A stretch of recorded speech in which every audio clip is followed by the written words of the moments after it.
morning and welcome, everybody. It is the Steel Toe Morning Show. I'm Aaron Imholt. Welcome. It is going to be, look at how unprofessional this is. Get the beverages out of the way. Jesus Christ.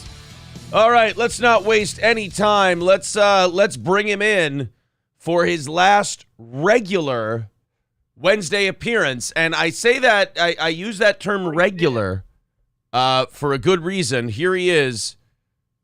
Corey Adams. Oh my God, you shaved your head. Uh-oh. Can he not hear us? Can we not hear him? Uh-oh. Of course, this is happening on his last show. Oh, no. What's going on? There's no way. What's the hang up, friend? Oh, shit, there's no way. All right, here's what I'm going to do. I'm going to close our meeting. I'm going to open it back. No way. This is just God's way of going, you know what, guys? Let's call the whole thing off. Let's call it due to rain. Oh, no. What is the deal? I'm going to check my settings here real quick. Roadcaster, good. We're going to start a new meeting just for Corey Adam. We're going to go copy invite link. There we go. And we're going to send it over to Corey. Wouldn't it be great if this was like a thing he was doing? Like he was dicking with us. He says invalid URL. I'm sending him a new one. We're gonna get this. You guys aren't even gonna remember the last the first 5 or 10 minutes of today's show. You're not even gonna remember it. Look at this. People saying it's a work. Play the "You Suck" music. No hair, no flare. Corey's head is reflecting all his signals. That's why it won't work. Already banned Corey, I see. Walls Balls says, this is great. No more Corey. Kane B says, it would be very Corey to do that. All right. While we're waiting for Corey to join. Now he's here. I can hear you. There you are. All right. Whew. What happened? I don't know. It just had no audio coming through the Zoom at all. And then when I went to go reload it, it said invalid. Well, I got rid of that one. I started a new one. Oh, well, there you go. That's what happened. Just in case. When you couldn't hear me the first time, I said, you know what? Let's assume it's me, and then we'll just go from there. So there you are. People thought it was a work. People thinking very Corey to just have the sound fuck up on the last one, but he's here now. Here we go. We're ready. Corey, welcome. How do you feel? Good. I'm pretty excited to never have to get up at 5:30 again for a while. You know, you're going to see every time we do this, every time we make a joke this morning, you know you're making a certain segment of our own audience very upset. You and I talked about this yesterday and how bananas that is. Yeah, it's pretty stupid. It's pretty wild that people are like, last night during the evening show, we're sitting there going, tomorrow we're going to do, I don't care how gay it is, but one time we're going to do some member berries. We're going to go over some of the best times of the last 4 or 5 years. You know, all of that stuff.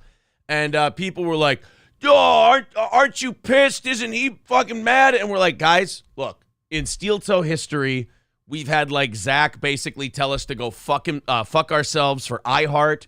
And that made us, went on the air and goes, if I have to choose between that place or a part-time thing with that, I'm choosing that place every time. And I'm like, wow, okay. Well, fuck me to death. We had the Adrian thing. We had Mark Allen, of course. But we've had our nice, goodbyes like Whiskey Pete and, things like that. So it's not unheard of, but the drama machine needs to be fed. And if they, they're like, oh, aren't you guys fucking pissed? And I'm like, you know what? Honestly, think about this for a second. When you have a 4 or 5 year run on a show, The two people who do that show, especially when you think about it, before you did this show, you were a very creative person in charge of everything. Anything you did went through the filter of you, and that was it. Anytime you do a show with someone like that for 4 or 5, and I've been the same way, anytime you do a show like that for 4 or 5 years with someone, there's going to come a point where they're both going to say, the things we do on this show or the things we want to do on shows has changed. Yeah. And you were brave enough to stand up and go, I want to pursue what I want that show to be, and I don't want to do it on your show, because if I do it on your show, it's going to fuck with the thing you want to do with your show. So why don't I go out there, do my show, my thing, my way, not worry about the specter of steel toe over my shoulder, and then, we can just kind of do it whenever we want to. Yeah. I mean, well, the other thing too is, I've been very vocal about like certain things that I don't really enjoy that we're going, and it's not wrong or right. It's just whatever, but it's not. I was telling this to somebody else on an interview like a week ago. It's not my project. Right. Right. Like I've loved the years that I was here as a second mic, but at the end of the day, it was your show before I got here. It'll be your show after I leave. It's not that big of a deal, guys. It's you know what though? I do understand people wanting more out of the story. Like you've done that before. Like whether it's a sports team or it's a band or it's an actor or a big one, pro wrestling, you want to hear the shoot interview. Sure. You want to hear the shoot interview. What went wrong? What happened? And I think you and I going, hey, this is what went wrong. It's pretty simple. We both, and I think that was when we had our phone call, which, by the way, Corey, that you recorded. I don't know if you've heard that one. Yeah. What the hell? Well, and then like having you like, oh, there's text of you coming. I'm like, what are you guys talking about? You guys are ridiculous. Yeah. So, and by the way, every time you guys send that to me, just to let you know, not to be a little rat fuck, I send it right to Corey. I mean, like literally right after that show's over, I go, here's what they be out there saying. And Corey, I can see your head shaking in the text you send back. Oh, it's crazy. I mean, I don't know. And I think like some of that is on you, honestly. Like you nurture this weird culture of narcs and then they get you when they want drama. I've brought it all upon myself. I've brought this doom onto my own home. But yeah, it's it couldn't be, I mean, I guess it could be a more boring separation, but it's not a very exciting one, that's for sure. Yeah, no. Like I would agree with that 100%. Like if you're waiting for it to be exciting, it ain't gonna be. Corey and I were arguing with each other and over the phone, and then all of a sudden he goes, and honestly, it's not my project. I don't get a say in like the show or anything else, so maybe I should just step away from it. And I go, oh, you want to step away for a while? He's like, yeah, maybe I can make more money doing something else. I'm like, oh, okay. Well, I mean, sure, yeah. If that it kind of reminded me of like Rocky 3, where Paulie is yelling at Rocky and like they're having that fight in the parking lot, and then Paulie gets all winded and he goes, can I have a job? And Rocky goes, all you had to do was ask. They're like, oh, it's over. Okay, well, all right. So what I'm trying to say is, I like the fact that you're calling me Paulie in that analogy, you piece of somebody shit. had to be Paul. You can interchange the two. But no, nobody had to use that fucking analogy. This is on you. God, you don't like Paulie? No, who likes Paulie? That chump? Come on. I like Paulie. Do you think he ever? Like him in what, 4 when he betrays him or whatever? It was 5, and now now I have to defend Paulie. Oh, it was 5, and no, it was 5, and sorry to the listeners, I didn't know that this would be a Rocky lore excuse. This is not going to be a Rocky 5 apology fest. I just want to clear one thing up. The Rocky 5 scenario was Rocky's thieving accountant put a bunch of forms in front of Paulie and said, Rocky's going to be in Russia for a long time. Here's some tax forms for him to sign, which doesn't make sense because the fight took place at Christmas. They had plenty of time to come home. Is that why you overnighted me some tax forms to sign? That is, yes. That's why they came overnight. So Paulie brought these terms to Rocky, which he thought was a tax extension, which I don't understand why he'd need a tax extension. But he had Rocky sign those papers. It turned out to be a blanket power of attorney form. His accountant used all of Rocky's money in these shitty investment deals and lost Rocky's money. So Paulie didn't turn on Rocky. Paulie and Rocky are both dumb Italians, no offense, from Philadelphia, and they were scammed. That's it. That's all. So I'm not saying you owe Paulie an apology. I'm just saying he did not turn on Rocky. All right, here's the good news, you thieving fucking capitalist. No goal today. Here's what we're doing. I can guarantee you guys absolutely half on payday on Saturday, half of everything you throw into Streamlabs and PayPal is going to be whacked right down the middle with this show and Corey Adam. That is our going away present. Is the half of everything at PayPal and Streamlabs half will go to the show, half will go to Corey. Now, I'm going to try with the super chats, but it's going to be hard for me to count them. So I'm going to do my best. I'm telling you right now, if you want Corey to for sure get half of it, do PayPal, do Streamlabs. It's the highest percentage anyway. As far as super chats go, if those come in hot and heavy, I'm not going to be able to keep track of them. I can tell you that immediately right now off the bat. I will do my best, but I can't necessarily keep track of them. The Mood with $10 says, just because I like the guy. There you go. $10 coming in from The Mood. Shades Cal says, did you pay Corey back the money? Yes, it's all. Corey's going to get a nice big check depending on how today goes on the 1st. Should have quit more often, get all these big checks. Oh, yeah, why not? Yeah, you've been going on shows and making money. You're going to make money here today. Just all this shit.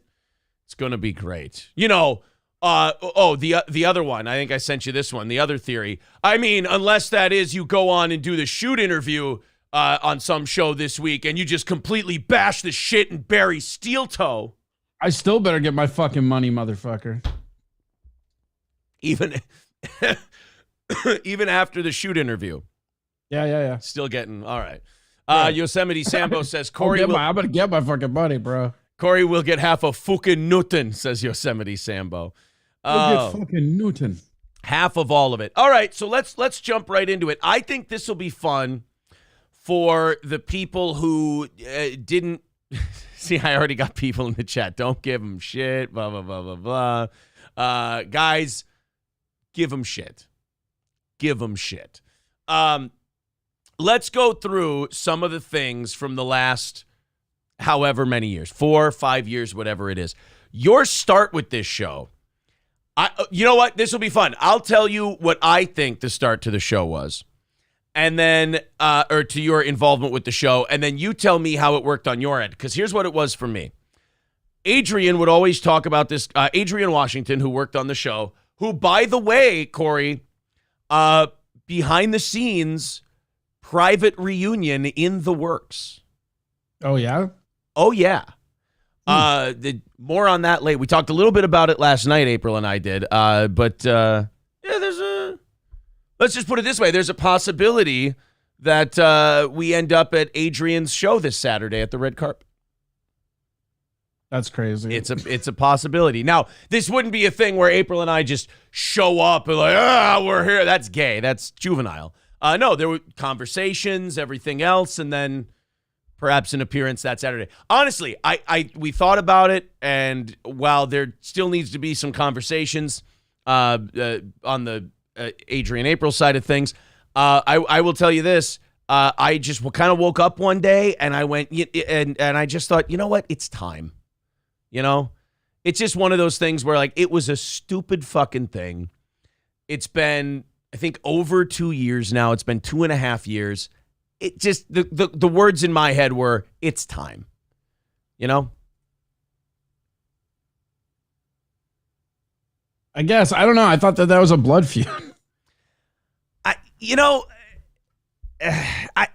really don't think it's I don't think it's a blood. Well, you know what? Here, we'll find out if it's a blood feud. How's that? Sure. We will certainly in time find out if it's a blood feud.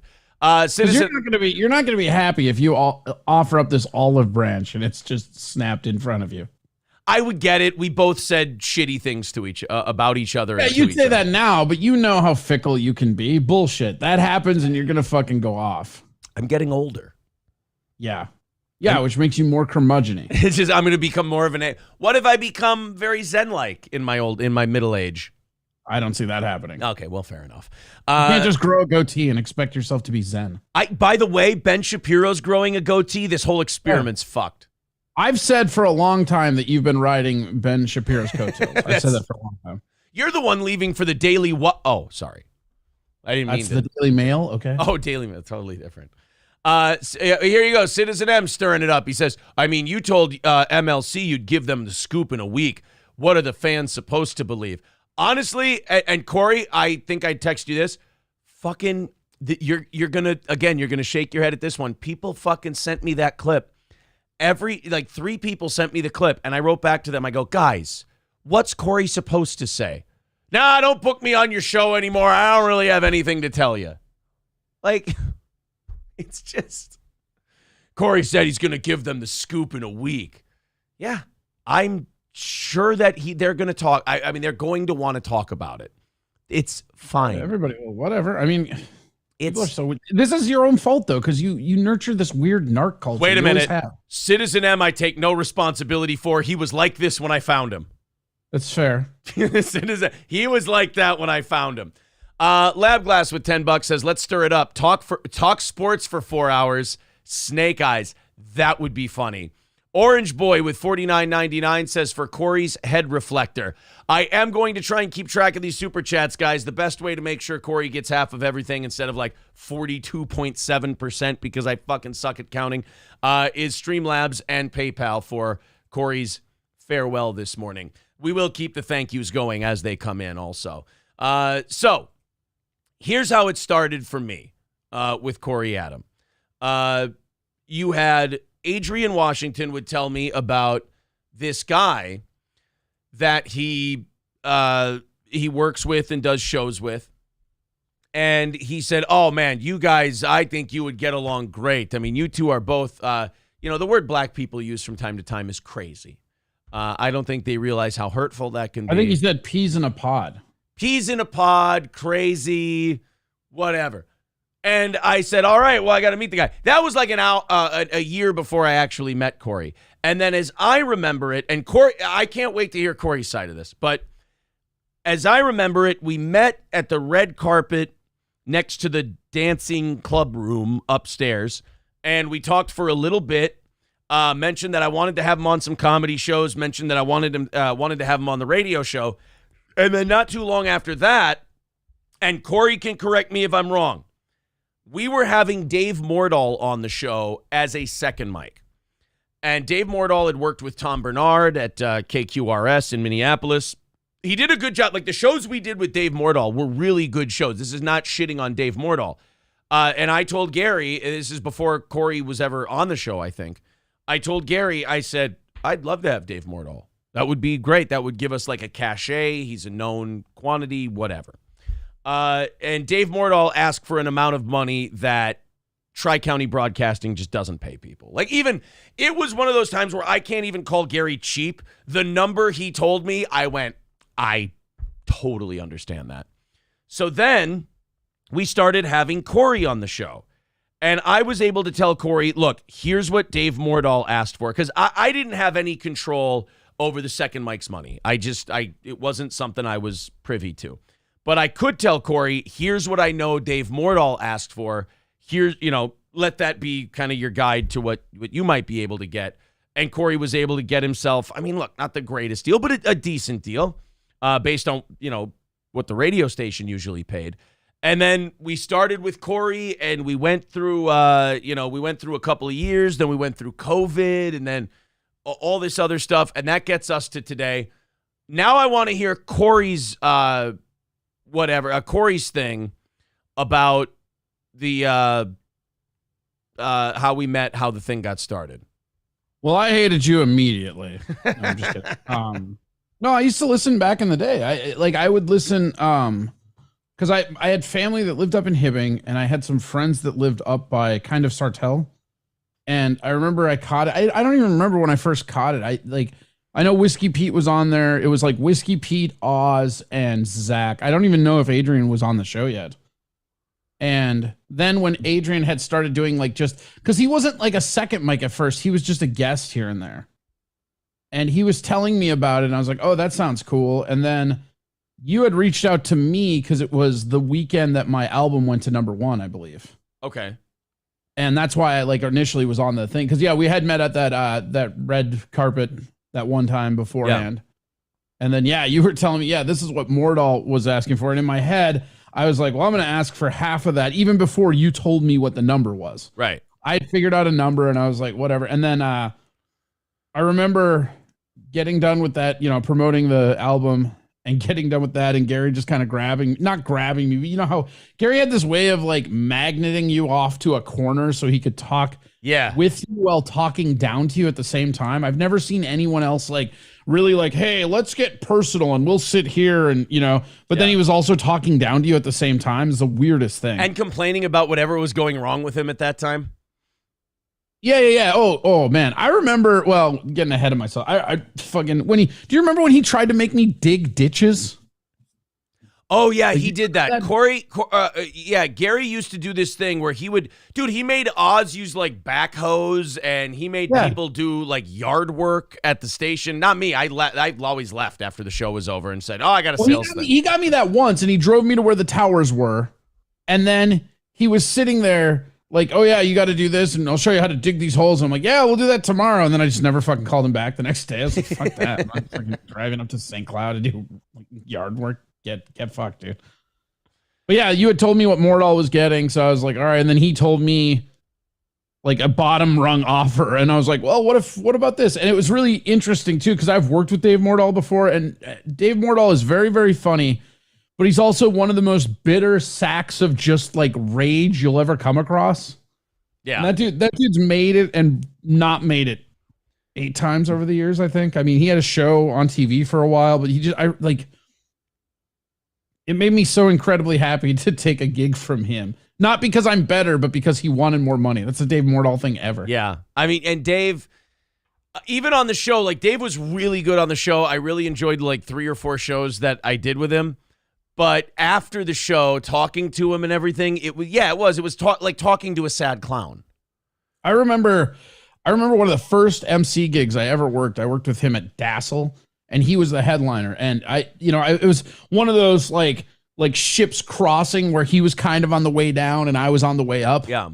And we're doing this show where he's bitter old headliner man, and I'm stars in my eyes, new MC who's going to change the world of comedy. Yeah. So excited, and Chipper talking to him. He's like, oh, I hate this shit. Jesus. And I go, why don't you go get a job at like a grocery store then, man? You can make money elsewhere. He's like, oh, and he's just this bitter old husk. And then he gets up on stage and fucking crushes it harder than I ever had at that point. And then he gets off, and it reminds me of that Star Wars movie where Yoda does the lightsaber fights. Oh, where he starts flipping around. Looking and shit. Yeah, he's doing all these flips and shit. And then his set's over, and he just gets off stage and goes, ugh. And then he just starts fucking limping around on the cane. That's Dave Mordal. Yeah. He just, after that, he's just an asshole. Or like any prick character in a movie who does something altruistic to save like a little girl or something, and the town wants to celebrate him, and he just walks back and goes, why don't you all go fuck yourself? Yeah, honestly, here you go. Dave Mordal is Nick Nolte in every movie you've ever seen. Yeah, pretty much. He's just, hey, Dave, you want to go on stage? Yeah, fucking stage sucks. I fucking hate it. And then he gets up there, and yeah, he just crushes. He does great. Same thing with the radio. And then after that, he would bitch to me about his dates that he's got to work. Yeah, no, that's exactly it. Yeah. So Dave was on the show, all that stuff, and then now did I get that right? You came after Dave Mordal? Yeah. Well, Dave Mordal wanted more money. I took half of what he wanted, and then the other thing that I think you're probably being genuine, but it was very funny for me coming into a new environment, because both you and Gary every week would basically tell me like, yeah, I put in a good word with Gary, or I put in a good word with Aaron. And you guys would both just tell me almost the identical story about how you got there. Really? Yeah, it was really funny, because it would be almost verbatim, but it'd be like, yeah, Gary didn't want you, but I stuck up for you. Aaron didn't want you, but I stuck up for you. I'm like, whatever, guys. I know he did. He wouldn't give me he would not give me the credit, and we'll get to the dirty Acme fucking bullshit that got pulled. But he would always do this thing where he would bring up to me the idea of doing something, And you don't bring that idea up unless it's your idea. And Right. then I would go, no, I won't do it. And he would do that thing, goes, oh yeah, me neither. Like kind of, he would do the Garth thing from Wayne's World, where he'd be like, do you ever find Bugs Bunny attractive when he would dress up like a girl bunny? And you go, no. And then he'd go, me neither. I was just asking. But like when anything would happen with you, and it wasn't just you, it was Oz, it was everybody. It was just how he ran his business. Everybody took a turn with this. They'd be like, do you think this guy's really good for the show? And I'm like, yeah, we're not getting rid of that guy. Oh, that was okay. The other thing too is he would always bring me into his office and sit me down and start out with just some like high school, like Northern Minnesota high school hockey talk. Yeah. I'm like, okay. And then it would always be to try to incite some kind of schism within the staff. I actually think that might be where you learned it from, was Gary. Was from like Gary? All the different narcs all over the place and just a love for drama. I mean, that's how he ran that place. He did run that place. Oh, God, he'd sit you down. How many times did he try to tell you shit about Lou that wasn't any of your business? Every time Lou's name came out of his mouth. Oh, God, he would tell me just horrible things about Lou. And I'm like, I'm going to try not to believe these just because you're doing such a shitty job of like being a boss. And oh, yeah, you know what I saw when I went through the search history on his computer? And I'm like, I don't know. Are you supposed to be doing that? is that something you're supposed to be doing as a professional? I don't know. But so you and Gary started having these talks. And yeah, I remember telling Gary, I was like, yeah, this guy's good. We can put this guy in that seat. Absolutely. And but he told you it was his idea. Yep. And he would say I remember this because I was laughing about it because Tovar and I were because when I first started coming up, my buddy Tovar came up with me. Yeah. And I remember we were both like he basically said it in front of Tovar, like Tovar wasn't there. And it was really funny because you had said almost verbatim the same thing. And then 5 minutes later, Gary comes in and says exactly what you said, except for his, oh yeah, Aaron wasn't sure about you, but I knew immediately. And that's why I hired you, blah, blah, blah, blah, blah. Isn't that funny? Because like every time there was a second mic on the show, they didn't get on the show unless I said I want, like I will give them this. As long as Gary could work it out on the money end, whatever I said goes on the radio show in the morning. Like even when it got to like Gary doesn't like somebody, I could still go, no, they're staying, or we're not doing this. Like nothing happened on that show without my permission, as it were. He was like the money guy. He would sit down. Like I never wanted anything to do with the money end of it because I never wanted to disappoint anybody. I never wanted to say, oh yeah, I'll go do this. And then if I couldn't do that, I look like a fucking idiot. So I always just went, you know what? You guys work that out. Let me know how it goes. So, yeah, Gary always did that. When you had, when the Acme thing happened, with the accusations and all the horse shit and the Minnesota comedy scene kind of turning its back on you, I didn't want Gary to hear it from anyone else. So I called him. I told him what was going on. And I said, dude, we are a show that's against cancel culture. We're against all that shit. This might be the only time we ever have, little did I know, to like actually prove that this is what we're all about. We've got to stand behind this guy. And he goes, oh, I don't know, with all this, shit going on, and you got to be careful, and, accusations, and we don't want it to, as long as, his whole thing was, as long as it doesn't come back to the station, as long as the station's not involved, then fine, whatever. But if the station gets involved, then I'm going to make a decision. That was the other thing about Gary. Anytime you told him you wanted to do something, he also had to let you know that I'll let you do it, but I'll fucking kill you if I have to. You know what it reminds me of? It reminds me of like your dad or your grandparents saying, all right, we'll do it your way. Right. That phrase. Like, because that's what he would do. He would let you, like, this is the thing Gary would do really well, and he was very proficient at this. He would let you do something and then act like it was his idea. You do this too, actually. I wonder if it's a radio thing. He would let you do something, and then he would try to convince you that it was his idea later on when you were doing it. Here's where Gary and I are different, though. I will... No, you can stop. That's it. I will come to you or April or someone else with my head in shame, and I will go, look, you know that thing you said a few months ago? I like that now. Let's do that. And you guys will shit on me and yell at me for it. Like, I told you that a while ago. And I will go, I'll look at you and I'll go, I know, but until I thought it was a good idea, I wasn't going to do it. That's just how I'm built. And honestly, as I observe human beings, that's how people are. People aren't going to do something. How broken human beings are. I don't know. I've never had a problem being like, yeah, that was somebody else's idea. It worked great. Or if somebody comes up to me with feedback, like, let's hear it out. Like you have owned this, like in your defense, you absolutely do own it where Gary doesn't, but you are so adversarial about advice. And then like 6 months down the road, you just take the advice like it's your idea. You've done that the entire time I've worked on this show. You know what? I make a joke about it being my idea, but I go, yeah, you know that thing you guys told me a few months ago? Yeah, now I like the idea. Let's do it. It's not that still counts. It's not that it has to be my idea. I don't mind this. I have to like the idea for myself. Sure. And but you're still providing a direct quote. That's all I'm saying. Like, yes. Gary might actually believe it and you might be joking, but I mean, that's just what it is. Right. I think Gary actually thinks that it was his idea. I can tell you 100% he does. I come forward on the show so I can face the public criticism of everyone telling me, so-and-so said this 6 months ago. And I'm like, yes, it has to be my idea. Like, I have to like it. I can't, because the opposite of that is I have to do something just because someone told me. And then what if I'm not comfortable in that thing and it doesn't work out and now it looks like, oh, this person's idea was shit. If I'm not behind it and I just do it because someone told me to and then it fucks up because I wasn't fully behind it, I can also, and this isn't why I do it, but I can make that person look like an idiot for suggesting it. Whereas if I embrace it, I like it, and I go, okay, you know what? They were right. Let's do that. I'm pulling the trigger on this.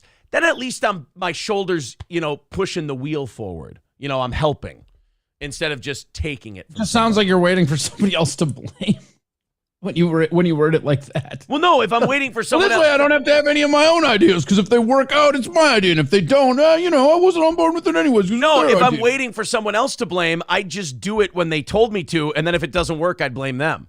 This way, if I do it the other way, at least I looked at everyone and said, I like this idea now. I'm doing it. That way, if it fucks up, I co-signed on it. I signed off on the thing. So Gary's School of Broadcasting.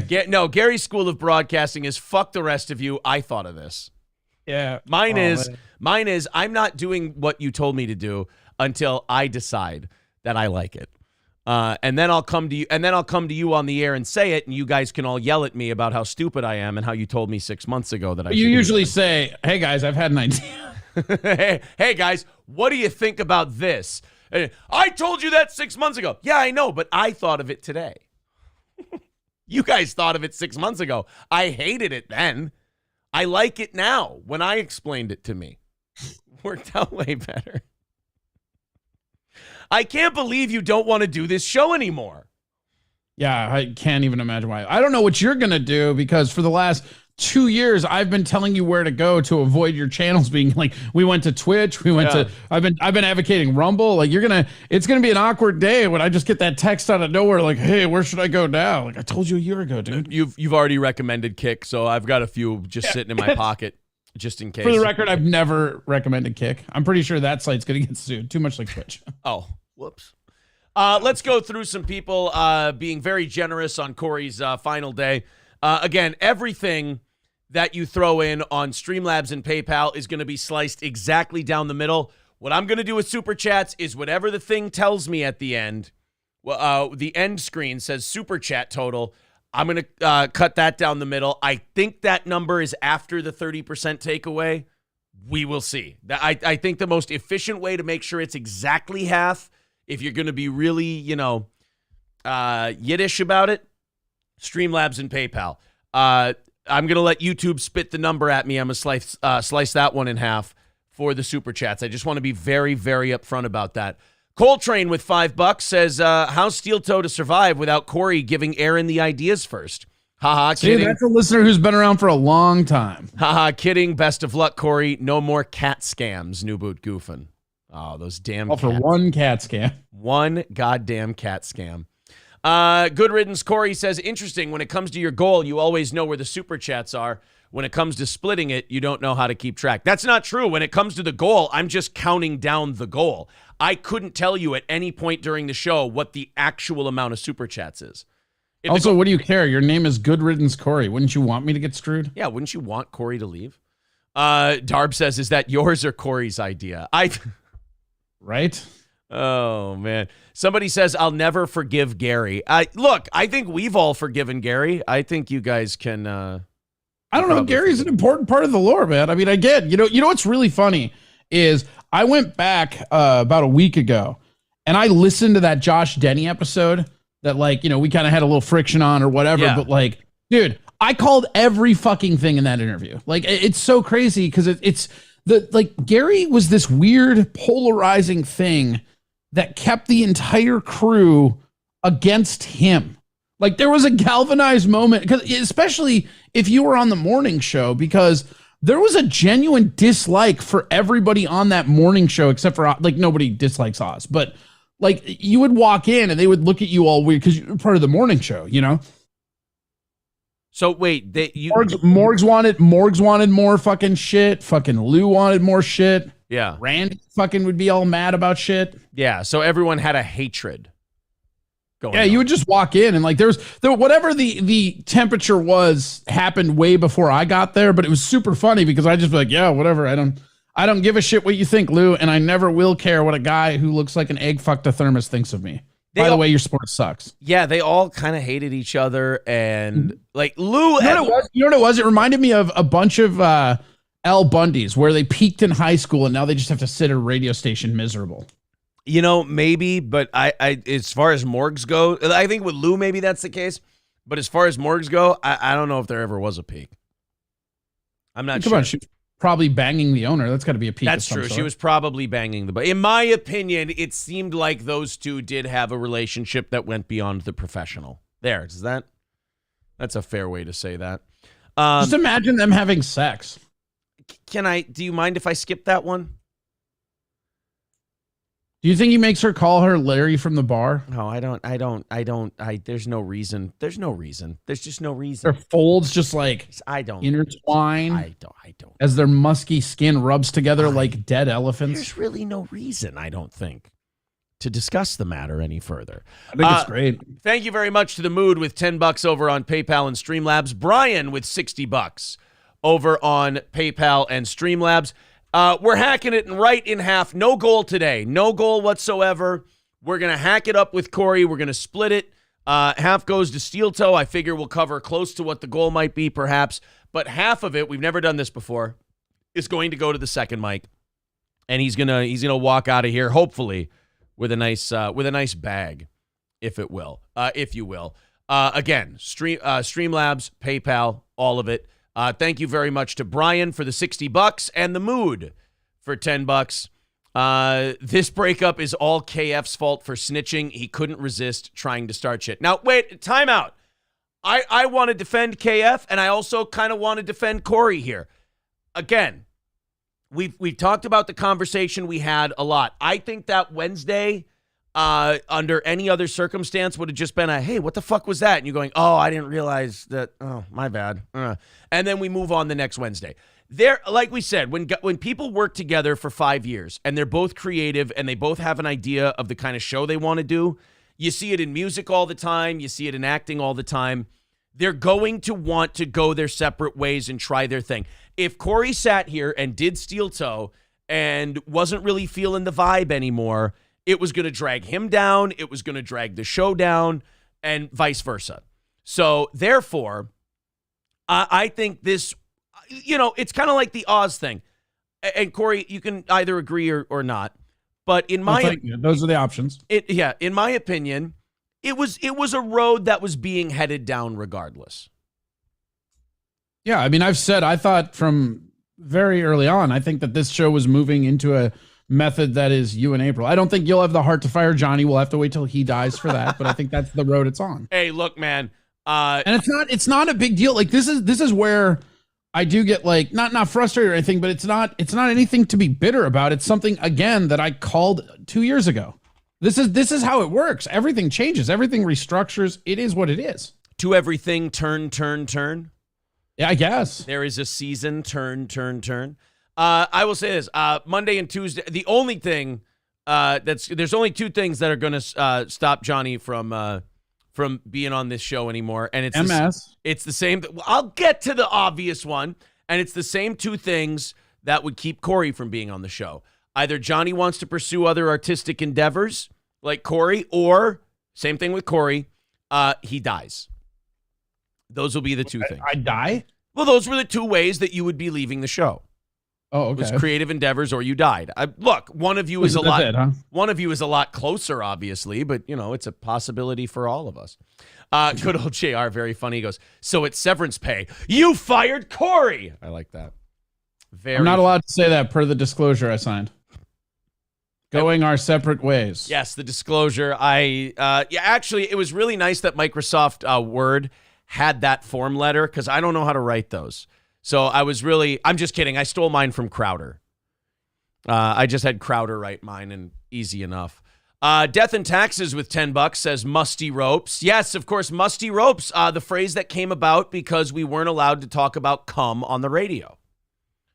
It was really funny, actually. Last week, I tuned in, and you and April were having a conversation that was almost exactly like the bit that came out with Musty Ropes. I was like, whoa, that's crazy. Because I think when it comes to broadcasting, it's really interesting, and that's where that came from. It's very interesting to me, the words you're allowed to say as long as they're not doing anything. Right. Like you can reference, if it's medical or something like that, you can reference an anus.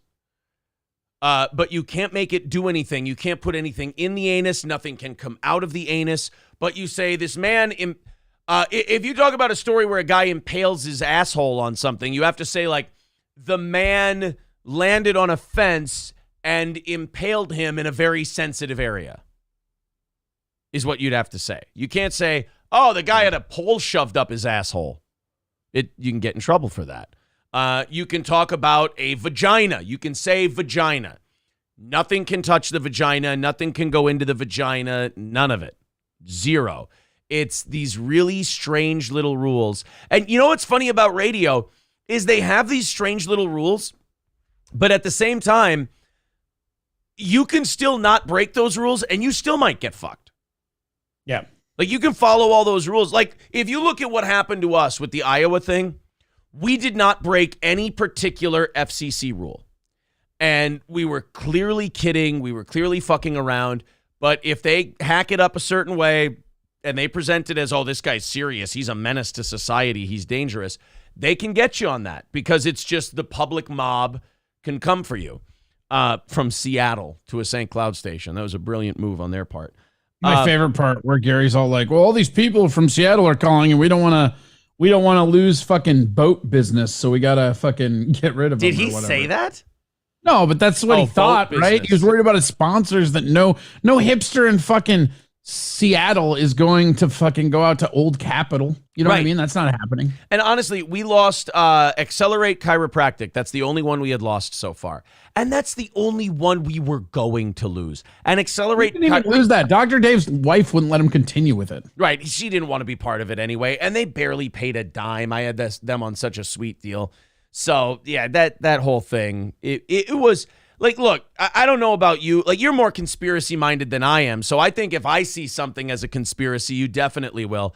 But when Gary said, give me your Twitch passwords, give me your Facebook pages, give me your Twitter, all that stuff, like, they're getting ready to get rid of you.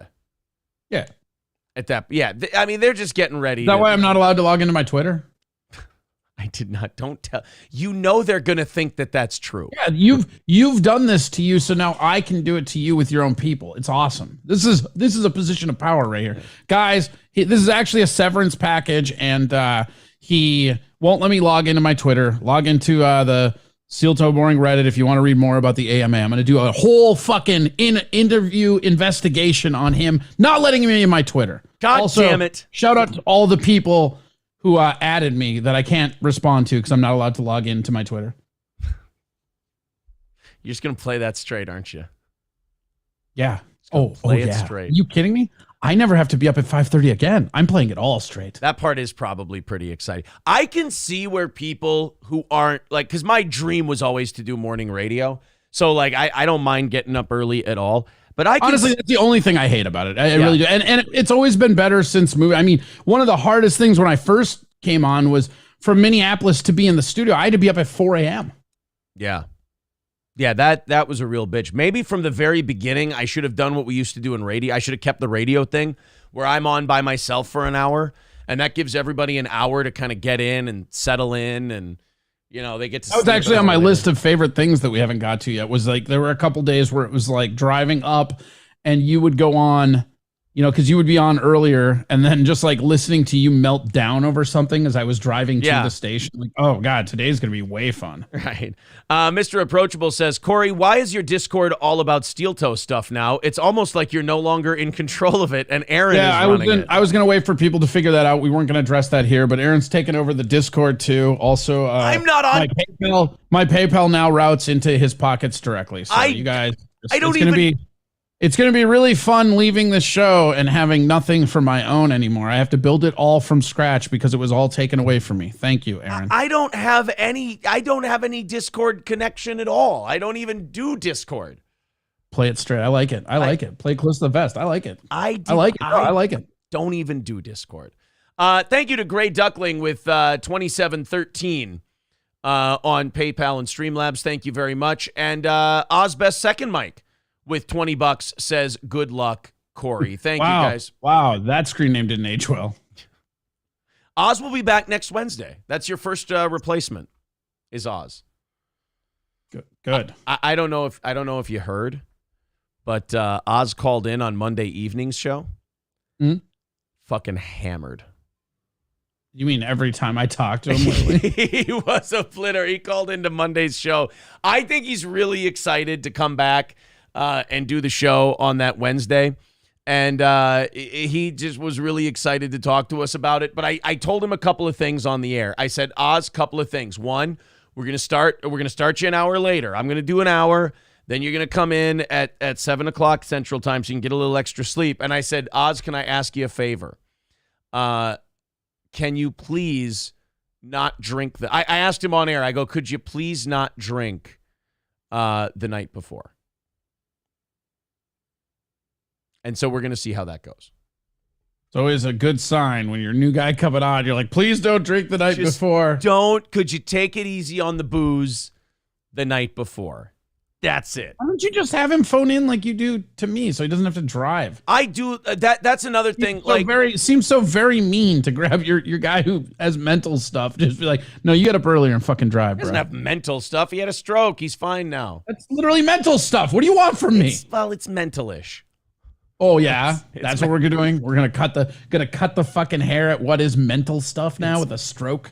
It's mental-ish, but yeah, the remote stuff. I like the in-studio stuff. That's the other thing. When you moved to Texas, there was like the Zoom versus in person, and this isn't a bad thing. It's just fact. It happens to everybody. There is like a certain timing thing, like you not being able to see things at the proper time, and like there's something when you go from in person to Zoom. I don't think anybody's going to debate. In person is way better than Zoom, but when one of the people is in Texas and the other is in Minnesota, it's just simply not an option. Michael B says he's making Johnny walk to work. I'm not making Johnny walk to work. I promise. All right. Well, your house is still not handicap accessible. We have him go down on his butt and come down the stairs that way. How is that not handicap accessible? What happened to the Johnny sled, the stair sled? Well, I mean, the Johnny sled, look, there were problems. The kids were using it. They were getting hurt. I had to take it away for the kids. That's all. I had to take it away. Johnny doesn't get handicap accessibility if it puts the kids in danger. That's all. Mm-hmm. Guys, Corey gets half of everything today. We're going to slash the at the end of the show when it shows me the super chat total. We're going to hack that in half. And then when Corey's actually going to get 2 checks out of this one. He's going to get the one on the first, and then when the YouTube comes in, he's going to get that one too. So Corey's actually got 2 checks coming in. Corey 2 checks, they call me. What's that?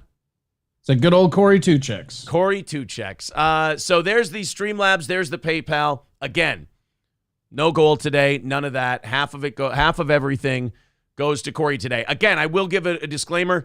I'm letting YouTube tell me what the super chat number is, and I'm splitting that number in half. The easiest way to make sure that I can count it personally and it's just there is the PayPal and Streamlabs. It also takes less of a percentage from you. Ross says, I sent you the donation on the slide just like you asked me, Aaron. No, wait a minute. Yeah, No. see, this is what the snitches are coming to snitch on you now. Absolutely not. That is not the case whatsoever.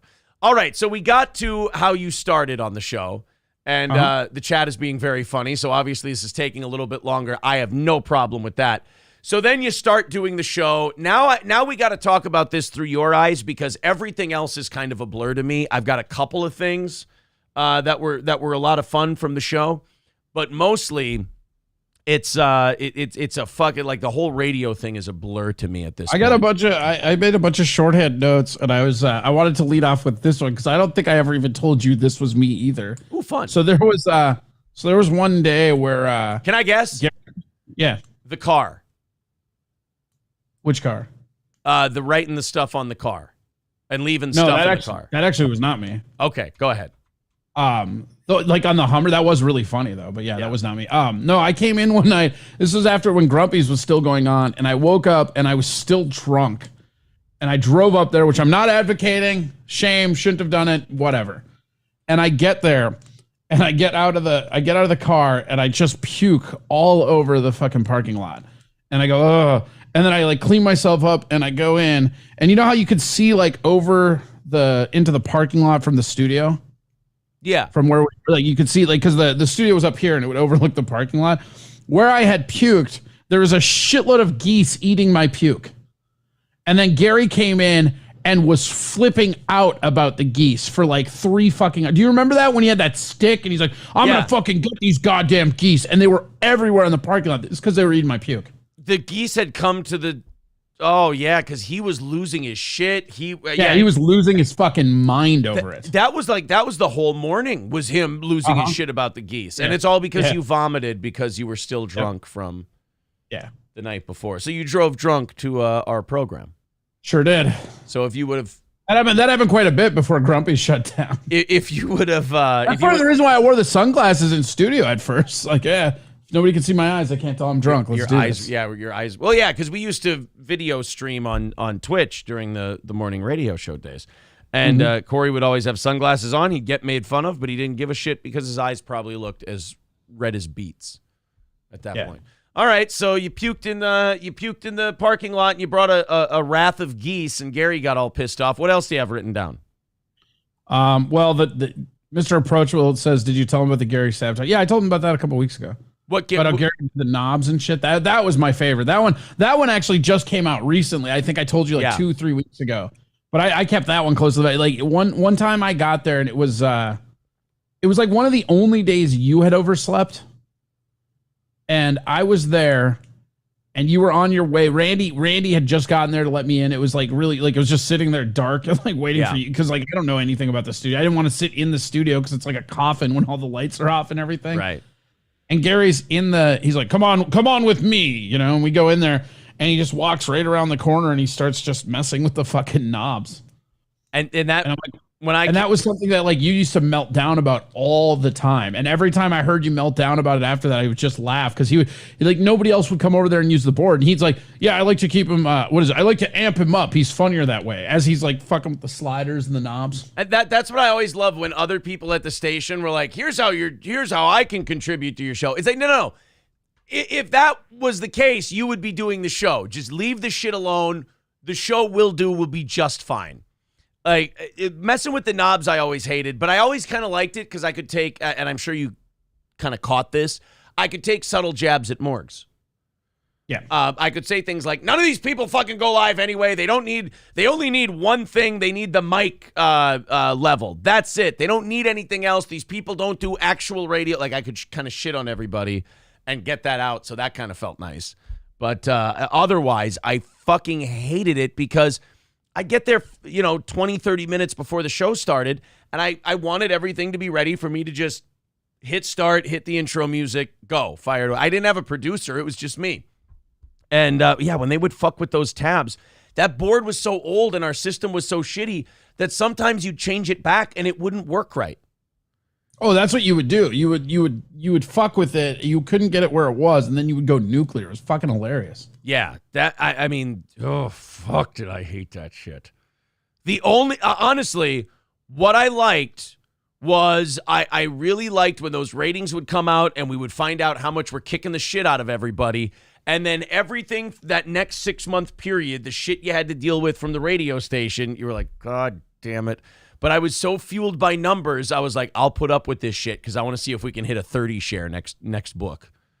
And then you would just deal with Gary. I know that you were the same way. Once that show was over, that station was so fucking miserable, like you said, with the people who worked there. You can attest to this. I got out the door as soon as you and I didn't have anything to talk about anymore. I was out. I was gone. Oh, so was I. I would dip out all the time. I remember that was when Best Burger was still open. And a lot of the times I would drive over to Best Burger and I would sit in that parking lot for 20 minutes till they opened rather than hang out at that station. Yeah. Because Randy was the only one that I could have a conversation with. And Randy was inconsistent with his emotions, I feel like is the best way to put that. Yeah. Like you would walk in the door and you would wonder which Randy you were getting today. And one of the Randys was pretty cool. I enjoyed one of the Randys, but one of the Randys was just a miserable little bitch. And it's like, I don't care, dude. One of the Randys watched too much Morning Joe on MSNBC. Yeah, I actually had him in there, though, like on one of my lists, because I remember a couple times I was there, one in particular where you guys were just going at each other. And he came in and grabbed that other stand-up mic that Dr. Dave used to use. Yeah. And you guys were just sitting there yelling at each other. And then amidst it, you had mentioned some CD, and he's like, no, and that came out April 17th, not the fucking March 19th. So we were fighting about politics or some shit. Yeah, yeah. And then and you had said something about like some album, because I think you were talking about how the station only plays these garbage, like, you know, from the 70s. That's from the 80s. And he was just so mad about that. That came out in 1981. And then, all right, sorry. Apologize. All right. What else is on the list? I got a couple of things here. I want to go through your entire list first. Oh man. Okay. Here we go. Gary changing the knobs, solar meltdowns. Making Tovar watch trans porn until he said fuck on air and then getting mad at him for that. That was fucking hilarious. Okay. I do remember that one. I actually have that one jotted down too. So when Corey would come into the studio at first, he would have another comedian, Stephen Tovar, come into the studio with him. And we would have him on the show, and he'd comment on stuff. And the audience liked him. And then we had this thing because I remember Opie and Anthony had introduced us to the trans porn star Bailey J. And so that's what you're going to say? No, don't let him spin this shit. No, wait a minute. Obsessed with Bailey J. You were obsessed with it. I guarantee you jerked off to it at home. It was for at least half a year. Every fucking day you would mention something of it in passing. I was getting to that. And so then I found out through them about her, and I was like, wow, for a trans chick, that could trick the shit out of you. And then we would do the whole, would you, that whole thing. And then I would do this thing to new second mics or guests on the show where, we'd make sure the volume was turned down and all that shit. And we'd turn on a Bailey J porn video. She had all the male parts. And we'd turn on a Bailey J porn video and we'd make that person watch it until they tapped out. And they would, we'd play it up there and honestly, it would just go, oh, God. Oh, shit. Every time you showed it to someone, they just, oh, Jesus. Oh, this is terrible. And the funny thing was you wanted to see how long they could make it, and we had a running list of who made it the longest. Yeah, but you would be sitting there smiling ear from ear, just like really taking it in because you loved it. I mean, you would bring it up all the time. I guarantee you he was masturbating to it. Guaranteed. You'll never convince me otherwise. I've never masturbated to Bailey J. I don't believe I know you don't believe me, so there's no point in me even defending myself, but I've never masturbated. I think a guy that hair dyes his thinning hair with a goatee doesn't masturbate to Bailey J. It's all over your face. Bro. I promise I don't. But so we played it for Tovar, and he said, was the quote, oh, fuck? Yeah, well, no, that's okay. You're getting ahead of yourself because the first part of it is how he adamantly told you like 3 times how he didn't want to see it. Yeah. You're like, oh, check this out. And he's like, no, I don't want anything to do with that. That's crazy. Because Tovar, I like Tovar to death, but like a little homophobic. You know what I mean? He just like, he doesn't want to watch that shit. Right. And you're like, no, it's really good. And then you just turn the screen over like right as she's getting railed or whatever it was. And he just goes, holy fuck. Yeah, it was holy fuck. And I went, what are you doing? And then, yeah, to your point, he did say, he was like, I told you I didn't want to see it. Well, my favorite part is like then you got all fucking pissy, so the entire rest of that show you're just glaring at us like it's our fault. So you're the one that showed us trans porn, bro. Like he said he didn't want to see it, and his first reaction to probably something he'd never experienced before was what the fuck. And then you would sit behind your little desk, fucking just glaring and like all salty, like you did whenever somebody let an F-bomb go. Yeah, it was kind of, I didn't want. And what's funny about the F-bomb stuff, like you can't even count on one, probably can't even count on two hands how many times the F-bomb got dropped on that show. We never got in trouble for it, never an FCC thing for it, nothing. Nobody ever complained about it.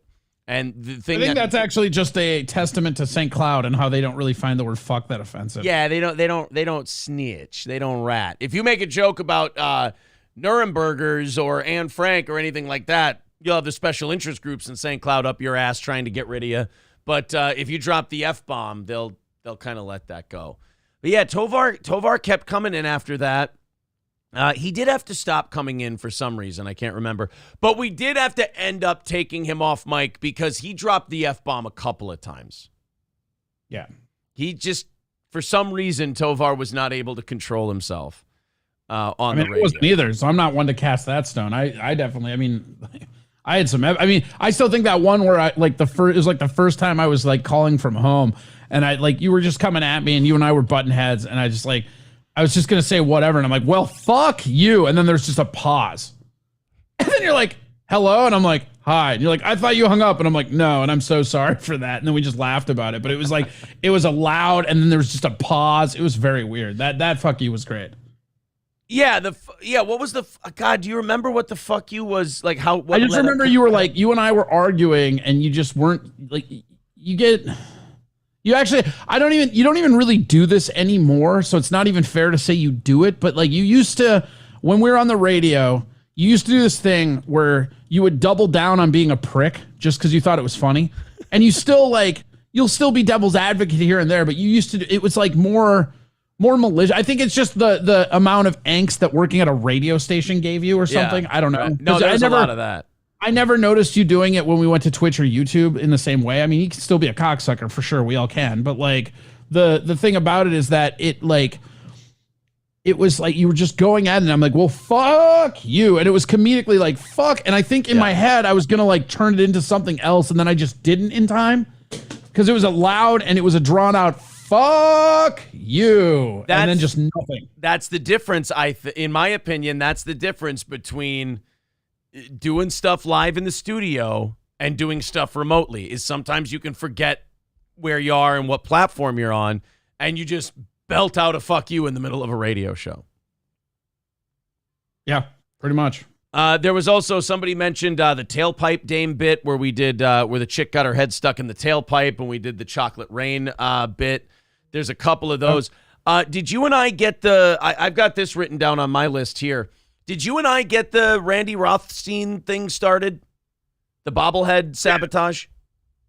Yeah, well, the bobblehead sabotage was us, and then I was the first one to turn on him because he called in. He was just a giant fucking toolbox. And you were like, no, that's our guy, Ace or whatever. I'm like, fuck that dude. That dude literally came in after we rigged an entire fucking bobblehead. That motherfucker comes on like he was taking time out of his fucking AM shift to hang out with us. Fuck you, dude. Right. Well, there was. And also, if you're listening, Rothstein, I hope you're not here anymore. I hope you're listening from beyond the grave. Wow. You know, I love how you controlled yourself because you wanted to make like an actionable YouTube statement. And you pulled the fucking nose of the plane up right in the. I hope you're taking a real long drive in a really closed up garage, buddy. So this Randy to let people in on the Randy Rothstein thing. When we were on the radio, there was this contest that the local semi-pro baseball team did about the favorite media personality, and that media personality, whoever won this bracket, it was a March Madness thing leading into the start of their season.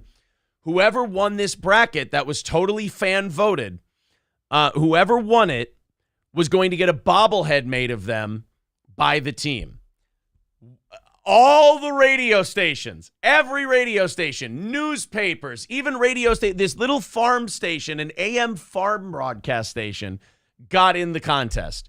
Amazingly, the only morning radio show that didn't get in the contest was Steel Toe. And me as the host, because I don't know. We had so much heat locally with like professional types. They didn't want to be associated with the kind of show we did because we were very, very controversial. As Corey used to call it, Little Howard Stern on the prairie. And we decided, you know what? Corey and I decided, fuck them. I think I started it before Corey got there, and then we leaned the fuck in once Corey got in that morning, where we said, you know what? We hate Cat and JJ the most. We just passed them to be number one in the market. They were the morning team on the pop station.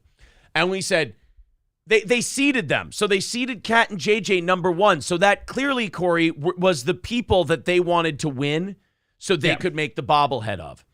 And they removed their name on the second ballot because they didn't score it. Remember that? That was my favorite part about all that, because they did like 2 rounds or whatever it was.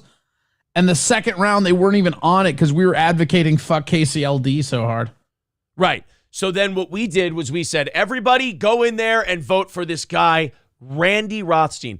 Randy Rothstein was the 16 seed because he was just an amateur baseball play-by-play guy on a farm broadcast station out in Albany, Minnesota. And we said, Steel Toe audience, go vote for him. You can vote once a day. Knock it out. And dude, not only did he win that round, but he won every round like 90-10. No round was ever close. And he just fucking cruised through the whole thing. And before I get too ahead of myself, Corey's right. We had him on a couple of times, and every time he was on, he would talk about how great it is to be winning this bobblehead, how awesome it is to be in the contest. And you're right. He did kind of... he was talking down to us like he won that bobblehead on his own, and that guy can get straight fucked. That kind of bugged me, was that this guy acted like he was the big driving force behind the votes, and we were just kind of helping him on the side. Mr. Approachable and I remember this because that was one of the first times I ever interacted with Mr. Approachable. Was we were advocating hard that you started going for that country girl who, like, her whole dream was to have the bobblehead, because that's what, like, when he called in, he was a prick. I'm like, fuck this guy. I'm voting for anybody else. Well, and then we had our audience vote for her in the semifinals to go up against him, and then they went Randy Rothstein in the finals, unfortunately. And then we organized this big live broadcast with like 48 hours notice. We organized a live broadcast out in Albany at Shady's for this Randy Rothstein guy on the final day of voting to watch him win the bobblehead. They send people out to do their own remote. 3 people show up for them. Like 30 or 40 people show up for us on 48 hours notice to come out at 6 in the morning to watch us do a live show for this motherfucker. And you're right. They never acknowledged us. They never thanked us. Nothing. It was like the stupidest shit ever. Didn't they also like not give the bobblehead out the night at the game they were going to? Didn't we go to the game or something like that? They did the bobblehead, but the whole thing was supposed to be he throws out the first pitch. There's supposed to be like this whole ceremony and presentation that never happened, right? There was supposed to be a ceremony during the 7th inning stretch, the whole deal. The baseball team was so bitter at us. The baseball team was so pissed at us because this was supposed to be their big thing with Leighton Broadcasting. One of Leighton's people were supposed to win it, preferably Cat and JJ, and that was going to be like, oh, look, Leighton and the St. Cloud Rocks, we're all buddy-buddy and all this shit. And then Randy, we come in and fuck the whole thing up. Serves them right. They didn't put us in the fucking contest. So we have Randy Rothstein win the whole thing. So then it turns into no throwing out the first pitch. They told this poor motherfucker that they were going to do a 7th inning stretch ceremony on the field, giving him the bobblehead, and everyone, yeah, great, awesome, woo. In the middle of the game, they came to him and told him they were canceling it, and they were just announcing his name over the loudspeaker at the 7th inning stretch. Dude, this guy was there with radio station people. They were all set. They were all ready. And the team was so bitter, they found out we were there. We had a little event of our own, a tailgate in the parking lot where 15, 20 people showed up. And we had our little event. And then fucking the team finds out about that, and they cancel all this guy's shit. Yeah. Because we showed up. That was shitty. But then every time that guy talked about that damn bobblehead afterward, you're right. It was how he did it and the station did it. He doesn't even mention, somebody said something like they still talk about it and they don't even mention steel toe. It was like the second round or whatever. And you had him on and you were like, yeah, we're going to do this. And I'm like, I fucking hate that guy. And you're like, why? I'm like, did you hear that guy talk like he won a bobblehead? The dude's on for 2 hours on a Sunday on AM in Albany. He didn't win shit. Right. Exactly. That annoyed me a little bit, but then it's over and it's like, okay, next bit, we'll do the next thing. And they never put us in any of that I would have, like, hot take, I would have rather KCLD had that bobblehead, like, ungrateful prick. If we were going to know what an asshole the guy was. Wouldn't that have been funny if, like, well, KCLD would have never given us credit either, but if they would have had to acknowledge that we had something to do. That's why we should have gone with that, like, country girl who, like, it was her, like, lifelong dream to be a bobblehead or whatever, because she would have given us credit. You think so? Yeah. I hope so. But shout out to Steel Toe. They made my dream of having a bobblehead come true. You know what, though? We were so toxic to all those radio companies that they would have fired her after that. We would have ended up causing her to lose her job. Whatever. Rothstein didn't lose his job. It's fine. He's still out there telling everybody the soybean prices and doing play-by-play for high school baseball. Damien with $10 over on PayPal says, rest in peace, Corey. Love you, miss you, bro. There you go. Well, Corey, we have talked about this. Corey will be back from time to time. We'll have him back on. We're going to give him a nice little break from waking up at the ass crack of dawn on Wednesdays, and he can enjoy that. Next Wednesday is going to be the greatest ever. I want the old days of... Citizen M says, I want the old days of drama. Aaron used to be so much cooler, to be honest. Why do you think I'm leaving, Citizen M? Same thing. Oh, fuck you. You hate that. What? Shit. You said you hate the drama shit, and I do too. Oh, I like razzing you to the point of getting you flustered like you are now. I mean, there is a certain element of pushback on the radio that's never been here for the streaming apparatus. Because on the radio, you weren't the boss, you were a fellow employee. Yes, you were our boss, but now under your own blanket, there's a little less pushback on you. And that you lose, like, this is, and I've said this to you for a long time. Then you've always been like, oh, people think it's funny when they don't go along with me and I'm trying to run a show, blah, blah, blah, blah. But the reality is this: what made you good on the radio is the same thing that can make you good here, even better, is the pushback. Watching you go into your spurg fits are why the listeners watch. Even back on the radio days, nobody's rooting for you. They're rooting to watch you have an aneurysm on camera. They always fucking have been. But you know what part of that is, and we've talked about that before, there was a part of me that was genuinely unhappy on the radio. So yes. It was easier. And do you remember when I said the fact that we had somebody to go against made us fire on all cylinders, and you took that super cranky when I said it a year ago? I'm telling you, go back and watch that conversation with Josh and look at how much different you feel now. Like, I even heard you fucking 2 weeks ago being like, oh yeah, I kind of missed the radio. Like, oh, weird. That's a take that I got yelled at a fucking year ago. Well, I'll tell you this. I'm a lot happier doing a show like this than I was with all the bullshit of radio 100%. And all that. And a lot of that stuff came from the angst and the anxiety and the shittiness of dealing with the radio stuff. So this is why I always hate when people say that, is I'm like, you guys are rooting against, like, my own personal comfort. They always have. Since day one that I got here, the crowd is rooting against you. They always have been. That's always been the dynamic of the show. Press F in chat if you're always rooting against Aaron. Watch. Why? You know it's true. You know it's true. Why would you? But even in the radio days, I said, guys, don't fucking root against me. Like, it would drive me insane. But you get that little cheek tension that you're getting now, and you get all fucking animated, and look at the F's coming, dude. Those are your fans. It never made me happy. I didn't like it. It doesn't have to make you happy. It has to make you money. I liked doing all the other shit with the show. I hated that stuff. Right, but that's what everybody loved. And when I first came on, everybody's favorite fucking thing was when you would solo Meltdown, because they were fucking epic. I'll still have a good meltdown here and there. Oh, of that I'm sure, Spurgahontas. What am I supposed to do? What am I going to melt down about? The equipment works fine here. You'll figure out something. You always do. Look, well then fine. Then what are we bitching about? If I'm going to find something to kvetch about or whatever. And also with the internet, it's different because people are fucking psychotic. Like, on the radio, you could go nuts about something and then you move on to the next thing. On the internet, they're fucking crazy people out there. Yeah, what did I fucking tell you about Twitch? It was insulating us from the fucking spurgery, man. From the insane. It's out there. It's out there, man. I mean, like, you're not gonna. This is not a Pandora's box that you're. This ends with you either being the biggest name on YouTube or you with a fucking box finding a job selling cars. That's how this ends. Right. See, I think it's going to end somewhere in the middle. It's going to end at the 25 to 40,000 sub range. It's going to be very ROTC like, I think, in terms of. That's a really weird way to say 9,000 sub range. We're already over that. God damn it. Oh, you think you're not going to lose people when I walk, bro? Simmer down. They're all coming with me, baby. I'll be over at youtube.com/CoreyAdamComedy with my new projects. Yeah. Why can't they do both? Because I'm telling them they can't, goddammit. Because it's a radio war. That's the thing, like radio. That's right. Radio wars stay, and this is the thing I miss about radio. Radio wars stayed on the radio.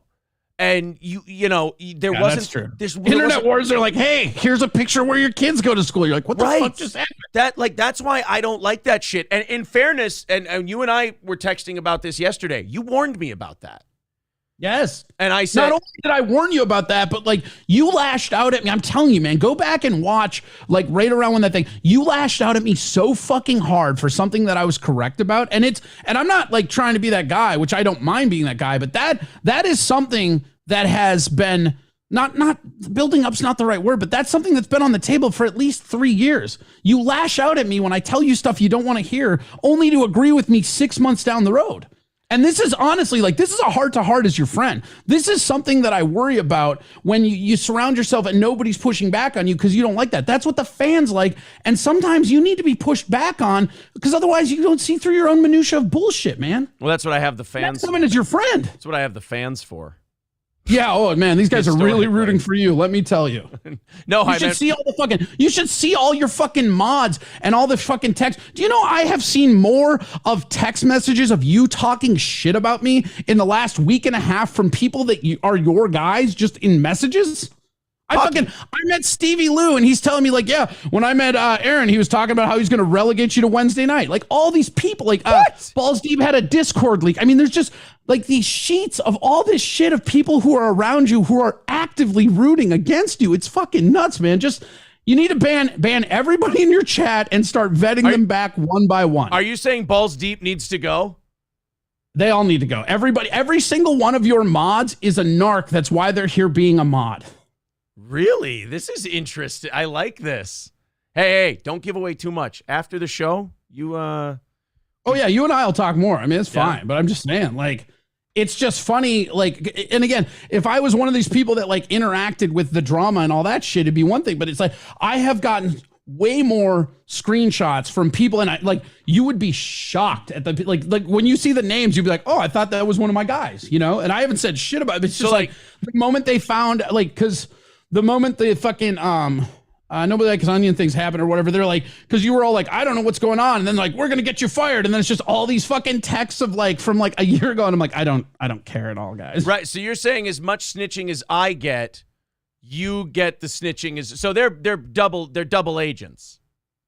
Okay, mark me on this. 100% jot this down. All right. Every single person you know who will narc to you is also narking against you. That's how narcs work. Oh, there is no double agent narc. You're either a narc or you're not. I like this. This is interesting. I know, right? Hey, after the show, you name names? Yeah, man. Well, yeah, tune into MLC. No, Balls Deep says good morning. Oh, that's awkward. Uh-oh. Balls Deep, it's Stevie Lou says I work for the feds. I've been made. I missed. Oh, there it is. I work for the feds. I've been made. So Balls Deep, Stevie Lou. So there's others too. Ooh, interesting. You know what's Those funny? aren't even the big offenders. Those, like the bigger ones, I'll tell you like after. It's really funny. Does one of them have the initials LL? Maybe. Spoiler alert. Spoiler alert. Oh boy. Yeah, I've been getting I've been having people like narc to me and saying this person's doing this person's doing that, this person's doing that, and I'm like, I don't believe it. I don't believe it for a second. And you're telling me you should fucking believe it. Yeah. Wow. But you should believe all of them. But that's That's the culture that you have breeded by having your little Game of Thrones birds. Those birds are chirping to whoever will listen. Because again, a lot of the people here, like, and it's not all of them, but like a lot of the people who are doing this narking, it's because they're so inconsequential in their own life that they think narking out to a guy on the radio or the TV or the YouTube, like that's going to somehow get in with that person and form some kind of friendship bond, which they never really had because they're just too autistic and a fucking snitch. Yeah, but that's, to me, why I like, shitting on the radio guy and, having the Cat and JJ stuff and stuff like that, because those are professional broadcasters. They know what the game is. Like you said, on the internet, you go into this stuff, you pick the wrong person, and they're like, here's where your fucking kids go to school. Here's your social security, like all this shit. And you're like, well, guys, that's like, you can shit on me if you want to, but like that's a little heavy. I gotta wash my hands of that. And then they go, what? They get mad when you wash your hands. Like they go too far, and then they get mad at you when you go, ooh, I don't want to play this game anymore. Like this. Well, that's exactly it, because they think that you're going to stoop to their really mean and weirdly autistic level, and then when you don't, they feel betrayed and they just go narc you out to the next person. Well, and that's how it works. That's kind of what happened to you with that whole shit that happened that one Wednesday. They got mad that you wouldn't like totally disavow me, and then we had our conversation and we told everyone what the conversation was, and they got mad that we didn't have this blowout fuck you, you're dead to me fight. Like right. If you don't keep the shit going, it like they discourage adult solutions to adult problems. Right, but when you take a bunch of people who are mentally infants and nurture their urge to actually be duplicitous cocksuckers, you can't be mad when that duplicity turns on you. When they're duplicitous cocksuckers, apparently. Yeah, my grandpa used to say this all the time, is that people will show you who they are. It's on you whether or not you believe them. That's all. Yeah, whether or not you see it. And one of the things that I've always, like, I don't fucking like narcs, and I'm not the biggest fan of internet drama. Those are two things that I'm just not really about. It's not really my thing, And I still I'll never forgive Sage retard or whatever the fuck that dude's name. Like writing a fucking email in which you wax poetic about why your staff left you as an owner. That's not a me problem. That's a you problem, buddy. And you're a narc on top of that. Sad. See, now altruistic germs is a great example of one of the people we're talking about, and CC Hall as well. They're one of those people where if they don't get what they want, they try to invent it. Whereas altruistic germs goes, oh, you guys are gaslighting. No, we're really not. We worked out a problem we had. We came to a great solution. We're fine with it. And they don't like being called out. Like, I'm sorry, but it's not gaslighting. Well, that's why I can sit here and tell you all this shit too, because like one of the things you and I have always been pretty good about, even though we don't see eye to eye, is we fucking talk about shit. And it's that communication aspect is something that like they can't, like how many times have you and I laughed about all the bullshit where people, oh, this and that, and then we're just laughing about like, oh, these guys really want blood. That's really funny. They do. I mean, people who are new to the show now are like, oh, that Corey Aaron thing was nasty. That was the most adult conversation we've ever had. I mean, some of the knockdown all the dragouts conflicts you and I have had, that was easily the easiest, I think. The knockdown dragouts on the radio were fucking nasty. And again, I'll be honest, I don't like those. I didn't like those. But what I'm telling you is that like you have this thing, and again, I just feel like I have to say it, especially because we're on air and I'm your friend, and I gotta like have it said. I mean, like the thing about your show has always been the people push back on you to the point where you mentally break down, and that's what the people are here. Like the people that are your fans, they're rooting to watch you fucking have an aneurysm. The same about my channel too. It's not like it's just unique to here. But do you understand what I'm saying? Well, then they do the same thing to you, so you would agree. That's not sustainable. I agree. Why do you think I've advocated against it? Right. That's not sustainable. Oh, man. Citizen M says, fuck 2022, 23, Aaron. We want 2019, Aaron. 2019, Aaron, to 2020, Aaron, got his whole living destroyed. And yeah, but he was crushing it on that mic, bro. Right? That's what I'm saying. You're right. That when you nurture this den of vipers, they sit there and they go, no. Like you sit there and you go, I want to do a great show. I want to do an awesome show. I want to entertain the shit out of people on their way to work. And that's why you have to watch out for what Bubba the Love Sponge calls chat cancer. Because you have to remember the people doing this in the chat are maybe 3 to 7% of your audience. And even that, like when we were on the radio, how often would we actually like ban stuff? Now it's like, now that we've got all the spurgs on us, it seems like we're banning all the time. It's just like, it's this weird, I don't know, man. The internet is a gross, gross place, and I think we all know that. Yeah, it's just, that's kind of what it comes down to. The internet is a gross place, and people get jealous easy too. Like our show, I can tell these people, our show is nothing to be jealous of. It's a small little, cottage, little mom and pop shop. That's all it is. Sitting here telling our jokes, telling our stories, everything else. You don't have to get so worked up about our show. But I think it's... But they do. But don't they kind of look at us like the guy who got the cuter chick, but they think we're ugly and disgusting, which we may be, but it's all projection. It's the anger that they didn't do it. They see, oh, that guy, I'm better than that guy. Fuck him. And it's like, well, go do it then. Yeah, Jason Bardo X says, I never can understand the jealousy. Yeah, I don't. Jealousy's a big market with human beings. It's sad. Yeah, even if I don't like a show or something, I just don't watch it. But I also don't go, oh, I hope those guys all go broke and they fail. Like I'm like, no, God bless them. Let them make their money. Let them do their thing. Mark James says, breaking news, internet audiences are bloodthirsty. Weird. Never heard that one before. Christopher says, I'm not a spurg. I watch Steel Toe every day. I just don't like Corey. All he does is complain. I don't agree with that one. I don't think all Corey does is complain. I'm not this and that, but here's a lie. Citizen M says, no projection. I love Aaron 2022 as a person, not as a broadcaster. You don't know me before 2022. Actually, it should be the other way around, Citizen M. If you knew him, it'd be the other way around. Yeah, Corey would say, better broadcaster now, worse person. Would I? Well, that's what you just kind of said. You said it's the opposite. Better as a broadcaster, worse as a person. What's when they're both negative? Fuck you. That's a positive, actually. Negative times negative is a positive. Okay, well then they're two positives that make a negative. How do I do this disgracefully or whatever? I don't know. Here, let RGZ Mac teach you. He goes, Kevin Brennan told him to say this. See, there's your shit stirring. Right there. RGZ Mac is like, he wants so bad to even just have somebody feel a certain way about him. He's been nothing but a dickbag to me the entire time, which good. I applaud his consistency, but still as irrelevant as always. I don't really give a shit. So enjoy. By the way, guys, half of everything goes to Corey today. No goal on today's show. It's just it's a farewell to Corey. We got some stories and stuff to talk about. We'll get to all that. But half of everything goes to Corey. There's the Streamlabs. There's the PayPal. Super Chats. See right there, I only call you a Democrat, Corey. That's what I'm talking about. I will say I disagree with you on one thing regarding the radio.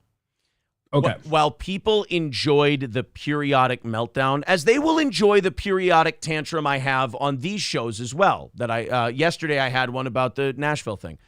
As much, or I'll yell at people in the chat, whatever.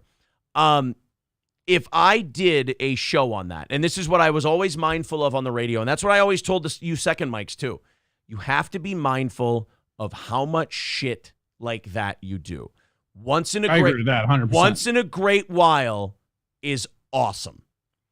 If you try to make that the show, I can show you an elephant graveyard of radio shows, of streamers, of everything else that have died and crashed and burned and it's gone horribly wrong because that's what they built it on. And I've always, whether it's radio, whether it's here, I've always been cognizant of that. I've always worried about that. I've always stressed about that.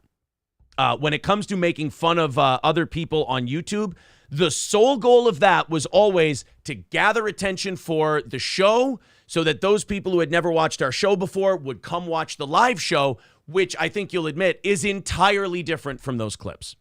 Those clips I agree with that, but it's just like, see, this is where I feel like you're kind of gaslighting yourself a little bit, right? Because in the entire time I've known you, I've only ever seen you back down from fights. So this is just business as usual, right? Because you had the Lou fight you back down from, Adrian Washington you walked down from, and with like the chats, you swung hard and then you're walking away from that. I don't know the shit with Pat, whatever, but it's like at some point you'd think there'd be a lesson where you're like, man, maybe I should stop just swinging on these people if they swing back or whatever. It's really weird to watch it happen every time. I don't mind swinging. I think swinging is great, but I don't want to punch anybody in the face. Like physically assault anybody.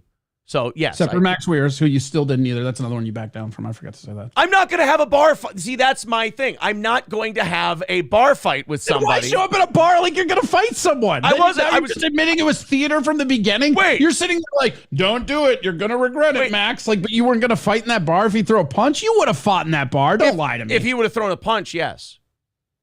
Okay. But I'm not going to punch him in the face. I didn't come there to punch him in the face. First of all, you gaslight. I wanted you to. That would have been hilarious. Let's see. I hate this word. It's so gay and people use it wrong. But you gaslighting son of a bitch. Who helped organize that fucking thing? I never said I wanted you to punch him in the face. I didn't want to punch him in the face. I wanted the roles were reversed. I would have punched him in the face. I wanted to be funny. You wanted to be funny till you got a few drinks in you, and then you wanted to get his goat. You were trying to make him swing on you. Don't lie. See, you gaslight yourself again. No, I was not trying to get it. You wanted him to swing. Don't you lie to me. You wanted him to swing so bad. I can tell you right now, I have children. I have a family. I'm not going to go around having in that moment where you're like, don't do it, Max. You're going to regret it. You absolutely wanted him to swing on you. You have to admit that at least. Come on. I'm telling you right now, Corey, when it comes to like that kind of stuff, I am terrified of like getting arrested, my name being in the pit. All I was thinking during that whole thing, I swear to God, you and this is where you and I are different. You're kind of putting the way you think into my person, because I'm making observations based on the actions. I mean, I thought you're saying like, oh, I would have swung, I would have done this. Yes, you would have. I had a show. I would have swung a lot earlier than that too. I would have hit him before I went on stage. But that's what I'm saying. You're kind of putting that on me. I had a #1 rated radio show that would have been in the St. Cloud Times. There was a media that was there out to destroy me. I was never going. I didn't want to fight. I didn't want to hit. I didn't want to throw punches. I don't think. Are you really thinking about that as you're sitting there like, don't do it, Max. You'll regret it. 1,000%. That's all I'm thinking about. That's just how I'm built. I'm always thinking about that when I'm out in public. Believe it or not. Again, I tell you guys this from time to time. You're not in my shoes. Of course not. And that's the kind of shit I think about when that kind of stuff is going on. I just think like when you had a few drinks and this guy's being a prick and you're trying to get his goat, you were trying to get it. I still think you were trying to get him. Or maybe not consciously, but part of you wanted it because you would have beat his ass. I was trying to get laughs because it was our audience there, and I was. And when I got the laughs, I wanted to keep going. There are cutoff lines for me. Having a bar fight is a cutoff line for me. Then I'm going to back out. I'm going to go, you know what? Nope, not fun anymore. To me, like, and on the internet, same whenever thing. The conflict hits, that's when you're backing down? No, whenever it gets to certain things, like family shit, I have to walk away. I have to diffuse it. If people want to criticize my show back to me, that's fun. And then maybe we do a thing together, we do an interview, whatever. But if people start digging up shit on family, or people start harassing people, or people didn't do any of that though. I'm talking about Max Weirs specifically. No, I'm talking about this. I'm talking about the YouTube stuff here. Max dug his own grave. Because you're talking about, you always walk away from. I only walk away from shit once it gets to a point where I'm like, okay, I'm done, and I never say the other person can't do it. The other person can continue to do what they want. That's fine. When it comes to conflict and stuff like that, if you want it to stop at a certain point, somebody has to be the bigger person and go, you know what? I got to walk away. Obviously, I've pushed this person too far. They've gone insane. They're going to these crazy levels. I don't want to be a part of that anymore. And also, you got to learn the lesson after that, where you go, okay, we got to pick the people we tease better. Or, things like that. Like, say what you want about Brandon Schaub, and I know people don't like him or whatever, but Brandon Schaub, at least, he understands that people are goofing on him, that it's a fucking thing, that it's a bit. I have a really weird theory on that. Did I tell you about this? I didn't, because I came up with it on Saturday at the show. Check this out. They just complete segue into the Brandon Schaub thing. I think Brandon Schaub was an inside sales pitch from Rogan. Hear me out, okay? Rogan knew he had a comedy club opening up, and he knew that this would become like a new mecca in Austin for all his bros guys, right? Yeah. So if he gets Brandon Schaub to get a comedy special, how many people listening to Joe Rogan are going to be like, well, shit, if Schaub can do comedy, I can fucking do comedy. And now his club is sold out forever. And that's why he's not talking to him anymore, because he just did that like little line where he's like, yeah, even Schaub can do it. That's interesting. Right? It was a passing thought that I said out loud on stage on Saturday that I was like, that's so honestly, because you watch the Mothership, they're doing, 2 open mics a week. They've got Kill Tony, they've got The Secret Show, they got all these shows that are lined up, and now all these people are coming. Anybody who's listened to Rogan, whoever fancied themselves a stand-up comic, can be like, well, shit, if Brandon Schaub can tell dick jokes, I can fucking do that. Brandon Schaub sucks. Yeah, but you don't think Brendan's in on it? No, I think it's like the Perry Caravello Windy City, where everybody else is in on it. So, because if you think about it, listen to the way, like next time you watch Rogan, which I know you don't watch all that often, but next time you watch it, if he comes up, listen to the way Rogan and specifically the people around him talk about Brandon Schaub. I think it's an inside joke that he's not in on.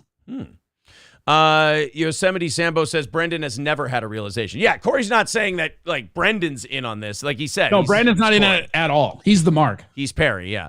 Good riddance. Corey with $4.99 says tease people that do not fight back, and when they do, claim they are mental. You use the old family tactic because 52 seconds is always in your head. No, I will say, like I said, good riddance, Corey. I know you want all this blood and drama, and I've said this on the radio too. You guys all Did you say good riddance to Corey? You guys all want blood. Fuck you. I have good riddance, Corey. I've never said people can't do it. This is where you guys don't listen, and you just, when you lose your drama, you just go ahead and make shit up in your head. I say once that shit starts, I'm done. I'm gonna tap out. I obviously picked on the wrong person. They went a little nuts. They're doxing house. They're showing houses. They're showing family members that aren't involved in this shit. I obviously look. I'm gonna walk away from this, and then you guys get like the people who don't like me get mad that I walk away from it. Like, I'm the one sitting here going, guys, look, uncle, I tap out. I'm going to move on and do my show. And then you guys get mad and you're like, well, you lost. And I'm like, if that's losing, yes, I just told you I admit defeat. And then you go, well, you're gaslighting. I go, I'm sitting here going like this, like I'm not willing to talk about people's families. When someone goes to a depth that I'm not willing to go, I go, guys, I'm going to pull the plane up before it destroys me, before I go into this dirty, nasty disgust, because I can go to that place. I don't want to. And so when it comes to that and I go, uncle, I'm done. I'm not going to do this anymore. People get mad. They're not mad that you're running away from a fight or you're doing this. They're mad that they're not getting the blood. Yeah, 100%. I'm not mad that you walked away from fight. And again, to me, I think 2019 Aaron might have a different take on the Max Weir stuff. I really do. I think you wanted to hit him deep down inside. I know you can't admit that for the show or whatever, but I think a part of you. I'll tell you this: the way that you said him, like you're only gonna regret it tomorrow, Max. Like that's something you say when you're trying to get somebody. No, I didn't say you're gonna regret it tomorrow. I said don't do it. Don't do it. Don't do it. That's what I said. No, you said you'll regret it tomorrow. You did say that. Did I say that? Yeah. That was probably projection coming out of me because, like I said, I don't think like you do. I was thinking the whole time, you can't fucking hit this guy. You can't like get arrested. You can't have the cops involved. There's too much on the line. Like, I just always like. That's why I always respected radio guys. We would always go back and forth. The Playhouse would shit on us. We'd shit back on them about how terrible their show was. You got to watch these people who aren't broadcasters, who haven't been vetted, because they go crazy. Well, and Max Max was actually on here twice. In Max's defense, like he was only in that situation because he was such an outrageous bitch about the radio show. Like that I actually put that there. Max being a bitch and losing the job. That's one of my favorite moments. Do you remember that before all the beef with Max started, where you had him on, he had a couple decent shows, or maybe it was just the one, and he basically just assumed that he was getting hired on, and then he didn't, and that's what started all that fucking meltdown. Was him just being a bitch. It was like the funniest thing I've ever like that, and I wrote that one down. That's actually one of my favorite moments because he like I don't know if that clips anywhere, but that when you were confronting him on him being mad like he deserved to be on the show just because. That's one of my favorite audio clips in the entire history of the show. I don't know if I know a lot of the SoundCloud got nuked, so it's probably not out there, but there was a confrontation with you and him where he was being a cunt to you behind your back and basically very vocally. And I think Adrian I forget how you found out, but like he was talking a shitload of bullshit about you. Corey, probably snitches. Yeah, for sure snitches, right? Your little birds. It's better. That's a better PR term. Little birds. My little bird. Well, yeah. Because you have no genitals like the eunuch guy. Oh, I'm Varys now? Oh. Yeah, well, you got the little birds. You're the one that always says little birds. I probably said that once, and I was probably watching a shitload of Game of Thrones. Fair. Now I'd probably do a mad... I think you've said it twice, but I think both times you were watching a shitload of Game of Thrones. Now it's... Now it's... it would be a Mad Men reference. April's Parents Hobby Farm says, you were a radio host. You didn't have much to lose. I did, believe me. I mean, I think everyone who works on this show knows that when we had to make this move, I was terrified. I was really, I mean, we had look, there were things about the radio I was absolutely miserable about. And I wasn't happy. But losing it was terrifying. Like having to walk away from it and start my own thing. Like I could have gone back, but it would have been at a real diminished capacity, and I don't think it would have lasted long. No. And what more is they would have taken all your fucking fan lists because they would have made you do that to get back on anyways. I think that was when it all, like, you know, when you're like, yeah, they asked for this, I'm not doing that. Like, that's fucking, yeah. Because I remember, Gary, like, I remember when I first told you about Twitch and we switched over from Facebook to Twitch, we were still on the radio. And do you remember I didn't write this down, but this is just coming to you. Do you remember Gary basically talking down to us as if the internet was a fad? Yeah. In fact, I think he said that. No, that was the word. He's like, yeah, the internet's a fad. Radio's going to be here for the long haul. And he wanted no part of Twitch, no part of any of the other things, because he just didn't understand what the internet was. Yeah. Yeah, and then but then in the end, he wanted all of our internet stuff. You know? Wood Hippie says families should not be a part of the internet BS. Hey, look, you guys can check me however you want to check. My hands are totally clean on this one. When people that I've shit on their content, when they start talking about family members and people that aren't me and aren't involved and aren't part of this, that is when I absolutely go, all right, if winning is that important to you, you win. If that's what you need to do, if you think there's a winning to this internet stuff, because to me, an altruistic what does winning really do for him? What does winning really do? Exactly. Winning does nothing. It poisons your soul, that kind of toxicity, and you melt down. Altruistic Germ says, stuttering John's kid. I believe I've apologized for that publicly 50 times, and John was the one who brought them up in the clip we talked about. But nice try. I like what you're doing there. I've talked about it 900 times. I wasn't even going to acknowledge you, but I think it's good because it makes me look good. I admitted I was wrong and I apologized. Nobody else does that. And when it comes to people going to family shit, that's when I go, all right, if it's that important to you, I actually usually feel really good when I do that because I go, I have sat here and I have made jokes. I have played your content. I have shown you as a performer and I've mocked you for it. And what you did was you decided that you had to go this nasty, dirty, like hostage taking route. All right, there, I'll give you a win there.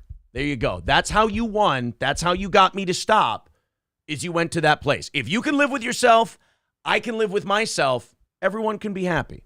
That's one thing I've never understood. Can't be happy though. They can't, like these hate watchers, man. This is why, like, to me, this is why I've always been, I wouldn't say adamant, but I've always been very consistent about the like internet drama shit, is because the hate watching people they're not loyal. It's not like they're there to just partake in Schadenfreude. You know what I mean? It's not an actual workable demographic, because they may be hate watching you. Like there's people that'll restream us and hate watch us, right? But those people that are hate watching us, next week it might be a different show, and then they'll go to a different channel to hate watch that. It's not like you're grabbing a demographic. Exactly. That's just it. So it's just kind of odd. Riz Digga goes, you've had segments where you've mocked apology. Yeah, apologies for people saying offensive things to save their job. Riz Digga, it's totally different. He says, stop gaslighting us. Riz Digga, you're being silly. I've never said anything about you and all that. You're not, I love how you're defending yourself from something that's not coming at you. I'm not talking about you. Hit me up, Riz Digger. I got a lot of dirt. He talks about you all the time. I only talk about Riz Digga. By the way, I got a bunch of fake texts, so anybody hit me up and I can give you fake evidence all day. Aaron hates you and he's been talking about you. I can fabricate the evidence. Let's go, baby. I've been talking about all of it. KSM says, okay, we get it. You're not into drama except today. Well, no, it's Corey's last day. Corey gets to talk about whatever he wants to talk about. You can't win, can you? You can't win. There is no winning. Ever. That's what I say. You have to just ignore. Like, the only way you can get away from it is to ignore it. Let people say what it takes. You got to have a lot of confidence. You got to go, look, they get to say whatever they want. That's part of the game. Walk away from it. Josh Denny with a great point. He said, Aaron, isn't this exactly why you got mad at me and Corey about predicting? Absolutely. You are 100% right, Josh. And Corey, I think Josh may have just walked in. I think that's what you and I were talking about. You and I mentioned that you and I talked about this yesterday. That shit's a dead end road. And yeah, I mean, I don't know. I like it's what it is, and I don't know. Content watching content is like the internet's turning into the internet experiencing itself, and that's the most boring version of the internet around. It's really terrible. Like my intention, and I think you've acknowledged this, you're like, the intention is good, but the internet people are fucking crazy. My intention was, here's a little 15-minute clip of us goofing on somebody. Just kind of making fun of them. And then we want you to take that and go, oh, I'll check out these guys' show, which is 4 hours of not doing that, talking about news, pop culture, being funny, silly shit like that. I can talk about whatever I want. Let's go to the Ukraine map, baby. And then it kind of, like you and Josh said, you're like, yeah, but a lot of those people, they only think about that shit. And so you got to kind of be mindful of all that. It's just so much different from the way radio works. Tom Fox with $4.99 says, later, Corey, good luck. So yeah, Josh, I don't think you Thanks, and I, Tom. Yeah, Josh, I don't think you and I have any problems, but no, I have no problem saying you were absolutely right about that.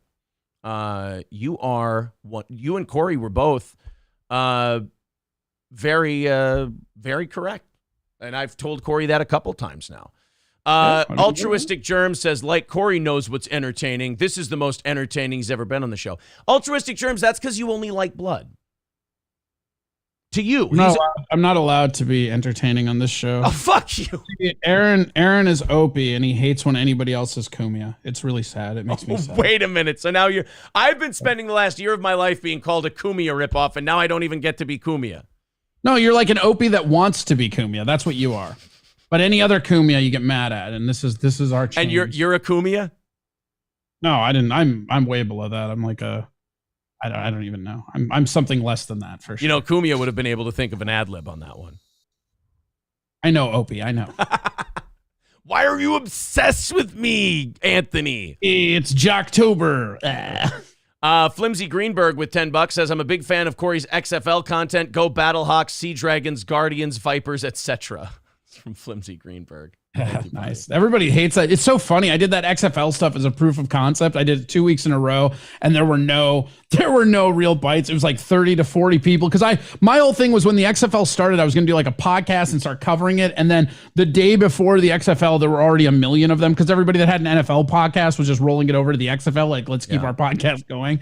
So I made these like 2 weeks of videos, and I'm like, oh yeah, these aren't good, whatever. And then everybody's like, you're not even funny. I'm like, they weren't trying to be that funny. What the fuck's wrong with you guys? It's a proof of concept. Yeah, I was trying to do an XFL. Isn't that the most frustrating thing about YouTube, and this will drive you nuts, is the thing that's an algorithm today is not an algorithm tomorrow. The thing that you're really passionate about, nobody will give a fuck about. And then the stuff you put out there that you didn't think was your best work, but you're like, all right, I'll play to the algorithm. That'll get something. And you'll be like, fucking it. It's so frustrating to be like, look, man, I've been doing this long enough. Like, there's so many things you and I do on this show that are really funny and really good. And I'm like, I know if I put this out there, it gets 100 to 200 views.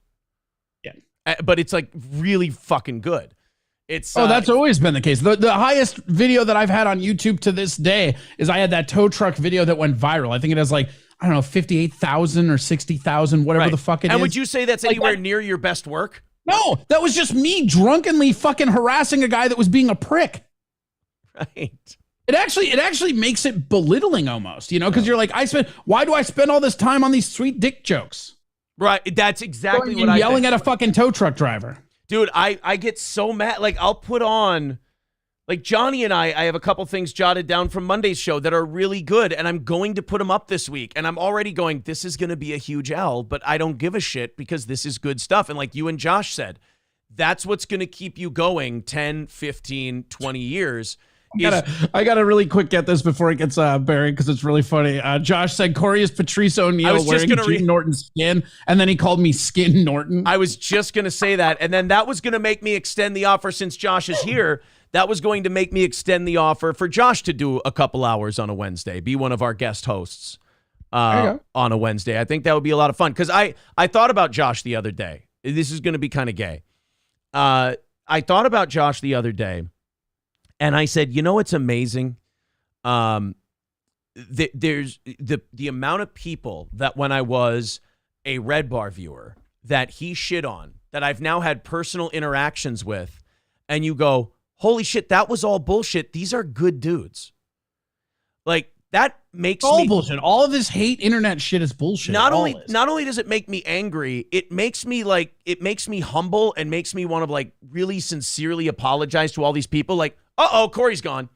Fucking cat. I'm here. I'm just not on the. So, like, a great example of that would be A, Josh Denny's a good example of that. But then B, Gino Bisconti. When he and I started talking to each other, we were like, holy shit, we really enjoy each other's company. This is a good dude. Everything that guy said was horse shit.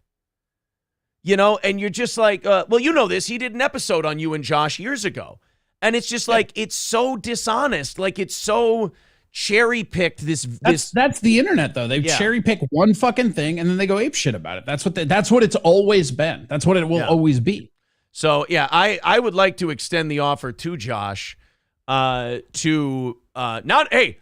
think he should bring that End Racism tour to Minnesota. But also, I want to extend the offer for him to be on the show because, I do owe the guy, I feel like I owe the guy an apology for, like, not trying, but, like, for getting it so wrong because of what you heard from one fucking angry guy, you know?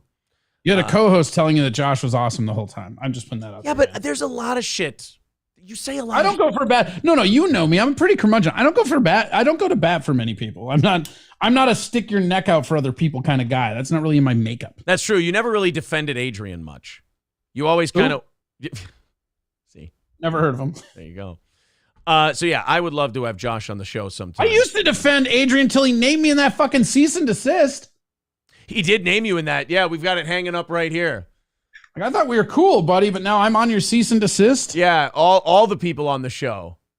That actually was one of my member berries, was getting my name on my first cease and desist because somebody didn't want to be part of the show anymore. That's fucking hilarious. Yeah, I think I've gotten like 5 of those from like radio stations and shit like that.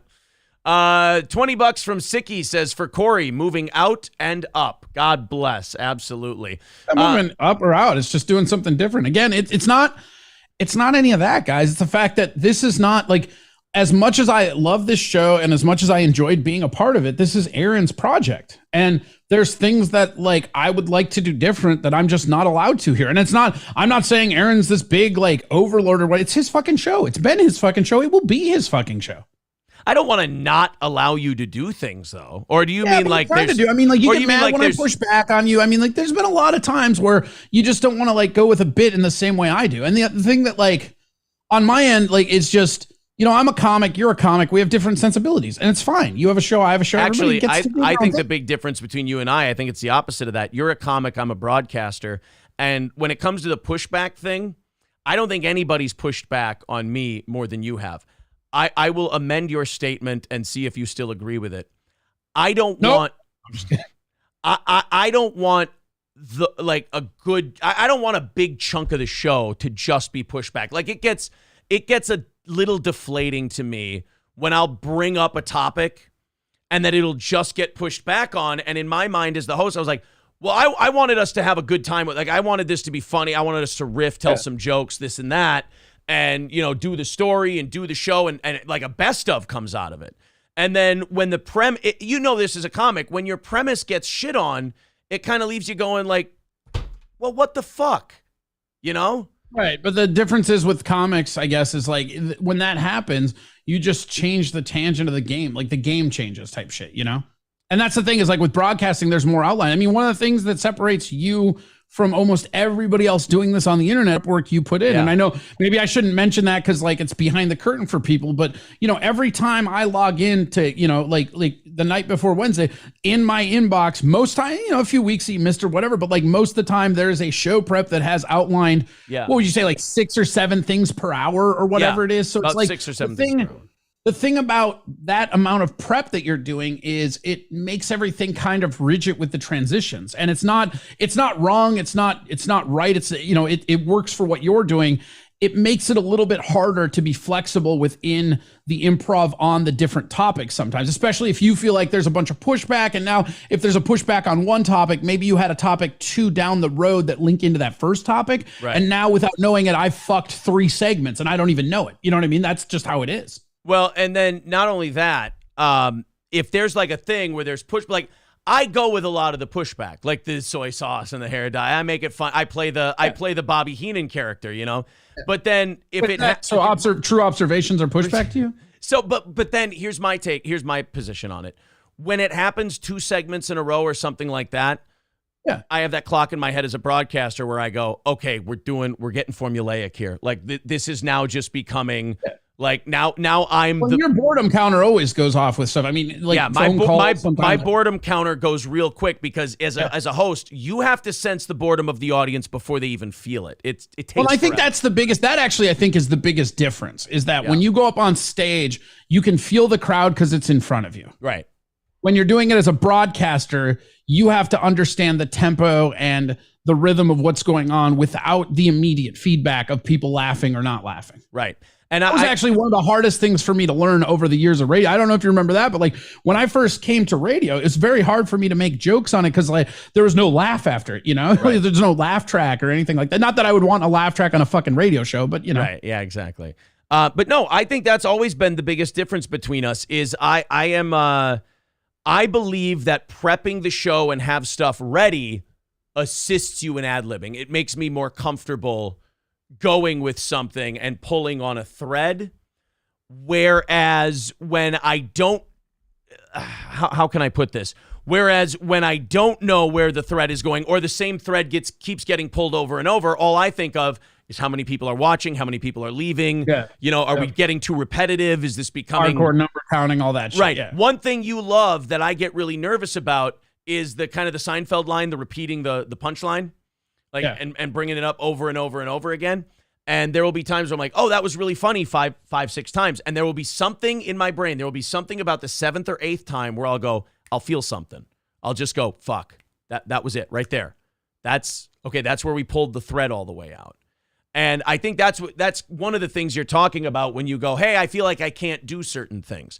And while I don't try to nothing, I'm not like, don't get it like, oh, you're oppressive. That's not what I'm saying at all. I just think there's format differences where, you know, and I'm not one of those people that's going to go like, I'm not going to go start a radio morning show. That's not going to happen. You know, like I might do something in the morning, but even if you watch my shit on Twitch, like I have a different pacing of like a different show, and it's not wrong. It's not better. It's just not what a morning show is. And that's fine. Guess what? I've never hosted a morning show. You know, I've hosted, I think 3 or 4 times instead of you and 1 or 2 times on K-Talk. That's it. Not years and years of one, you know, a whole nother show in Litchfield coming over here and all that shit, you know? Yeah, and I think that's where this whole thing lies. This whole thing lies in when 2 creative people get together. Some people are really good second mics. Some people are first mics trying to be a second mic. And you did it for a long, long time, and now you're itching to go almost to yourself. You're itching to yourself to go, I need to do it my way so I can find out for me. Like, yeah, well, and I just want to do, there's more like avant-garde artist shit I want to do than just doing a radio show. Now, again, nothing, and I'm not like, it's not, you know, all these people, everybody, oh shit. Everybody wants it to be this big conflict orienting, but it just doesn't, doesn't matter anymore. You know? And the reason there's no conflict is because conversations like this happen all the time. All the time. So there you go. Oh God. So we got, that was all part of the list. Jesus Christ. We got to keep going with Corey's list here. This is the goodbye regular Corey goodbye show. I'm going to make sure that he's on the show again on a semi-regular basis. But today's show, half of contributions are going to Corey. We had like 3 Spurgs in the chat who were like, bro, you can't keep track of super chats accurately, so you're not. I'm going to give him half of whatever YouTube says we got in super chats. That's the best way I can keep track of it. So I'm trying to tell you, Streamlabs and PayPal is the best way to do it. Corey's getting half of everything today. Absolutely no goal on today's show. Corey gets absolutely half of everything. I'm sorry if me being really... I should quit more often. That's sweet. Yeah. I'm sorry if me being really transparent really fucks up your hate bit, but I do my best. So there you go. Streamlabs, PayPal. Thank you to Bam Bam Barts for $10. Says, R.I.P. Corey. Love you. Miss you, bro. Thank you, guys. And $20 super chat from Sicky. Oh, I already read that one. Jesus Christ. All right, guys. If you feel like chipping in, please do. There's the links in the chat. Corey, what else was on your list? That one was like an hour. So this one is going to be one of my favorites, and I think you will. I think that so this one I specifically put on this list because one, I loved it, but two, I think you forgot about it, and when you hear it, I think you're going to laugh hysterically. One of my favorite moments in the entire run that I have been on this show was when we first moved to Twitch, and we were doing the show, I think, in Matt's garage at this point. Still, we could have maybe just gotten to the home studio, but we might have still been in the garage, right? And do you remember when we tried to get St. Cloud Superman to come on the show and he told us that he wanted like thousands of dollars? His first, yeah, St. Cloud. So St. Cloud Superman. Said, we literally were like, this guy's a loser. We'll set it up a little bit. You know more about him, but like this guy's a loser, and we made fun of him a bunch. And we were trying to do him a solid while he was like going through some shit. We're like, oh yeah, you can come on here. You can talk about it. We can air. I forget what the fuck the thing was. He probably said the N-word or something. I forget what the actual thing was, but he was going through something where he was in the news cycle, and you reached out, and then he's like, yeah, I'll come in for fucking 1,000 or whatever it was. And we're like, right. St. Cloud Superman, to give the internet audience an idea, he's a lot like Cowpote. He's a little bit crazier Cowpote. St. Cloud Superman is a guy who used to dress on the street corner in St. Cloud as Superman. He used to put on the whole outfit. Poor Gotti, his outfit or his truck's outfit? Well, we're going to get to all that. I want to bring up some pictures so people There's also a good chance for you to let a lot of the haters know what the origin of Benton County Batman is. Because I see a lot of people who are trying to fucking just throw gas on us, be like, oh, look at what a loser Aaron is. He dressed up like Batman. Like, yeah, he did, specifically to mock this other fucking dude. Yeah, and but I'll be honest, and I know this isn't very internet-y of me. I don't really give a shit that they don't like the Benton County Bat. Like those people, I just think it's like this is my problem with like the haters, as it were, right? You got like the boring show, whatever thread, who gives a fuck. Like the thing about it is like they grab any little tidbit of thing and then just act like they have the full story, right? Well, and I'm seeing all this shit be spammed like, oh, he thought this was funny. And it's like, no, it was mocking this other guy who's fucking cringe as fuck, guys. This is where, when it comes to people like that, they get mad at me and call me a gaslighter and things like that. I just kind of ignore it, and I go, look, I know this is where they like to cry gaslighting. I go, guys, you hate the show. You despise me. You despise the program. You despise that there's a pretty girl there. You despise that there's comedians there. You despise that we seem to be doing okay. So everything else you do goes back to that statement. You hate us. All of a sudden, you're upset about this thing. Well, when that doesn't hit for some reason, or that doesn't destroy the show, you go to this thing, now you hate that thing. And then now you hate this thing. So it's disingenuous, which is why it doesn't get to me that much, because I'm like, look, you hate my guts. You've established this. You want me gone. So everything you throw out there from that point, to me, in terms of honesty, is tainted by this original statement. And then they yell at me, go, you're gaslighting, you're gaslighting. A lot of guys yell gaslighting when they've been called out. Most times when I've been called like by you or someone else, you and I have talked about this, when we say the other person's gaslighting, it's usually because the other person has said something about us that we kind of know to be true. I mean, not me. That's not why I use it. I use it because it's a really weird term that people react to. It's really you use it just purely as a troll? Purely as a troll. See, when people, I've noticed that when people, I rarely ever use gaslighting. I don't like to use that term much because I feel like it's like cope or other internet words. It's been bastardized and it doesn't mean anything anymore. But like I've noticed that when people have called other people gaslighters, I'm like, wait a minute, that person just said something about you that you're trying to hide from other people.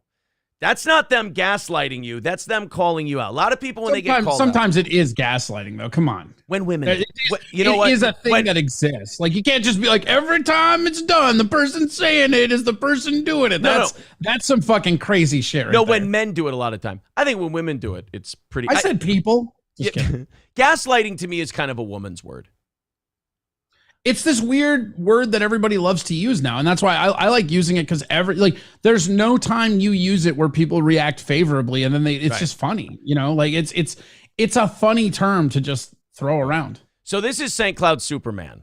Well, this was him in his prime. So this was Superman in his prime. This picture right here. He wore that was his prime. That's so crazy. So he wore the outfit. He fit into the costume, the whole thing. And this guy would stand on a street corner in St. Cloud, and he would just stand there as Superman. Well, as the years went on, he went a little crazy, and he would start sexually harassing women. He would get the cops called on him. They would remove him from street corners. And then he got a little fatter, as you can see here, and he switched to the Superman t-shirt, the sleeveless t-shirt. He'd carry around a rubber chicken. Then he got to this point where he'd just wear the cape, and he had the big belly, and he'd square off against a Batman guy. Then it got to like the Confederate flag waving, and he would yell the N-word at people, and he would just get really, really out there. So we decided we were going to have, as Corey said, we were going to have St. Cloud Superman on the show. And you remember what the controversy was around? Because he was in the news. Yeah. That's why we were talking about it. He was down on campus, and he yelled the N-word at a bunch of black kids. Oh, okay. And he was... Shout out to St. Cloud. Shout out to St. Cloud. And then we tried to have him on the show, and he asked for $100 was what he asked for first. And we said, okay, you got it. We had it all set up. We were ready to go. And like 2 hours before he came on the show, he goes, $500. And we're like, $500, that's a little rich for our blood for a St. Cloud Superman interview. Not going to do it. So then after we rejected him for that, he went online and he goes, I want $1,000 from that steel toe show. And I think he was the first one to call us camel toe, I think, was St. Cloud Before Superman. we do that, I told a lot of people I would try to hit all the best ofs today. So Ryan, I just noticed him in chat. Shout out to Kirkhoven. There you go. Yes. Well, I actually have that one written down, the map. Nice. Okay. We'll get to that later then. Keep going. Right. I just wanted to make sure Ryan heard it, because Ryan loves that shit. So St. Cloud Superman would just go out and he would fucking like trash the shit out of us, but like it was like a cowpoke thing where it was a worked shoot where it felt like kayfabe, like back in the wrestling day. Right. Yeah. It was like that. And he would just, they should give us they need to give me $1,000 or I won't come on. I don't remember what we ended up doing. I remember. So I don't remember the exact amounts, right? But I remember the interaction. He came in and he was like, oh, I need like 1,000 or whatever I don't remember the increments. Oh, this and that. And then you're like, that's not going to happen. And then you talked to, I think it was me, who the fuck, Johnny, obviously, but we all said, because you and I talked about it, and I was like, dude, fucking take some of my money from the episode. I think this will be hilarious. And we got him to agree to do it for half of what he had said. And then he flaked out on us anyways. Then eventually, and I got a lot of shit from Gary from this because he never wanted that fat fucking studio. He came and did like an internet only. We streamed it on, I think, Facebook. I could probably go find it on my Facebook page, or it's on our YouTube. I can't. No, it's not on our YouTube. It would have. He asked for 500. That could be. Yeah, it would have done really well on YouTube. I'll find it on Facebook and maybe we can re-upload it. But we had him on, and people called in, and all this stuff.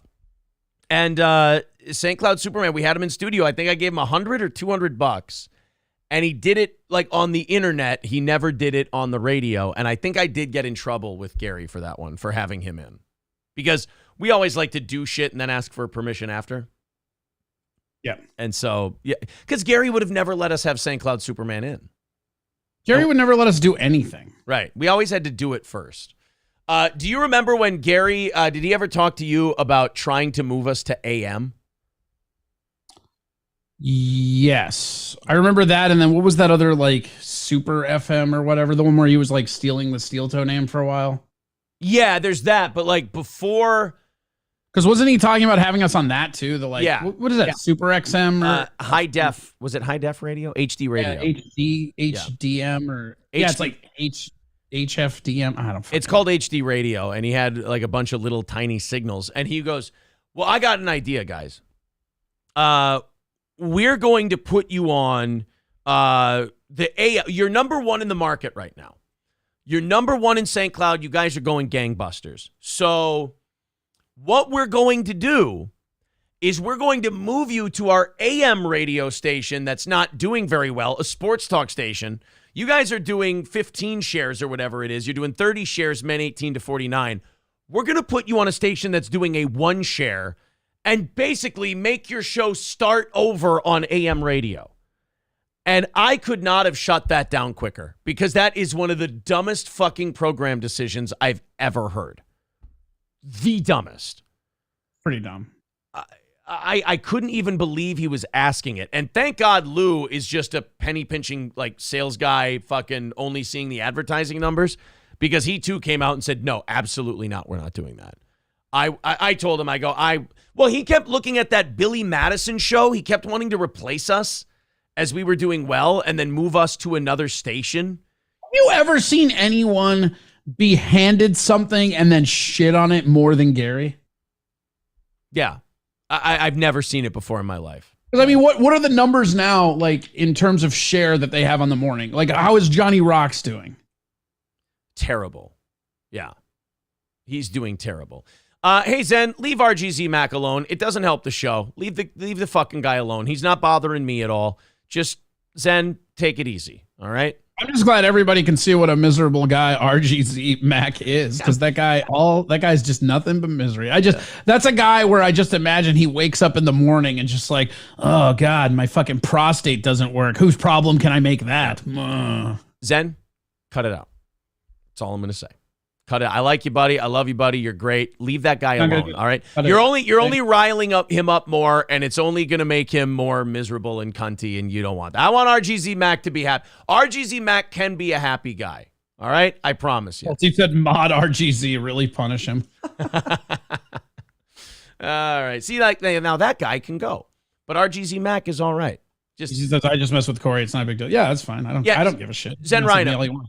Zen, do me a favor. For sure, I don't care. Let him do whatever he's gonna do. Zen, like the police, buddy. De-escalate. Call me fucking Democrat. He can call me a fucking Democrat. Zen. All right. Zen, de-escalate. We're gonna practice de-escalation. And RGZ Mac, I want you to calm down, buddy. All right? Everybody be cool. What's Fonzie like? Exactly. Hey. You like Fonzie. Guys, half of everything today is gore. Zen Rhino says, you mean I can put my knee on his neck? No, you can't put your knee on his neck. Wow, that escalated quickly. Half of everything today goes to Corey. There it is in the chat. Streamlabs, PayPal, super chats. We'll take the YouTube number, spit it out at us, and we'll hack that up 2 different 50-50 as well. Go ahead. I've got all of this the PayPal things up here. I'm not usually when I acknowledge the people and I thank them, I take them down. So I clear them. I archive them so I don't thank them like 5, 6, 7 times. I'm leaving them up today so I can add them all up and ship that off to Corey. So if you want to contribute to Corey and the farewell and the goodbye, there's no goal today. None of that. It's just half of it's going to Corey. Go ahead and contribute via Streamlabs, PayPal, or Super Chat. All right. What's the next one you've got? How many more do we have? I mean, I got a big. You told me to just write down a bunch of lists. We're probably going halfway through my list right now. Keep them going. So this is actually within kind of the fighting thing that we were talking about. But do you remember when you and Lou had the like weird belly bouncing fight in the studio? Yes, I was hoping. That's one of my favorite moments ever because I was there laughing. And he looked at me like he got mad at you, and then he looked at me, and then I started laughing, and then he went to you. Like I'm pretty sure he only stepped to you because there was like you were there, and he had some like aggression with you. But he, for sure, I was antagonizing him, and he wanted to do that to me, but I was just laughing his ass off as I recorded it. Yeah, I'll say this: I have to do this now. See my pen? See my piece of paper? Yeah, cross one off. I've actually been, you can't see it because it's on a notepad on my computer, but I've done that twice now with stuff that you've brought up. I've now scratched that. That's my second one I've scratched off so far. Okay. So we're doing pretty good. We're doing pretty good on Memberberry Bingo right now. Memberberry. I thought Memberberries would be like half the show and then we'd get to stories. This might be a Memberberries day. Fine. So Lou, I was shitting on Lou's sports back in the radio days. And what you relentlessly. And to be fair, you weren't wrong. Right. I want to set this one up because this is something that you might not remember. When this happened, the story that you're about to tell, it happened during the dead point in sports. Do you remember this? Like he was he was mad. This is what cracks me up. He was mad because you were cutting some of his segments short, but he was covering like not even regional college softball. It was something because there was nothing. There was no fucking sports going on. And he's like, well, I've still got to get my 5 minutes or whatever it was, you know? Right. Because it was sponsored. So he had to do a sponsored sports thing. But Gary and I always wanted the sports to go down to a minute. And he always did, like, there were some days he would do 3-4 minute sports. And I was like, I can't fucking play this shit. Like, our audience is not tuning. You see how our audience reacts now to sports. They've always been that way about sport. They can't fucking stand it for whatever reason. At least we're breaking. I mean, people can hate sports all they want, but when you and I are talking about fighting or football, we have decent opinions and we kind of know what we're talking about. This is a guy puking. Hi, it's been a real humdinger over at the St. Cloud Community Pickleball League. Like, fucking what? Shut up. Yeah, it would get really, really bad. And then it was like right about now, almost like it was about this time because football was over. Baseball hadn't quite begun, and there was fucking nothing. It was even after the fucking Final Four or whatever, the March Madness. Like there was fucking nothing. And this is when he decided to put his fucking big old fucking egg fucked a thermos foot down. Like fuck that. Yeah. So this time, this one incident that Corey's talking about, Lou had done like a 2 or 3 minute sports update. And, you know, we'd have something going on the show. We'd have, you know, some bit that because, you know, for the people who don't like the can rattling and shit like that, imagine 20 minutes of commercials every hour. So we'd get something going and we'd have to take a commercial break. And then we wanted to get back from it as soon as possible. Like, oh, this 5 minutes has got to clear up quick because we want to get back to the thing. And then we'd see like 3.5 minutes of commercials, then a 2.5 minute sports thing. And we're like, fuck. And it's about nothing. So we would play sound drops over it, or we would shit on it, or we would, you know, do whatever. Never over the sponsors, though. I was a professional. One day we started shitting on the sports, I'd say as hard as usual. And Lou just came into correct me if I'm wrong, Corey, keep me honest here. On the air, Lou came in and started yelling about the sports. And then, because you cut it early. That's what he was pissed about. Okay, I cut it early. And then I remember this, so I'll get you. I remember this. We were sitting in because the way that it would work is he would go into his little fucking editing pod and make the little reel, and you would play it, right?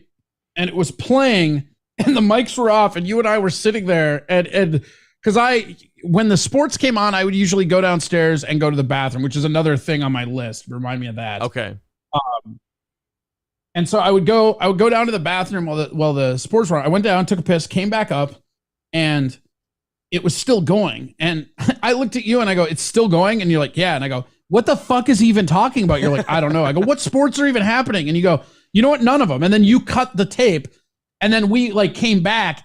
And the moment you cut the tape and we were coming back, you could hear this motherfucker like walking from the other side of the trailer that was the office where we worked. And he's just like, bah, bah, bah, bah, and he came around that corner fucking hot. Yeah. And he comes up to me and he goes, why are you doing that? And the mics are on, like the show is on, because the cocksucker I made sure the mics were still on. And he starts bumping me with his belly like Little John in the cartoon Robin Hood was bumping the king or whatever. And he starts bumping me with his belly. And it's another one of those instances where I'm like, I'm not fucking punching a guy at work. I'm just like, I'll punch a guy in a ring. I'll punch a guy in sparring. I'll punch a guy in self-defense. I'm not fucking hitting a guy in the middle of work. I'm not built that way. So he starts belly bumping me, and I'm like, and I did. I remember this. In fairness, I didn't go like, oh, I'm so sorry. I went, hey, the sports was going too long. I cut it off. I thought it was funny. Like, the sports was too long. We don't need sports that long. And we had that argument, and did he, I think, I had that stupid fucking radio voice, that puker voice? Yeah. Well, Blue Line. Brought to you by the Blue Line. Yeah. So what happened was he didn't even want to have fun with us and talk about it on the air. I think he just stormed out of the room. And what's funny is he can't go to Gary and complain because Gary hated his long sports more than we did. Yeah, Gary even told us one time that the only reason he does it is because people pay for it. Yeah. That's the only reason. He told me one time if there weren't sponsors, he wouldn't even run sports. Yeah, and I wouldn't disagree. Then you and I both offered to pay because there was one point where he was down to like what advertiser, and you and I offered to pay to not have sports, and he got pissed about that too. How much do we have to pay for sports not to be on? Yeah. Like, I'll garnish my wage to not have sports with Lou. Bandit of 71 with $50 over on PayPal says, farewell for now, Corey, from Bandit of 71. Thank you guys very much. Half of everything goes to Corey today. Best way to do it, guys, it's not goodbye. It's see you never. Streamlabs, PayPal, the whole deal. I'm excited to hear about what mods I have to axe. I bet you are. I'm pretty excited to hear that story from you. Spoiler alert, you'll get none of it. I'm not your narc. I'm nobody's little bird. Bah! All right, let's go on to, okay, what else is on the list? So the Lou sports thing. So I'm going to do this one. I'm going to do the Lou thing just because we were just talking about Lou. Yeah. One of the things I remember, and it's my least favorite memory, is every time I would get to that fucking station, if you went downstairs at all, the entire place would reek like feet because Lou would take these giant fucking dumps. And I'm telling you, I hope this guy goes to a fucking doctor. Like, I remember as a kid playing football, and you would come in to change in the locker rooms, and they had a little area where everybody's shoes were when you go shower, right? That dude's fucking shit smelled like a bunch of high school football players' shoes. And I don't know medically what that is, but holy fuck. And you could smell it sometimes coming up. Like one time I came in and Randy was bitching about it because he could smell it from his desk, which is up and over. It would come up through the vents to the studio sometimes. Holy fuck. It was like rotten feet. Lou took rancid shits. It's not even like, it wasn't even, yes, it was a rancid shit for sure, but it's just, you're like, I don't give a shit what you ate the day before. Like, you fucking eat Orphans, it's not going to smell like that. This smelled like fucking foot fungus. I can tell you what Lou would eat. Here's what he would eat. First of all, he was a coffee drinker. Second of all, he would eat like this. He would reheat. He would have a Tupperware, and he would reheat like this baked chicken, but the kind of baked chicken where it smells like farts when you reheat it. Gross. Yeah, like a weird baked chicken dish that reeked like farts because it either was too seasoned or not seasoned at all. And then there would just be accoutrement in there and side dishes and stuff. And that and the coffee would all come out of him. And he would just take the absolute worst shits in the world. I wonder if he didn't have a few beers the night before too, because like if you have beers, you can take some really nasty shits. Yeah, I mean, I don't know. And then the other thing, and this is like on there, the only thing that was worse than when Lou shat was that, so there were two bathrooms in the radio station. One was like back behind the furnace. And whenever he took a shit like there, it would get up into the vents and the entire fucking station would smell like fucking feet. I forgot about the storage room bathroom. Yeah, there's like a regular bathroom for people, and then there's one that if you go all the way down, you can fucking turn, and it's like right behind the furnace, and it's basically an outhouse. It was like the most, like it looks like what a defeated house husband has as a bathroom in his man cave. Like the only place he's allowed to be himself. Like this is the only place the wife won't put up fucking flowers and pastel ornaments. You know? Yeah, I would like it. I would actually liken it to like one of those really seedy gas station bathrooms. Yeah, like the worst though wasn't even that. The worst was every now and again I would get done with the show and I'd be cranking back a couple fucking energy beverages because I had to drive. Yeah. I was usually hungover or still drunk from Grumpy's, and I would remember if I had to like go to the bathroom after the show was over, I got to a point where I would just go down to that Holiday, which was fucking gross anyways. Yeah, because there was this just cacophony of hatred that was Lou would go there and he would lay these rancid foot shits, right? And then fucking Morgs would come in and layer on top of it like a million gallons of the cheapest fucking perfume I've ever smelled in my life. So then you have this weird fucking floral fragrant foot shit smell that would be fucking everywhere. And then Morgs would look at you like a fucking old grandma who's wearing way too much perfume. Like, what? I just, try not to smell like my dusty flaps. Man, Morgs, dude, now that you mentioned her, it wasn't just the perfume, but the cheap hair product that she would use she would be in there. She would be in there for no lie, a half hour to an hour getting ready for the radio. Yeah. Caking on the makeup. And taking it on. Yeah. She would do the perfume, but she would also do that awful hair product and just use a shitload of it like a real 80s chick. And then that would mix with the shit. And, dude, I can smell that smell in my nostrils right now. I'm actually almost gagging just thinking about it. Yeah. I can actually smell the Lou shit and Morg's makeup stench in my nostrils as you would describe it. Good old so fucking gross. And that was actually how I found out about that back bathroom, because I was bitching about it. And who was the guy that was the cowboy? I never really interacted with him that much. Oh, Bob Weber. Right. He was very cool. I love Bob Weber. Yeah, Bob was cool. This guy fucking always had a cowboy hat, always had the mud, he did the what, WVAL. How you do it? That's Bonanza. That's on my list too. But the whole thing about it was, he was one time, I was like, God damn it, how do you fucking deal with this? He's like, I just go to the other bathroom. I'm like, there's another bathroom? It's like, yeah. Go down by the furnace. Like, how would you ever fucking know that? And so I'm like, okay, cool. This is great. And I went in, I had to take a shit. I sat down, I'm taking my shit, and I can smell the foot perfume shit seeping in from the other bathroom. I've almost got my head between my legs trying to inhale my own shit smell because it's better. Yeah. Do you remember, do you remember anything specific before COVID? Do you remember anything specific about having to wash your hands? I want to see if you remember this, how cheap that radio station was. Oh, yeah. With the fucking open hand dispenser that Not would have only like, that, it'd be halfway down and like it was broke off after a while. The water specifically. If you don't remember. The water not working? Not working. Okay, I'll say. Not working. They didn't have a water heater. There was no hot water. They didn't want to pay for hot water and a water heater at the station. So you'd shit or you'd piss or you'd do whatever, and you'd wash your hands with freezing cold water. Yeah. It wasn't until COVID, and Gary was kind of a hypochondriac about it, that he finally installed a water heater and you could wash your hands with hot water. I remember that place too. He would always keep the heat on as low as possible. So if you went downstairs, it was like this wild. So you would go downstairs, you go take a piss, and then you would have to wash your hands with that cold ass water, and it'd be like you were outside. There was no fucking point. And then in the summertime, the only bathroom in the entire fucking place had no hot water for a majority of the time I worked there. Yeah. But it doesn't even, half the time it didn't even fucking work. I would turn it on and the cold water wouldn't even turn on. Oh, Jesus. That's really fucked up. I never had that problem. It's always cold. But then they do you remember when he built that other studio and then wouldn't let anybody in it? Right. He built this studio. He had all these great ideas for this studio that he was going to use. And then even to the last day we were there, nobody ever got to use it.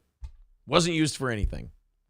It was like all the high-tech shit he was bragging about. Oh, yeah, we got all this. I forget what it was. Oh, we got these new mixers, this new soundboard, all this shit. Yeah, nobody's using it. Oh, meanwhile, we could have done our show from a fucking Roadcaster when we were on the radio.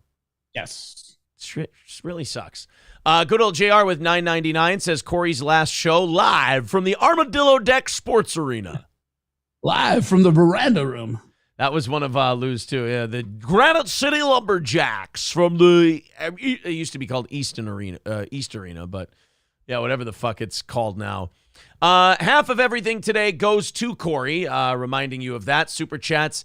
Streamlabs and PayPal, easiest to keep track of in full transparency. I'm just going to take whatever number YouTube spits out at me. So PayPal and Streamlabs is the best way to do it. I can get that one down to the dime and make sure Corey gets everything he's owed.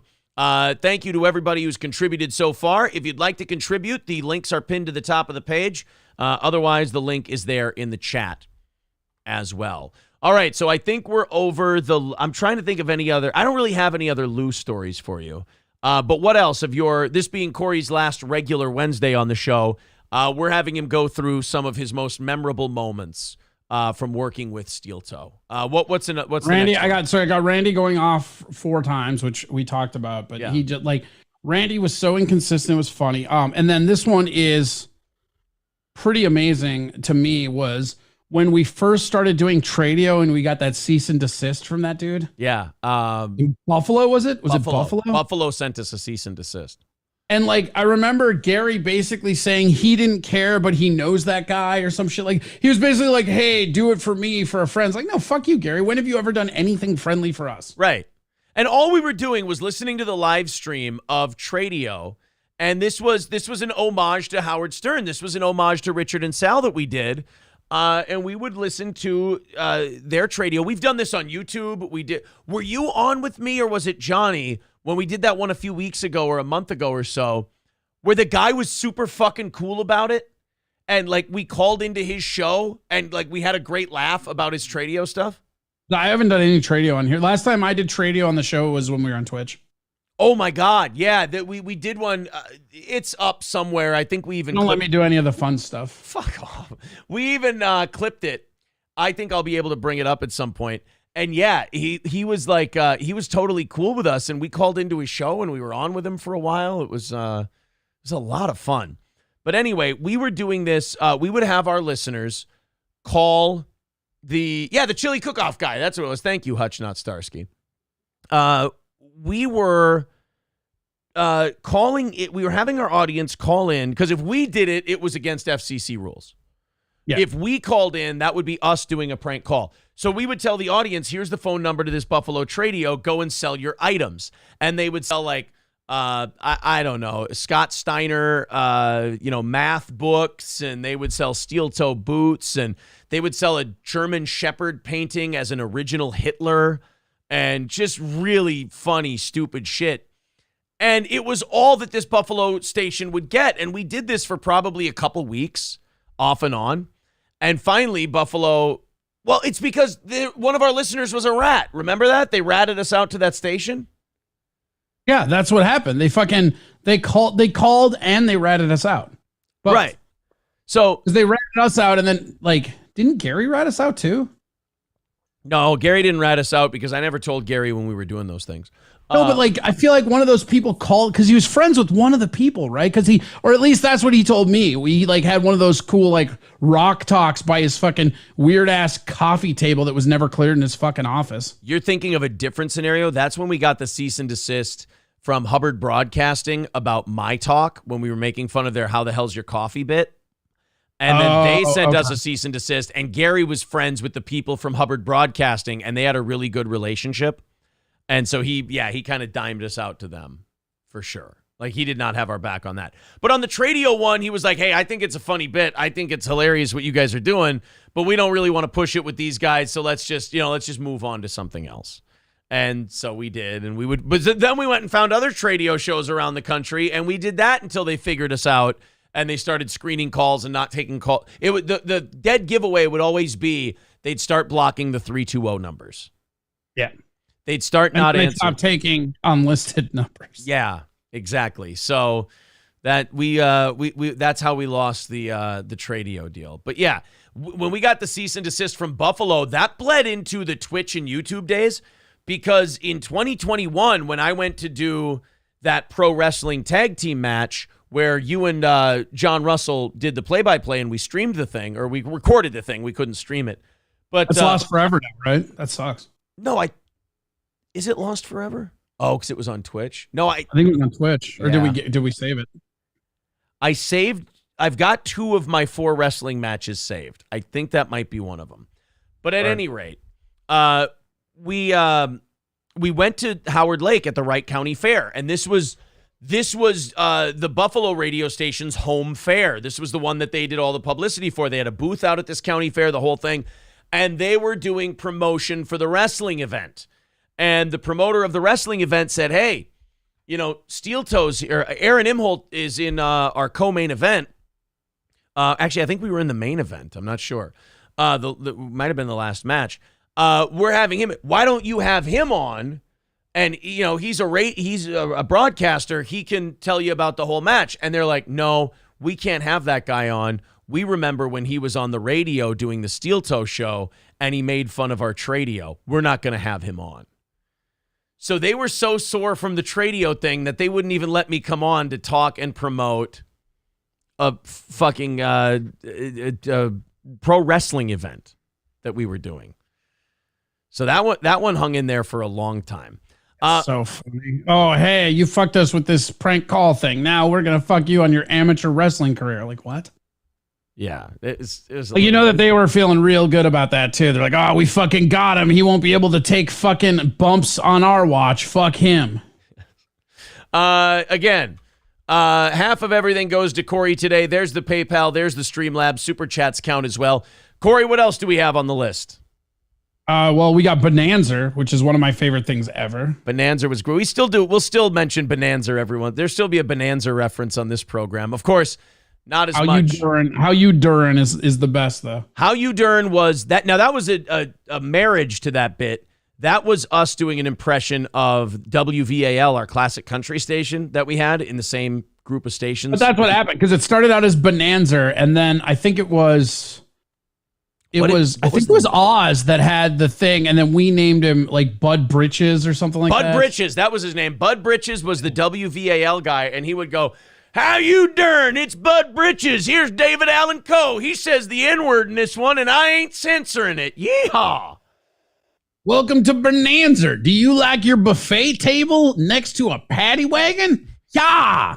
I like mine closer to the bathroom because when I have that nuclear cheese sauce, it shoots through me like chicken breast through loo. Welcome to Bonanza.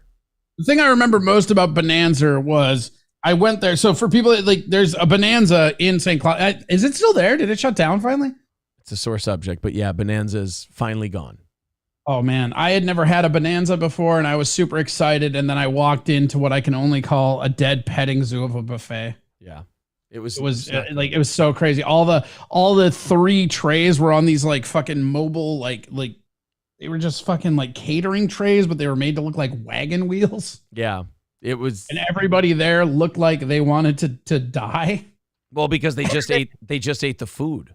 Right. Well, my favorite part about that was I walked in. I had never been there before, and I walked in, and I'm just thinking it's like, I'll get a buffet, and then they're like, "Do you want any steak?" And I'm like, Is there steak out on the buffet? Like, they wanted me to order different shit on there. I'm like, Jesus Christ. Bonanza called itself a steakhouse. Bonanza. What? Like Bonanza billed itself as a steakhouse. Like that was. Well, I mean, it fucking looked like the oldest of country buffets. It was not really. I would not consider that a steak. I mean, maybe it was back in the like 90s or 70s or whatever, but it was. Let me tell you, mid 2000 teens Bonanza in fucking St. Cloud, not the apex of deliciousness you would want it to be. Yeah. The Bonanza bit, the Bud Britches bit. People reminding me, I used to answer the phones as Bud Britches. They didn't want us taking live calls on the air because our audience were pieces of shit who would always swear. So we couldn't take calls on our show. And but once in a while, like when Bud Britches would make an appearance, I would let people call into the show for like 3 seconds, and the phones would just light up, and I'd go, "How you doing?" And they'd go, "How you doing, Bud?" "I'm doing all right. Too many minorities in St. Cloud." "Hey, WVAL, it's Bud Britches. How you doing?" And it would just be these quick 5-second conversations with people over and over and over with Bud Britches, who would always end up going to Bonanza. And you would always say, "How you doing?" Like that was always the catchphrase. How you doing? How you doing? Raz of Chaz says, "I remember when Corey basically cried when Best Burger Ever closed." That was the internet days. That wasn't the radio days, but yeah. That was sad. That made me angry. St. Cloud doesn't deserve good food. Like, you can't have a Gilberto's and expect good food to be around it. Sorry, guys. There was I actually, Best Burger closing. This is gonna sound gay to a lot of people. It's one of those I remember exactly where I was when I got the call moments.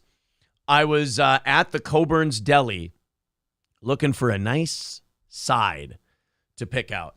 My phone rang. I said, "April, you handle this side business," because it was Jeff from Best Burger. I answer the phone, and he breaks the news. "I can't keep help. I can't get enough staff. My son and I can't run it by ourselves.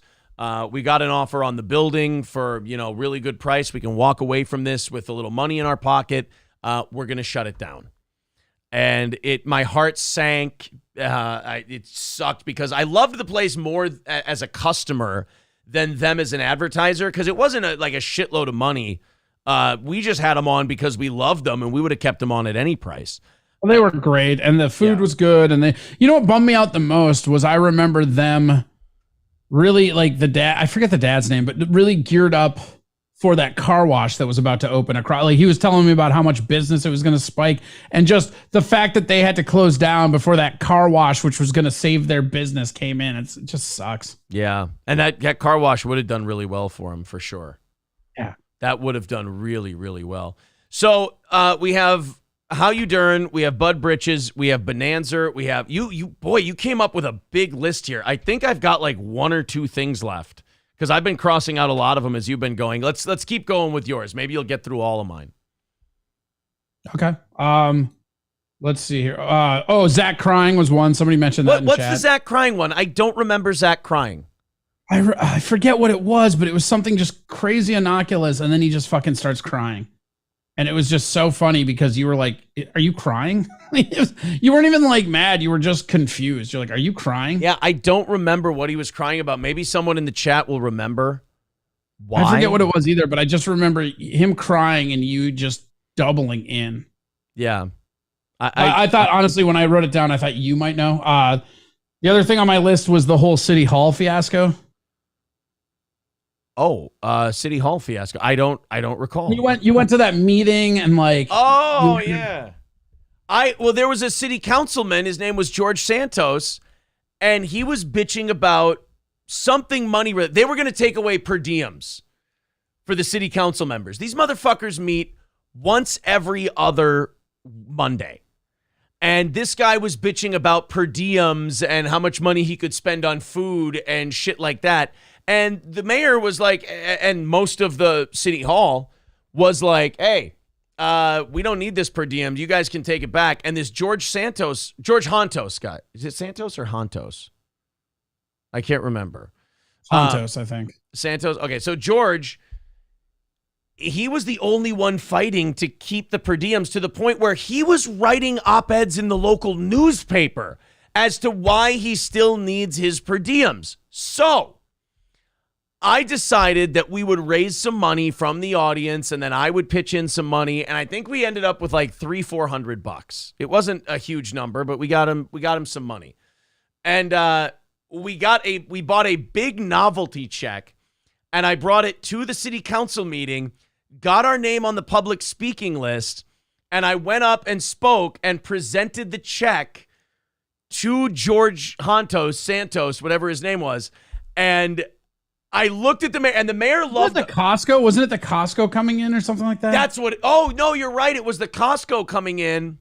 No. He was against Costco coming in, so he hated Costco. So what we did was, you're right. We bought him a membership to Costco. Yeah, that's what it was. And then the giant check was the membership, right? What we did was the audience bought him a membership to Costco, and we took whatever was left over and we gave it to him to help with his per diem. So we went and presented that live to the city council. And the mayor was a big fan of our show, but it was one of those things where like our show was so that he couldn't really acknowledge it in public. But he always would tell us that he liked our show. He came on our show every once in a while.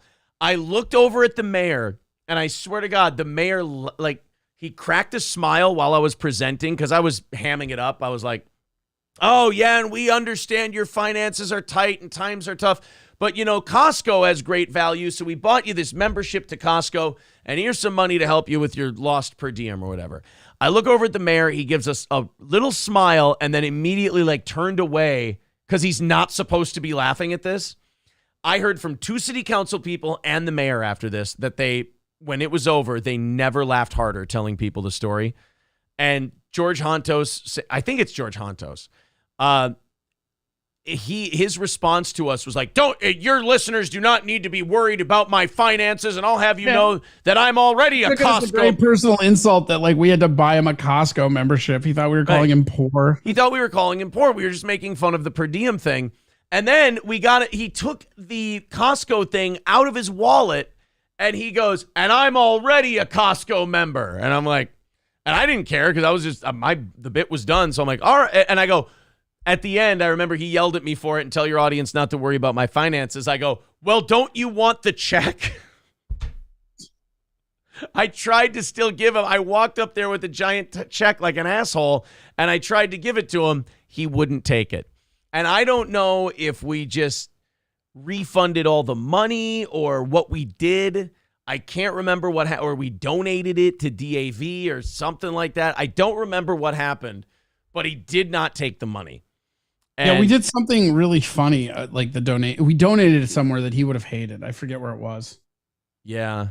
I can't remember what. Yeah, I wish I Did would we give it remember. to like his competition in the next election or something? We did something that was really funny about like fuck him. Yeah, it was whatever we did with it. It was a fuck you, but yeah, that was a good time. I was not as nervous to go up there and do that as much as I thought I was, as much as I thought I would be. Like it was actually that one was a lot of fun.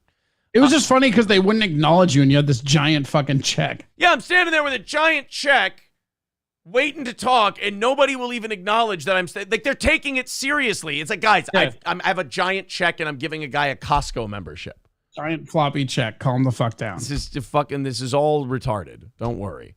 All right, what's next on the list? Okay, this one is kind of a weird one for me. And I don't know. Maybe you're not allowed to go into this. I don't know what the rules are. Ooh, fun. This was when we would do the giveaways, and they would make you run the phone lines. Yeah, like the keg.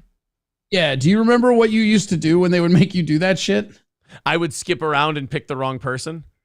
Yeah, you would. No, you would like you were supposed to like count these numbers. So you'd be like, Yeah. "Hi caller, you're caller 2, you're caller 8, you're caller 12, you're caller whatever," And you were and then you're supposed like, to count to 101. "Yeah," and you're like, "I'm not fucking doing that." Yeah. And so you like every call would be a different increment going up till you just object, like just arbitrarily, like you're 101. Yeah. Yeah, no, you can absolutely, we can talk about that.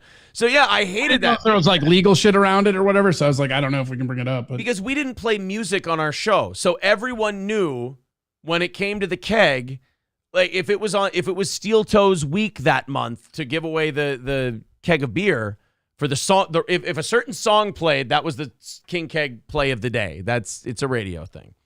And when it was our turn to do it, I didn't want to sit in there because we only had 3 phone lines at a time. They'd always fill up and you go 1, 2, 3, and then you have to wait for them to fill up real quick. 1, 2, 3. I wasn't going to sit and do that 30 fucking times. So I would go, you're caller 1, you're caller 14, you're caller 47, you're caller 92. Hey, you're caller 101. Congratulations. What's your name? Yeah, I love the show. Yeah, fucking cool. I remember when you did that one time, it was either Lou or Morgs, but somebody went to go narc you out about it. And then that's why I have it in my list, because it was like somebody like was there, narked you out about it to Gary, and then you just started screaming, I don't even want to do this fucking thing. Get somebody else to do it then. Right. I never wanted to do the keg giveaway. And just the sheer look of absolute terror / boredom in your eyes as you just like, you would have the phone and you're like, caller 2, Yeah. caller 5, caller 27. Hey, you're 101. Let me get your information. Let me see. There you go. And then the moment you got off that phone, you were in your car gone. I was gone, yes. King Kong Dong pointing out, I remember when you answered the phones for after the show as Bud Britches. Yeah, sometimes Bud Britches would give away the keg. And the people who like couldn't stand Steel Toe would turn it on just as we were ending and then would hear the King Keg and they would call and they didn't understand why this fucking hillbilly was screaming at them. They didn't get it. It's fucking ridiculous, right? Yeah, Michael B says he does illegal lotteries on prize night now. Yeah, right. Exactly. That's the other funny one that comes in from like the hate people. They're like, he runs a lottery. No, we don't. We tell people, hey, if you want to. Wait, we've had scratch offs this whole time? Yeah, I'm like, if you buy some merch, we slip a little something. We pick one random person's merch order. We slip a little something extra in there for you as a thank you. Is there a prize show tonight? Yeah, we're gonna have a little fun with it. We're gonna call it the Listener Appreciation Show.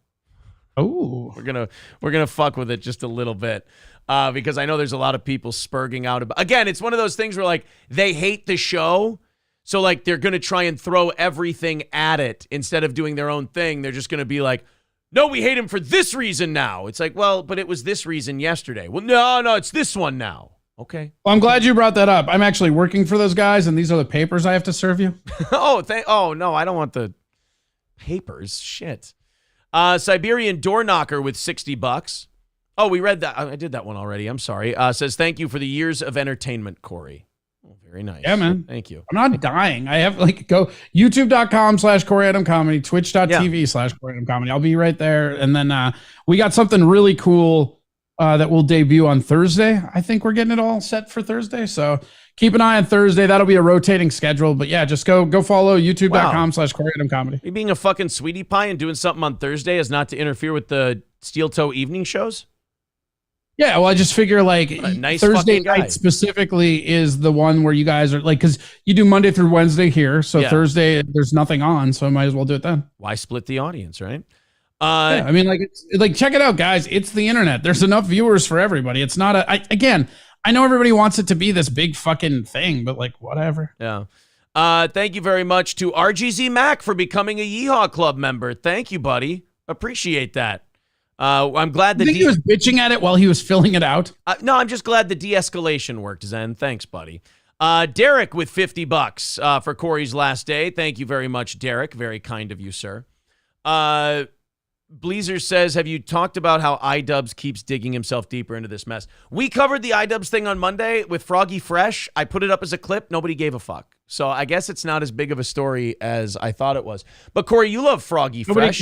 Nobody cares about Sam Hyde as much as us. Right, exactly. We love Sam Hyde.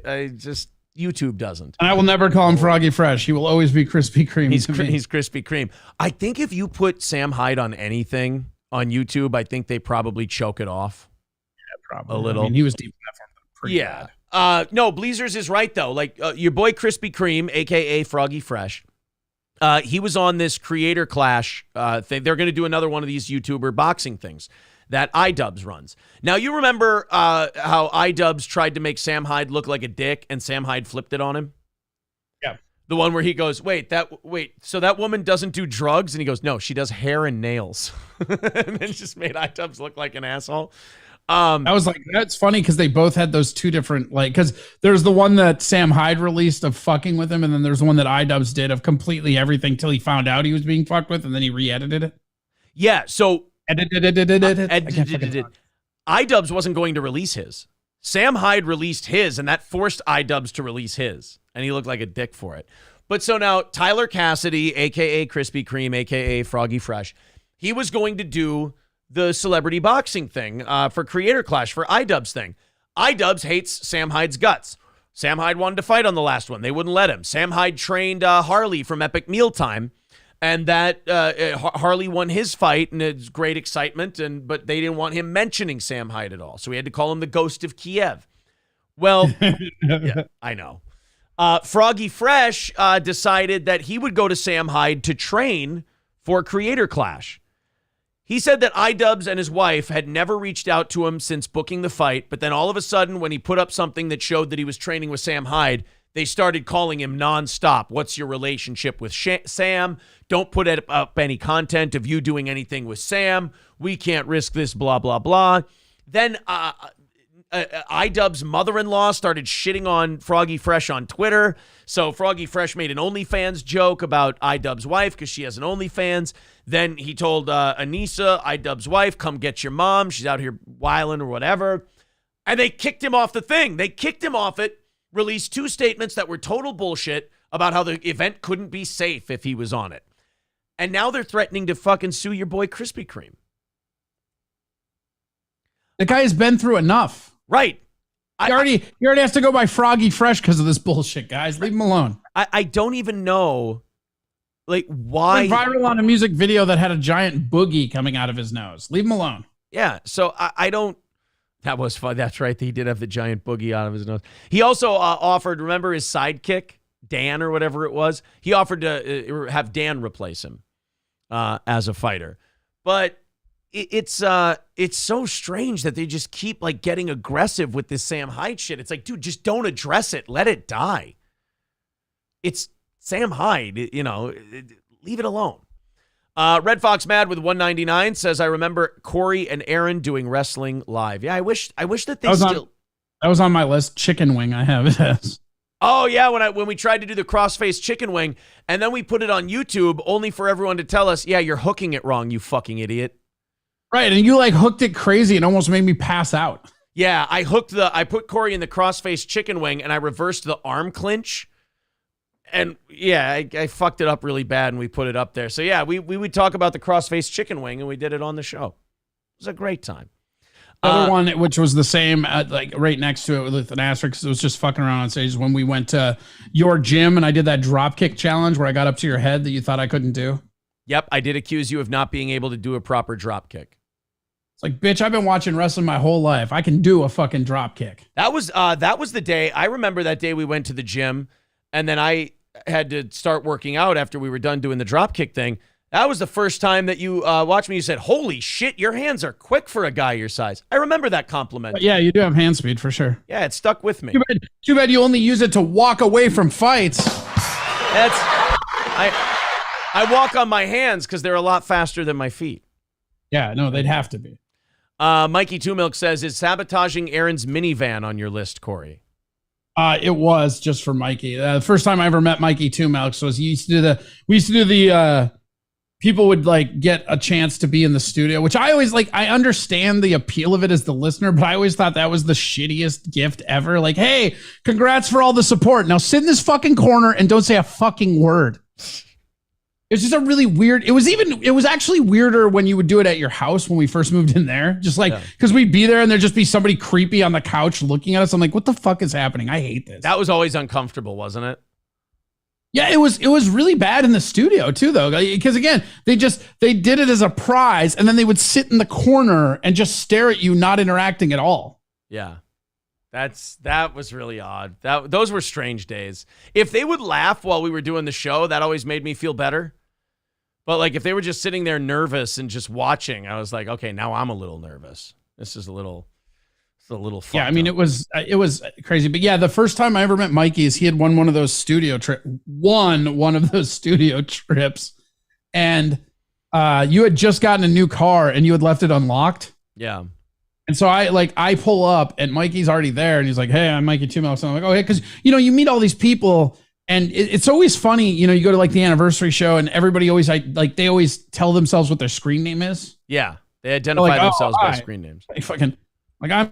I'm RGZ Mac, blah, no, your name's fucking Bob. You know what I mean? Like, but so we get there, you had just gotten this new car that you left unlocked. And so me and Mikey just thrashed it. We turned every knob, every setting, everything. And then I was trying to write a note that said, suck it from KCLD, and you caught me going back to put the note on. Yeah. It was the perfect crime, but I got squeezed because in my head, I was like, it just, I made this perfect Sunday. It just needs that fucking cherry.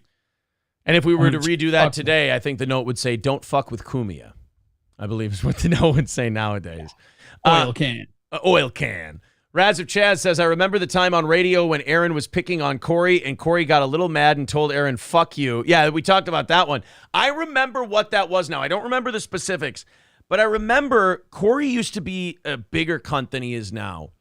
And he would argue like a fucking rebellious teenager, and it just drove you fucking insane. And you were wrong 90% of the time. Still see, this is you. Horse shit. This is you. Ah! You do this all the time. You act like you're right about everything. You don't realize how much shit you throw against the wall. You're as 50. Yeah, but most of it sticks. No. Here we are a year later and it's all sticking still. No, because I only admit when your shit sticks. I never get the credit when my shit sticks. I always shit doesn't stick. It just runs down. You need to eat more fiber. It's a very runny poop. What I put in my body is my fucking business. It's the colonics. Stop putting it on Chatterbait then. But you won't. Corey would never admit when he was cornered in an argument. He'd always spin off the ropes or do something like that. So whenever I would have him on the ropes, I would take fucking cheap shots because I'm like, this cocksucker is gonna do some kind of fucking voodoo where he's gonna just keep the thing going. So I was being cunty. It was preemptive cuntiness. You're just mad because I'm doing to you what you do to other people. It was just like you got some of your own medicine. And you no. That. No. I didn't like it either. No, let's be very clear about something right now. You're way better at it than I am. You're getting better. You're getting better. You're way better at being a cunty I'm very good arguer. at the mental gymnastics as of late, for sure. You are way cuntier arguer than I am. So I wouldn't go that far. When I would have you on something, I would go, just be a fucking cunt because he's gonna spin out of this at some point. So I was needling you like a fight, like I was trying to score points. I do. You know what? I do remember this now. Now that I do remember it. Yeah. And then so you go, fuck you. And then, there was just that silence. It was like, oh yeah, well, fuck you. Because I had in my head, it was trying to come up with something else and it didn't come there. So I just fuck you. And then it was just silent. Like, my favorite was the 4 seconds, 5 seconds of just silence. And then you're like, are you still there? And I'm like, yeah. And you're like, okay, I thought you quit. I'm like, no. Yeah, like with Corey, you have to become the thing you hate in order to rattle him, which really sucks. So you either have to be yourself and he will just spin and morph. Which you hate. Myself. So you have to be yourself. It took me. You did that too. See, it's this easy. It's this easy, guys. So you have to be yourself, or you can be cunty and be what you hate, and you can rattle him that way, but you feel dirty that you did it. So I would go to Corey if I had him on the ropes. I go, oh, are we mad? What are you mad, Corey? Corey, don't get so rattled. And I would feel dirty as I was doing it, but I'm like, this motherfucker will keep being a cunt if I don't do it. It's like a snake. It's like, I'm going to bite him before he bites me. So then Corey just goes, like the ultimate atom bomb on the whole show, just goes, fuck you. And then there was just this pause where you go, and I think, what was my response? I went, dude. No, I'm almost positive you're like, are you still there? And I was like, yeah. And then it was like, dude, because you thought I like hung up, like, because I was it was a call-in thing. So you thought I just left after doing that because it was just quiet. Because what happened is nobody could see it because we didn't have video at that time. It was just, I think we were just doing the TeamSpeak audio call-in. Yeah. And the moment I said it, I comedically grabbed at the air, which nobody saw, to try and grab and put it back in. Right. Because that was always the horror part to me, was I would try so hard not to say the F word. And I failed miserably at it at first, but every time you felt like it was the biggest thing ever, but it ended up not being a big deal at all. But, you know, it could have been, I guess. Jessica J says, y'all shit all over each other this morning and now being sweet to each other. Jessica, this is where you internet people need to like live a life. This is how Corey and I have always spoken to each other. Yeah, this is nothing. For anybody, like, you can press F in chat if you've been following. This is what we have always been. Corey and I have fought so much less on the internet than we did on the radio. Like, I remember there were days I'd go home from the radio and I'd be like, God fucking damn it, I hated that cock-sucking show, son of a bitch. I don't do that anymore. I don't. Yeah, because you don't let me to speak freely anymore. Oh, I don't let you speak. I'm also not getting any of my money. I'm not supposed to tell you guys that either. Guys, if you feel like contributing, you know you're costing yourself money by saying that? Yeah, but it's fun. Half of everything. People just want to watch. Some people just want to watch the world burn, Master Bruce. He was playing with a microphone the size of a tangerine. Size of a tangerine. Half of everything goes to Corey today, guys. Streamlabs, PayPal, there's the links in the chat if you'd like to contribute. Thank you to everyone who has done so thus far. And we will. So Corey's going to be Corey 2 checks today. He's going to get the Streamlabs PayPal one on the 1st. And then on the 20th, when YouTube comes in, he's going to get half the super chats from today as well. So that's very exciting stuff. If you feel like contributing, go ahead. Here, you do the panhandling. I'm going to piss. Yeah, go ahead and chip in. There's Streamlabs. I'm going to also make sure I do this because I know how much you like this. Look at that. Look at how many of your boobies there are. Damn Look it. at all your boobies. I'll be right back. Boobies.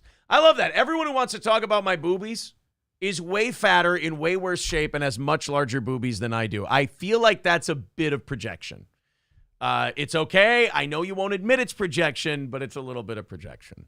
I'm like, out of anybody in the shitting on steel toe world, I'm in the best shape out of all of them.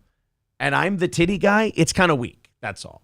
I mean, they all have bigger titties than me. So there's a little bit of, I think, self-shame in there. And that's all right. It's okay to be ashamed of yourself. And if you project it onto other people, you can't get mad at the person when they call you out for it. Just own what you are. That's the first step on the path to self-improvement. Zen Rhino says, Nightcore, he's going to call in as a totally different character while he's taking a piss. Well, the phone isn't hooked up, so whoops. Somebody says, I feel like April is in better shape than you. All right, that part's fair. Everybody else in the I hate steel toe. Look, wait a minute. April's not in the I hate. Hold on a minute. RGZ Max says, and you have a way better show than them. Well, I mean, that's true because they don't even have a show. Like, if your whole show is talking about my show, then you're just a wrap-up show for me. You're just like my post-game show. You hate the game. Don't get me wrong. It's like you're doing an NFL post-game show talking about how shitty all the players are. That's fine. You're still doing a wrap-up of my show, which is a weird sort of fandom, but it is a fandom. Oh, that's right. Kyle W. says April's MSO. Right, we're back. Yeah, so if April's MSO, of course, they can't be in the same place at the same time. MSO. Well, I didn't think this show was going to be all the list, the member berries and stuff. I'm glad it is. This is a fun one to do. And I forgot about some of these, but you've literally crossed off everything on my list. Oh, really? See, okay, so I actually have had one. I still have a few, but I had one that I was almost positive was on your list, so I was saving it to make sure you got to say it. I'm ready to just go through your list. This is your day. Your special day. You're the special boy on your special day. One was also you sucking your own dick. Remember that? Wait, what? Hold on a minute. What? I do not remember anything like that taking place on this program. That would not be allowed. Like you were like, it was your first marriage. You were like, this is going to be dissolved, and you used to just suck your own dick in that editing bay. You don't remember that? Yeah, this would not be allowed. No, I know. That's why it was so fun. Yeah, no, we would have been kicked just in off the editing studio with your own devil's one way, just going nuts on your own throat lotion. Yeah, I don't recall this. I mean, I'm not calling you. I think you just blacked it out. Look, I'm not calling you a liar. All right, I'm not. Saying that you're incorrect. I have that video of you like putting your head down there after the DDP yoga before, and you said I couldn't tape the actual sucking your dick. You didn't want that out there, but I mean, I got the. You know what? That might have been while I had COVID, and I was really delirious. This was before COVID. Fuck. Well, then I'm sticking to my original story. I don't recall. It's on YouTube. I don't recall. Shane M says, "Let me get a deep fake." Which is funny because when you're sucking your own dick, there's nothing deep about it. See now, this is my look. This is my problem. Did there have to be 2 shots in there? Couldn't we just go with the sucking dick? It's got to be a small dick.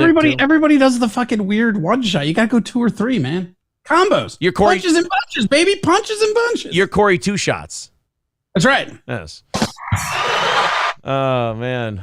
We need a good in-depth sports talk segment for old time's sake. Go Vikings. We'll get to the Vikings eventually today. I promise you. There's something I want to hear Corey's opinion on. Mr. Approachable says, I found a video of when you went to the city council meeting. Sent it to your Facebook inbox. Ooh, we'll watch that in a little bit here. Guys, if you'd like to, hey, do you want to do the music and the can rattling for your last 5 minutes? Yeah, sure. Go for it. You want to do that? All right, we'll do that with 5 minutes left. Let me check out my inbox here. Hey, can you send me the link to listen to your show? I searched it on YouTube and couldn't find it. All right. YouTube.com/@SteelToeMorningShow. There you go. That's the only message I have. Someone says they sent it to me as a message on Facebook. That's all I've got. So I don't know what the fuck you're talking about. Sorry. Oh, unless they sent it to the Steel Toe page, which I hardly check. Dude, you Facebook for years now has been so terrible with like your business pages that it's just like, why even have them anymore? Yeah, there's still people that pay for those. Yeah. And if you don't like get seen or more impressions or whatever it is. And if you don't like pay, they don't give you reach. Like it's just, it's not going to happen. Like Facebook got really bad a while ago. Here's the video of when you went to the city council meeting you were talking about. Okay. Time to honor the great councilman George Hontos. Aaron's address. Okay, so this is a 19-minute thing. Aaron starts towards the end. Okay, Aaron the best starts. part too is like there's almost nobody there, and they still are just ignoring you. Yeah. Okay, here we go. Minnesota, but I'm here for a very specific reason tonight. First of all, thank you, Mr. President, Mr. Mayor, ladies and gentlemen of the council. I'm playing this so fucking douchey straight. That happen that we see in newspapers, on television, that inspire us to act. Whether that be a national emergency, whether that be an international emergency, or whether it be the death of Luke Perry.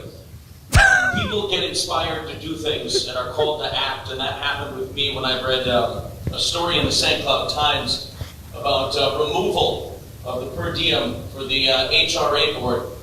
And that's what it was. There was an HRA board that he was part of, and you got a per diem for doing that extra work as a city council member. Okay, that's what it was. He was mad about the per diem, right? Yeah. I specifically was inspired by the plight of Councilman Hontos. The $75 per diem was going to be removed. Now, the other two council members who are on the board, as it said in the story, do not accept the per diem. Other boards do not get said per diem. The HRA board does. Dude, I'm sorry for pausing again. I just kind of like watching this as an out-of-body experience. It is going to sound douchey, but I have to give that guy speaking right now, I won't say it's me. I have to give that guy a lot of credit because that's a hot room to be in because nobody thinks this is funny. This is a very serious issue. This is the city council. This is everything else. And I am making a complete mockery of the entire city council. I mean, to be fair, they were already kind of a mockery, right? Yeah, but what I'm saying is like I'm doing this to a crowd where I know they're not going to laugh. I know they're not going to think this is funny or entertaining. I'm literally doing this just to be a cocksucker. That's it. And Mr. Hontos was very adamant, in the story at least, that this per diem stay. He also brought up how the council and the city have bent over backwards to get Costco here. So as the host of a radio show in town, my audience was inspired to act as well, and they donated hundreds of dollars to a GoFundMe, and were able to come up, and I have this novelty check here, for $75 for Councilman Hontos. We came up with the $75. That's what it was. The per diem was $75, so we raised the $75, and then they gave extra, so we bought him a Costco membership. That's what it was. That's awesome. It's fucking so shitty. We heard your plight. I know that Mayor Kleiss was an advocate of getting rid of the $75. I don't know if you have $75 sitting around in your bank account, sir, but a lot of people don't. I would never hang out with them. But the mayor shot me a look when I did that. Like, dude, you motherfucker, I like you. Why are you doing this to me? Like, there was a look of like broken, like fatherly disappointment in his eyes when I looked at him for this. He was like, he had a little smile on his face, but it was also like, bro, why? a lot of people don't. Oh my goodness. We decided that we should act. And sir, this is for you. This is not binding. This is not a financial check. It's simply a novelty check. And I would, as my time is running up here, I also heard your concerns about Costco. Hey, reclaim my time. Yeah, I reclaim my. And I went online. I do not personally have I didn't have a Costco membership. I do now. And I don't know what the rules are for gifts or anything like that. I don't know if we have to do this personally, but there is an order here for a gift of a Costco membership. And also with the audience raising hundreds of dollars here, also a $200 Costco cash card. The cash card, that's what it was. That's it. We bought a Costco. And we gave both of those away. We gave the membership and the cash card away to a listener after Hontos, you'll see here, shot us down. Ethically. Boo. I figure don't knock it until you try it, sir. And who knows, maybe you become a believer and we can build some bridges here between Councilman Hontos and Costco. So thank you very much. I yield the remainder of my time.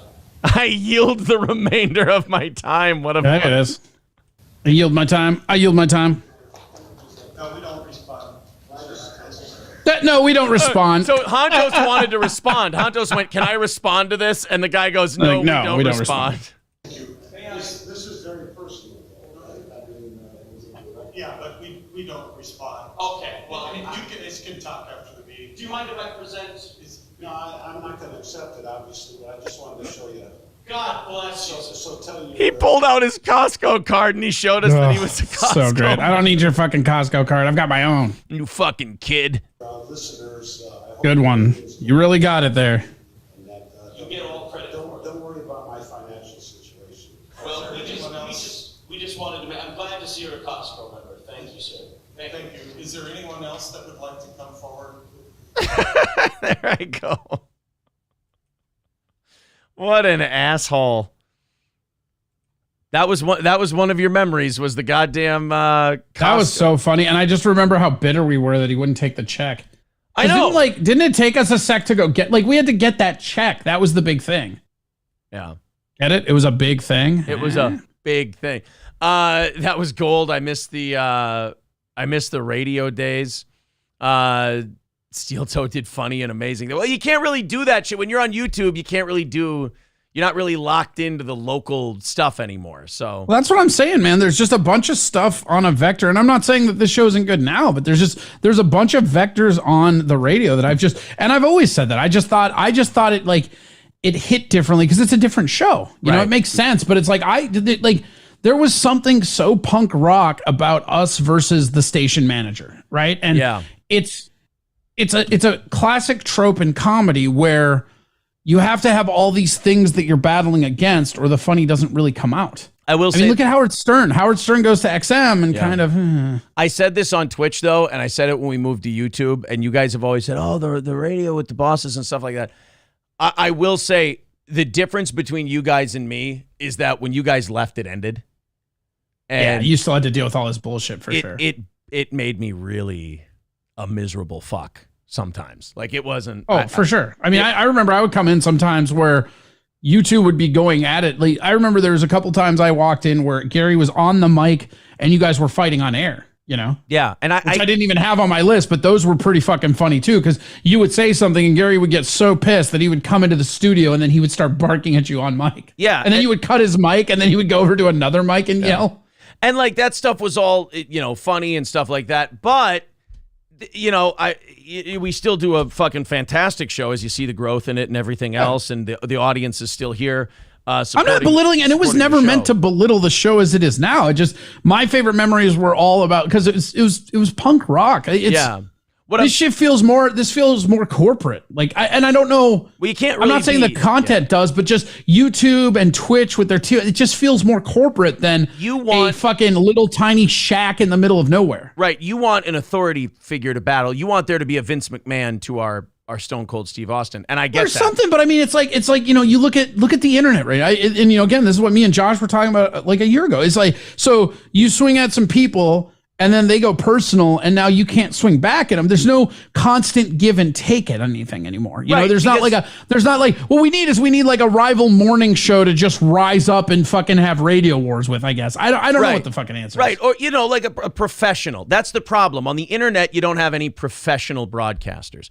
If you had more professional broadcasters, they would know we're going to shit on this guy. He's going to shit on us back, and then somewhere down the road, we'll do each other's shows. We'll, do that whole fucking thing because we know what this is. But when it comes to like the stuff with Gary's not going to dox other people's family members or show your house and shit like that. That ain't because he already has all your information in your hiring package. Right, exactly. And he's not releasing it to people. So yeah, the internet, like you and Denny said, the internet's full of weirdos.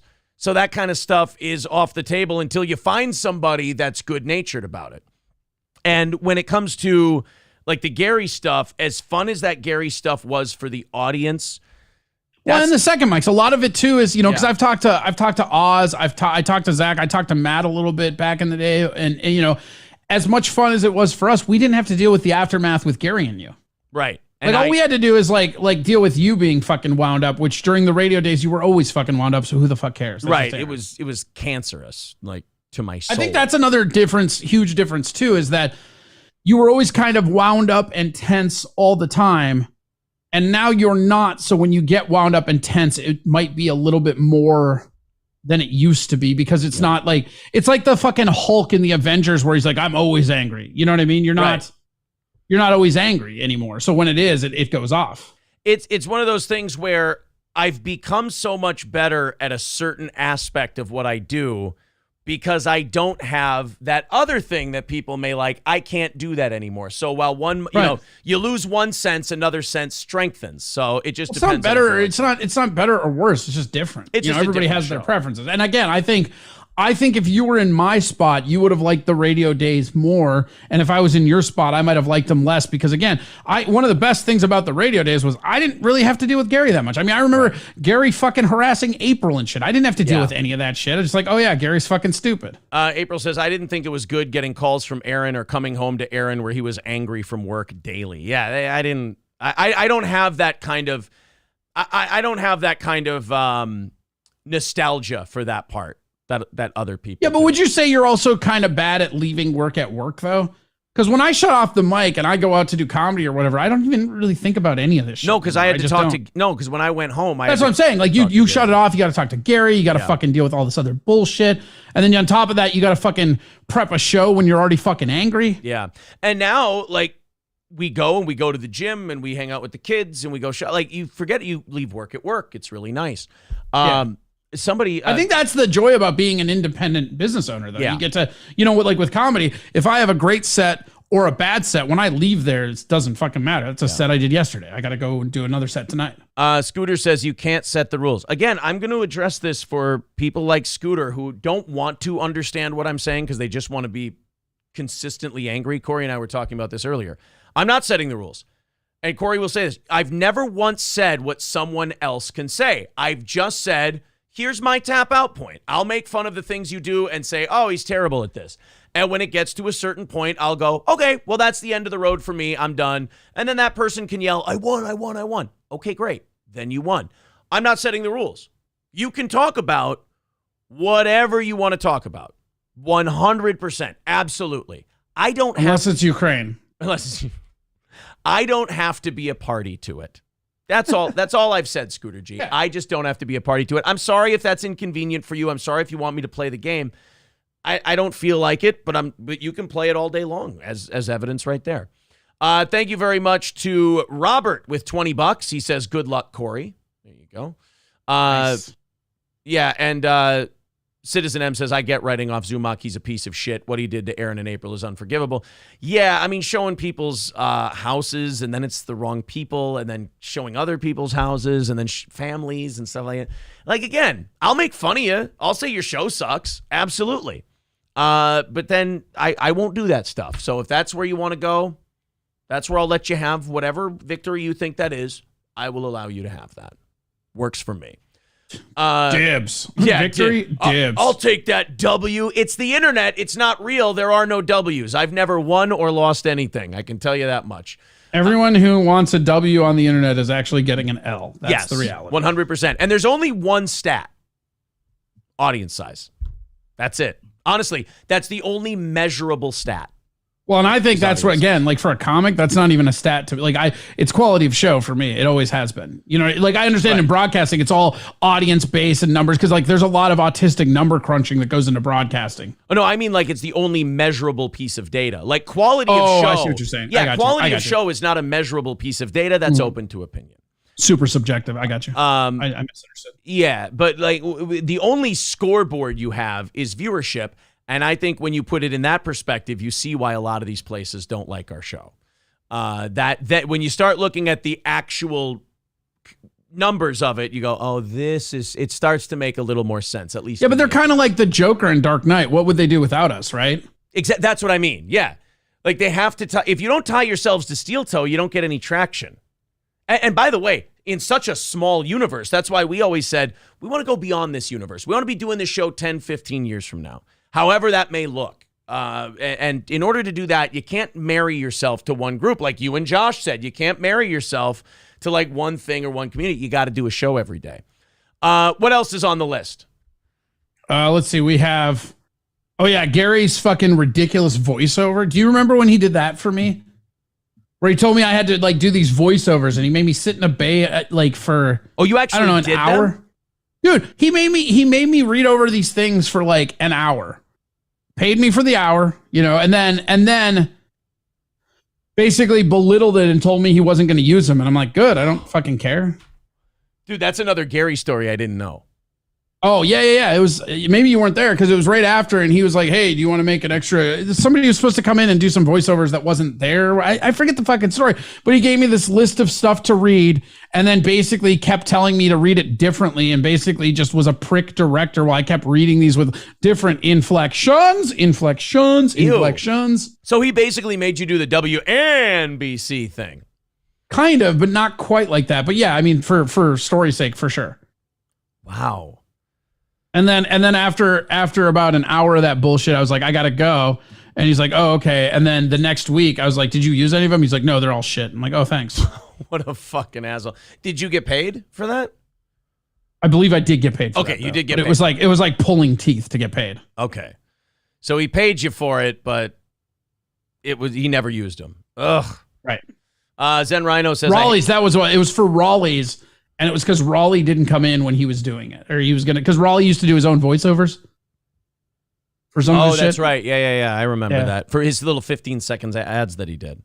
Yeah, those were the days ones or whatever. His super fucking based ads that like I had to like beg the station to play because Raleigh liked to get a little edgy with his fucking commercials for his business. Yeah. He would say things like, remember when there wasn't God, it was like there would be so many references to Somalis in there, but like he wouldn't say Somalis. And you're like, Raleigh, what the fuck are you doing? He's like, remember when you only needed one language at the DMV? You're like, what the fuck? Remember when your tax returns came by paper? Yeah, it was just like weird, subtle Somali digs. Scooter G says one day. There was a lot of subtle Somali digs for sure. Yeah. Scooter says one day. Remember when those people weren't in the high school? Like, what? Jesus, dude. Aaron will one day realize this ain't radio. That's what I'm sitting here saying to you, Scooter G, and you don't want to accept that I do this sometimes. Like you want me to keep playing and you're mad I don't. I don't know what else I can tell you, buddy. Zen Rhino says they really want you to feel their hate. I don't. I sit here, we do a fun show, we do and they hate that word too. We make jokes, we do all this stuff, and then once in a while we'll give them their acknowledgement and we'll try to explain it to them 2 or 3 times, and then they purposely won't get it, and then you'll go, well, then I'm not going to explain it to you anymore. Hey, where'd you go? Dude, I tried. Citizen M says, thank Christ Red Bar never had children. It would have weakened him as a broadcaster. Yeah, no. If that's, honestly, if you're at the point where you're like, oh, if I can't. Is that why you're so weak? Because you had kids? Yeah, like if you're like, oh, it would be cancer if he had kids. Well, he's got cancer anyway. It's like that. Well, I'm pretty sure it's MS. Calm down. Well, we'll ask Johnny. He'll know. He can show us the telltale signs, like a Zapruder film. No, it doesn't make you weaker as a broadcaster. I think comedians will say the same thing. It actually makes you better at what you do. It makes you more driven. If you have to say, I can't do anything, or like my show's worse because I have kids and I can't be this ugly, it just means you have no ability to, like we talked about before, strengthen those other muscles to do a good show. You're not willing to do the work, if that's the case. Somebody said they were talking about doing voiceovers for radio. Here it is. I hated recording ad reads when I was in radio. I got out of it by purposely screwing up saying copper tires instead of Cooper tires. Oh, Corey, look out for Zen Rhino. This guy's nuts. That's awesome. Cooper tires. Do you like Cooper? No, those voiceover, that gave me a lot of respect for that shit because that shit sucks. Yeah. One thing every time I want to say the one thing I like about radio, there's also, it becomes the thing I hate about radio. So like, as much as I like the ratings and being number one and stuff like that, I think you know this too. I got so resentful after like 2 years of being number one because I'm sitting there and going, great, I'm fucking stuck. I'm fucking stuck. I think a lot of that though, like, and again, I'm not saying like bail on YouTube or anything. I think a lot of that is just where you were working, honestly. It's weird because it was like a two-headed sword. I think where you were working allowed you to get away with the show we were doing, which was nice, right? But like, think about if we were working at a different shitty station somewhere that actually tried to get behind us and syndicate us, that Iowa shit might not have ever happened. The only problem with that is, and I've talked to every station I've ever applied to and everything else, they would have never let me do that show to get to the point where we could get. That's what I'm saying. It's a double-edged sword. Like you had to get to that point, which he let you, but it's like it was, and that's kind of, I honestly think that's kind of been the progression of this show and why a lot more of the hating people are coming out on YouTube is that there's a certain amount of insulation that comes with being a local radio show. And then we went to Twitch, and Twitch is a very insulated community when it comes to the internet. And then you go to YouTube, you go to Rumble, and that's just the fucking hate bears. Yeah. And, you know, it allows us to have 40,000 different people watching us every month, which we never would have been able to have on radio, and that's great. There's a yin and yang to all of it. I'll tell you this, as far as making money, I was done in radio. I was never going to we had to do Twitch so that we could all get a little extra money because even with the sales were full. We didn't have any more sales spots to sell. We had to do Twitch and keep that from the radio station so that we could all make a little bit extra. I've always said too is the fact that in Minneapolis, 101.3 was a Somalian station. Like that kept you insulated for even if our show had been broadcast in Minneapolis, that shit probably would have got pulled way earlier. PH Header, if I said two-headed sword, I'm really sorry. That would have been one of the dumbest things I've ever said, and I apologize. I might have said it. I think I said double-edged sword, but I might have said two-headed sword. Last Statue says, listening from overseas, this feels localish to me. Love the Minnesota ads. Yeah, I mean, I love making it still feel like a radio show because I think those are more professional than everything you hear on YouTube. So I like bringing that flavor to YouTube. There's just some I like the format-heavy stuff, which is funny because on the radio, I never liked how format intensive it was. Right. But, you know, like one of the things I absolutely miss, and maybe I'm wrong, but I miss fucking commercial breaks as a performer. Yeah, I get that 100%. Like, it was so much easier to be like, okay, get your fucking funniest fucking energy behind shit. And then you have like 5 minutes of ads that you're not listening to regroup and focus on what's next. And we can talk about like, hey man, coming up, I got this thing, you know, here. Like when we first came to Twitch, we were running, like we even ran fake ads for a little while or whatever. We had like clips, like, cause we would do the breaks like radio when we first came to Twitch. And I think that was something that, from just a format standpoint, I feel like I really like again, I realize why the listeners would hate that. You know, for the listeners, that's way worse. But for a performer, you get to a certain point, you get like a 5-minute break and then you go in again. Right. Well, ROTC does that. ROTC will take 5 minutes in the middle of their show and they'll just play some vignettes and stuff. It's something to consider for sure. Well, we used to do that too. We did that when we first were on Twitch. Yeah, that's something to think about. April says, what did Leighton want from you then? If he didn't want the show you put on, he was always sniffing around you. Bob Leighton always loved the idea of what we did. He hated what we did. Like, as a boss, he thought we did a great show, obviously. But there's always that thing, and Corey, you and I just talked about it. There's that part where it's like they want you, but they don't want what you do. Like, they want the result of what you do. They want the result, but they don't want the battle that it takes to get there. Right. Exactly. They want you to bring them the numbers, but they don't want you to do the things necessary to get those numbers. Corey, David Chandler checking in with $100. He says, Corey, 100% of 50% of this is all for you. Kettlebells, not Taco Bells. There you go. It's our buddy David Chandler. Thank you, pal. Shout out to Chandler. Zachary with $20. Oh, now I can't read his screen name because I fucked that up. Says, bye, Corey. Hope you find your dad. Already found my dad. It was a disappointing process. Thank you.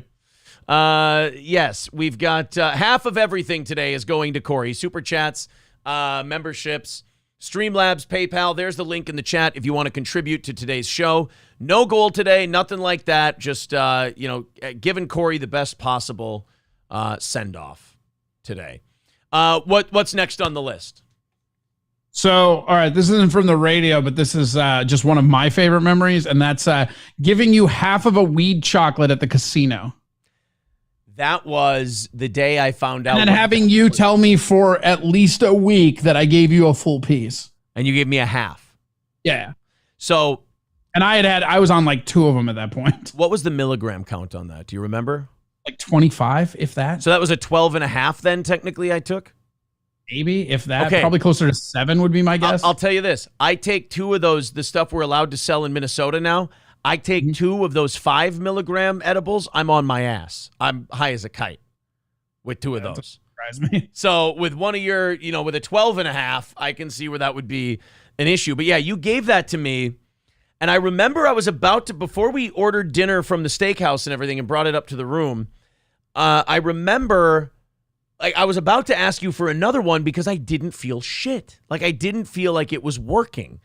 I ate this steak dinner and it must have been the metabolism kicking in. And all of a sudden, I feel like I'm falling off the edge of the room.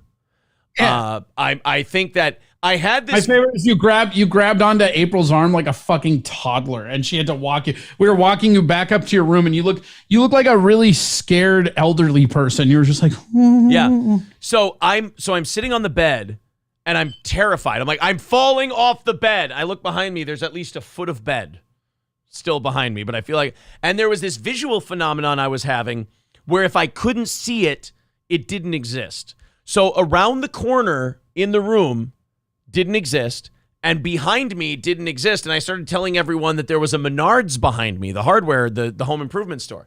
I started telling everyone there's a Menards behind me. I start doing like Scott Hall impressions. Yeah. Yeah, you had a bunch of people and in the fucking room, you're just like doing impressions that nobody can understand. Like the impressions are there, but the words are all jumbled and you're just rocking like a lunatic. It was fucking classic. So then we start going down to the casino and I'm sitting there going, where's April? I can't find April. And behind me, April goes, I'm right here. I'm like, oh, okay, we're good. And so I start hanging on to her, like you said, like I'm going to fall off the edge of the world. I'm hanging on to April. Then we get down to the casino floor, and Corey, it was the combination of the lights, it was the noises and everything. It was sensory overload, and I just started freaking the fuck out. I look forward, and my friend Shane is looking back at me going, dude, you're embarrassing yourself right now. No, me and Shane both like were watching you walk, and I was like, Shane even asked me, he goes, what did you give him? I'm like, half of a weed chocolate. And he goes, oh dear God. No, but here's what. So I look at Shane and I see him look at me and go, you're embarrassing yourself right now. So I go to April. I go, why is Shane mad at me? And she goes, Aaron, Shane's halfway across the room sitting at the blackjack table right now. Yeah. So I am imagining my friend telling me that I'm embarrassing myself. Meanwhile, he's nowhere near me, and April goes, do you think you need to go up in the room and lie down? And I go, yeah, my eyes are wide. We have masks on, so all you can see is my eyes. I'm like, yeah, I got to get the fuck out of here. I got to leave. And so she has to tell everyone, look, I have to basically she has to go to everyone and go, I have to go put him to bed. Yeah. I have to go tuck him in. And April and I sat in the room the rest of the night. Once I got up to the room, I was much better. It was the lights and the sounds of the casino. And you kept talking to Shane as if he was in there. That was the best part. Like as you went up, you kept talking as if Shane was there and he'd stayed down. Right. He was at the blackjack table. Once we got up to the room, I was just like, this is crap. I'm leaving. Oh, man. That was so bad. So bad. And then, yeah, I'm like, dude, why did you just insisted hardly that I gave you a full chocolate? And I'm like, I didn't. And that's the most embarrassing part is it wasn't even a full one. It was a half. That was a hell of a night. Holy Pretty shit. Great. Let's go to, oh God, there's a bunch of them in here. Save big money at Menards, of course. Sounds like the first time I smoked weed when I was 12, says Lily's. It's happened. Novocaine says it's happened to everyone. Eat a gummy and nothing, but eat more and then boom. Oh, I've had that with brownies where you eat like one or two fucking brownies. You're like, these aren't even working. And then you eat another one and you just go to hell. Yeah. Lily says she should have left you there and got smashed with Corey. Well, no, I made it worth her. She should have come down and got partied with all of us and just left you there to cry like the little infant you are. I made it worth her. I made it worth her while. I recovered. Somebody was mentioning earlier, they're like, Aaron, why are you tugging at your beard so much? I can't, now that I have facial hair, I can't stop twirling my mustache. And I can't stop pulling at this little part of the beard hairs. It's taking some getting used to. I love playing with my new hairs. I can't help it. Act like you've been there before. Stop it. I'm sorry, Bud Grant. I can't. All right? I can't act like I've been there before. Get out in the snow in your short sleeve shirt. Jackets are for pussies. April says he woke up in the morning and said, that was one of the worst nights of my adult life. Like he remembers. I remember being really freaked the fuck out. Yeah, you definitely went to anxiety town, population puss. And which is funny because you'd think I would have been anxious just when I took it because I believe I was already making my first trip to the ATM. The blackjack was going so poorly. Not great. Mr. Approachable says that's the way it is with my moonshine apple pie. You drink one infant, what is this bullshit? Take the second one. That's when the first one hits you and you realize you might die. Yeah, you gotta slow it down. Moonshine goes for sure. You got fucked up on moonshine at the station too. That was pretty fun. That was the day I ended up having to quit. That was the moonshine day? Adrian and I were drinking the moonshine and shitting on that chick from Iowa. Oh, was that fueled by moon? That makes a lot more sense. That was fueled by the apple pie moonshine. So in a lot of ways, all of this is Mr. Approachable's fault. Either Mr. Approachable or Ryan the Garbage Man. I'm not sure. Yeah, I think it was Ryan the Garbage Man because it was apple pie, right? I can't remember whose it was, but one of them are responsible. I also remember Kong poisoning you with ribs. Yeah, King Kong Dong brought me some ribs from a contest, and because he'd been driving all night, with these ribs. I don't think they were cooled. I ate the ribs and I was shitting my brains out all day. Now you got me playing with my fucking mustache. See, I know I can't stop. Like I got new hairs in new places, and I'm exploring my body as a young boy. Yeah, I'm gonna need a puke bag. Won't be the last time. What else? Okay, so what else is on the list? All right, we got 2 more. No, 3 more. We got 3 more. One is the F-bombs at the after show. That fuck. It was like a fun little weird reward for not saying fuck during the show. And then we had the uncensored. When we first had Twitch on the radio, we would go to just uncensored on Twitch afterwards. That was some of the funnest shit ever too, because the people would call in and it would get crazy. Do you remember we lost that though because Morgs complained to Gary that she couldn't do her voice tracking for the following day? So then we had to stop. And I remember the giant, it wasn't even like, it was a Minnesota passive aggressive moment. It wasn't really screaming, but it was you were going after, she was bitching at you, and then you said, I can't remember the way you worded it, but you basically said like, we've been carrying your dragging ratings for years. If it wasn't for you, we'd be number 1. No, what it was, because so from 9 to 10, we were off. We used to be 5 to 9 a.m. So we would go from 5 to 9. It's so fucking stupid because they went by like 6 to 10, right? The ratings would be 6 to 10 were the ratings.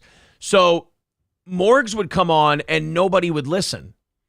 Nobody gave a shit. It was all music. She was fucking terrible. So yeah, whenever she would crack whip with us, I'd basically pull that card on her. I go, look, if it weren't for you dragging down a quarter of our fucking numbers, we'd be number 1 right now. I bitched about that so much. Gary ended up giving us 5:30 to 10, and guess what? Very next book, we're number 1.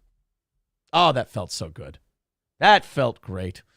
What else? The Twitch after shows. I'm sorry. Was there anything else you wanted to do with that? I just remember we had to stop doing them. I hated that we had to stop. Oh, like I said, I remember we would go into the Twitch after shows, and then we could cuss, and it was fun, and it was weird, and like very loose because didn't have to be rigid like the fucking radio.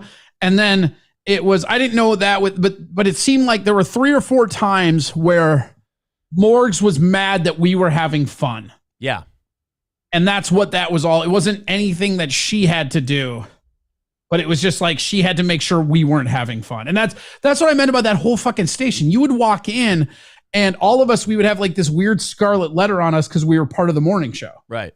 And we were the thing Everybody carrying. in that station fucking hated you. And we were carrying the fucking station. The other thing I hated doing was sales. That really made me fucking, was having to do sales shit. What's the next thing on the list? Let's see. Next thing on the list. Before you get to that, thank you very much to Wildcard with $10 over on PayPal. King Kong Dong with $5 says you should have known something was wrong when Zach didn't touch my ribs. That's, you know what? That's a great point. Guys, half of everything you contribute today, no goal, none of that. If you contribute to today's show, half of it goes to Corey as our going away present. And Corey will be back periodically with the show. So there's the Streamlabs and the PayPal link. We'll take the Super Chats number at the end of the show, cut that in half as well. Corey, next item on the list. All right, so I got 2 more. And if I'm honest, the one that I'm going to talk about right now is my favorite, but you'll know why I had to move the list around so that the one we'll mention late, like the one we're about to mention after this has to be number 1, even though it's not my favorite. It just has to be the last one. Sure. So my number 2, which would be my number 1, memory of the radio, and it will always be ruining Avengers Endgame for everybody. Oh, that was so much fun. That was one of the funniest shit. So I went and saw I went and saw Avengers Endgame that Wednesday night at midnight. And I didn't even go to sleep. I came in and I sat down, and the movie hadn't even opened yet. This was on a Thursday. It was opening that night. I got an early screener and I sat down in the chair, and Aaron goes, "Hey, what'd you think of Avengers?" And I said, "Oh yeah, it was a great movie. Iron Man died." There was no warning, nothing. It was just a great movie. Iron Man died. And now... And the tones and the hate that I got, the pure vitriol, is my favorite. When There was, see, Mr. Approachable, fuck you, you son of a bitch. I still fucking hate you for that. So I got razzed and blown up with so much fucking hate mail. It was my favorite thing ever because they're like, how the fuck could you? I'm like, fucking deal with it. I don't care. that was one of those things where that was another one of those moments, and we have these moments all the time in Steel Toe history. Everybody's leaving. Sorry, guys. Sorry, spoilers, by the way. Everybody's leaving. This show's done. I fucking hate you. I'll never listen again. And then we see those same people the next day. There have been dozens of those throughout our history, and we always just seem to keep coming on back. But yeah, Corey wrecking Endgame. And what's funny is I remember it was before it was released. That was my favorite part of it because again, it came out that night, and I had seen it the night before on an early release. Yeah, and watching everybody just flood. At that time, I think we were still on Facebook Live for the chat. I could be wrong, but watching it just flood. Fuck you. Fuck this. I'm out. Fuck that. Just hilarious. Yeah. And then I didn't help the hate. You correct me if I'm wrong here. I didn't help the hate you were getting when I laughed. It was really funny. And you and I had conversations before where like spoilers don't really bother me. I can still watch a movie if I know what happens. It doesn't bother me at all. I've always said that. I don't give a shit about a spoiler. You tell me how it ends. I want to see how it happens. You know? Yeah, and Dave Phillips nails it too. It was adults being super mad about a kid's movie, and I could not stop laughing at that. It was my absolute favorite thing fucking ever. It was so funny. And I just remember laughing. Not only because you said it, but also I was imagining, this goes back to the sensing the audience when you're doing a show. I was just seeing the faces of the people upset about what you had just done, and it was making me laugh really hard. It was, and they were so pissed. We're talking weeks later. I was still getting people sending me hate mail to my personal messenger on Facebook. Yeah. I love Steel Toe. Fuck you. I'm never listening to another one of your days. You ruined this movie for me. Blah, blah, blah. Whatever. Do you still see some of those people today in the chat? Yeah, one or two. Yeah. Mr. Approachable was one of them, but he never said he was leaving. He just cussed me out multiple times. It was for like a week. I would just get flamed in my messenger from him telling you, fuck you. Yeah. It was really funny, and it was the second time that had happened, but it was the biggest movie that anyone had spoiled. Pete came in one morning, and he had seen Rogue One. And this wasn't like yours, where you did it the night it opened. He did it like the week after the opening weekend. It was the night it opened. It was a giant fucking series. People had been waiting for years, and it was one of the biggest twists to the ending. Yeah, so Pete came the Monday after the movie had opened. And in my opinion, if you wanted to see the movie that fucking bad, you should have gone and seen it. Well, Pete comes in, and he goes, I was like, hey, how was Rogue One? And he goes, oh, it was a good movie, but it's a little weird. At the end, they all blowed up. We're like, wait, what?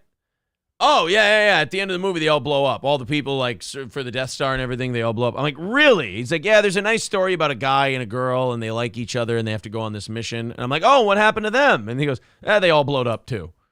And, he's just nonchalantly going through every character, what he finds interesting about them, and then how they die at the end of the movie.